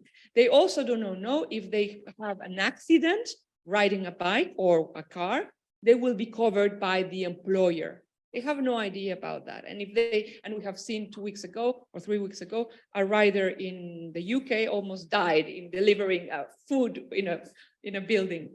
So the employment status is not being an employee full-time for specific labor platform. In order to know if someone is employed by a platform, the platform has to comply at least with 2 or 3 criteria that show that, yes, they are behaving like an employer. Employment status is not just automatic and like that. It's a very technical and complex labor concept. And the other thing about the, you mentioned something about, the last part was? I just don't know what the last part of intervention you said, imagine that it's an algorithm that decides on things, and that's what my remark was about, that I think it might be dangerous. Yes, well, they are already doing. We see the platform business model not only working in the platform economy, but also being imported to other more traditional employment sectors, service sector, transport sector, finance, healthcare, banking as well. So it's being permeated, and people, nurses are being scheduled their work by an algorithm, and they don't know why they've been allocated one shift or the other. They just work like that. It is dangerous because I don't think that we have enough agency or power to understand how to contest an algorithmic decision-making. It's not about being or becoming data scientists and say, there is an algorithm flow, I'm going to contest it. It's almost impossible because either the platform or the employer tells you this is a confidential business information, it's my algorithm and my KPI, or you don't have any it's not your business, and that's it. What I think it should happen across the labor market is much more digital or AI literacy without being able to understanding the code. And this is only given if we have a legal framework that can enable or open the door for the individual to be and feel more empowered. We know that social media can polarize opinions or can be a driver to opinion polarization. We have also at ETUI studied the phenomena of the far right and how certain movements are driving to certain extreme political views. And some or big part of these tendencies are driven by algorithmic decision making. This is just what I can say for now. Can I ask you to actually build on these two responses by also connecting to your presentation? The political angle of this. It appears again that when we talk about platforms, it's actually the algorithm, wherever different sectors seem to lead to similar polarization. Why is this the case? Because they're designed to appeal to you. So you give them social media, they will give you the stuff that you want to see. And we're talking about, in political sense, the lack of communication in the climate movement. Even that I also have a background in communications, I always find it interesting that we want to convince people to join the climate movement and appreciate the dangers of climate change, and then people who don't agree with us, we call them climate deniers. Very dismissive. It's not inviting. It's not inclusive. It's a conversation. And if you want to have the whole society, you need to have these communications. You need to bring these silos together. Otherwise, you end up basically with blind spots. You only end up in silos communicating with the people who are proposed to you by the algorithms.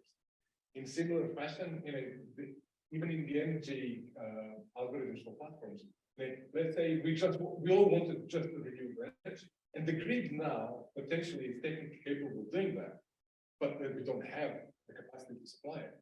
The grid is a public good. So what do we do? Do we just ignore the fact that actually somebody is going to call to give us the outstanding electricity? So there is a public dimension to it, and algorithms somehow obscure the dialogue by actually keeping us isolated in that dialogue.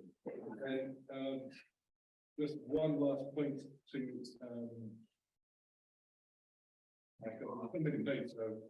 in terms of this perceived flexibility to your points. In theory, yes, there's a degree of flexibility that can work. I don't have to work this week, etc. It's actually the algorithm which favors those participants in the platform who are there every day. So if you decide not to work next week, basically the algorithm drops you as a proposed provider of service for the next order. In actual fact, there's many issues there. In theory, yes.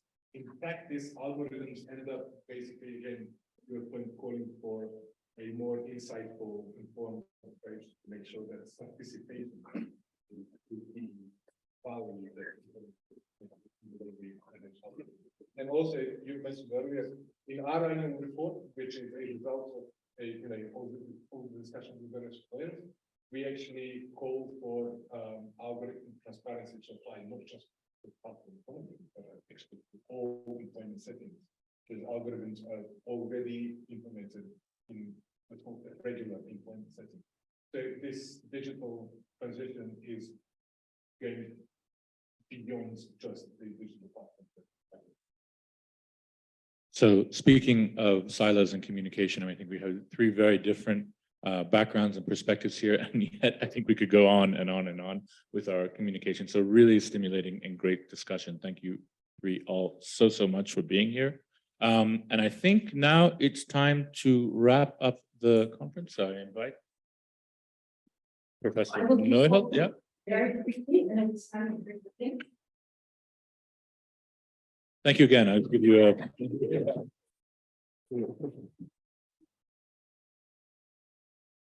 So thank you so much. And I know it's me and the drinks, so I will be super brief. I would like to thank everybody here in the audience, online, the speakers, my excellent colleagues from Maastricht University. It was really a pleasure to have so many friends around the table and to have such high-level discussions. And I cannot do justice to everything that has been said today. We will try to draw up some recommendations from what we heard today. We will at least do summaries, but also try to do some recommendations. And there we will have to get back to you. So sorry for that. But I think it was so much food for thought. I would also really like to thank the campus for everything they've done for this project. And maybe we can still applaud.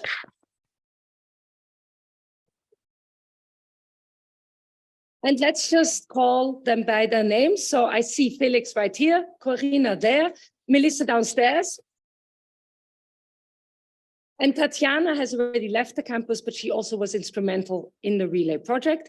So this has been going on for several years. We've done 6 workshops. This is the last one. And I think it was on many different topics, as we've seen today. And what we did today was actually, without knowing it, rather ingenious, bringing together different topics in the same panel. And we saw, for instance, this afternoon that that really works. And maybe the Commission next time will only have 3 priorities instead of 6. You know, to be more succinct, you have to make choices. So bring things together and also see how these different topics actually interrelate and then actually give rise to new policy solutions. So what we also talked about today was collaboration, breaking down the silos. And we did that today. And I hope we continue to do that in the future. And there's nothing better than being here in a room together, because now we can have drinks and continue that collaboration. So thank you so much, and let's enjoy and toast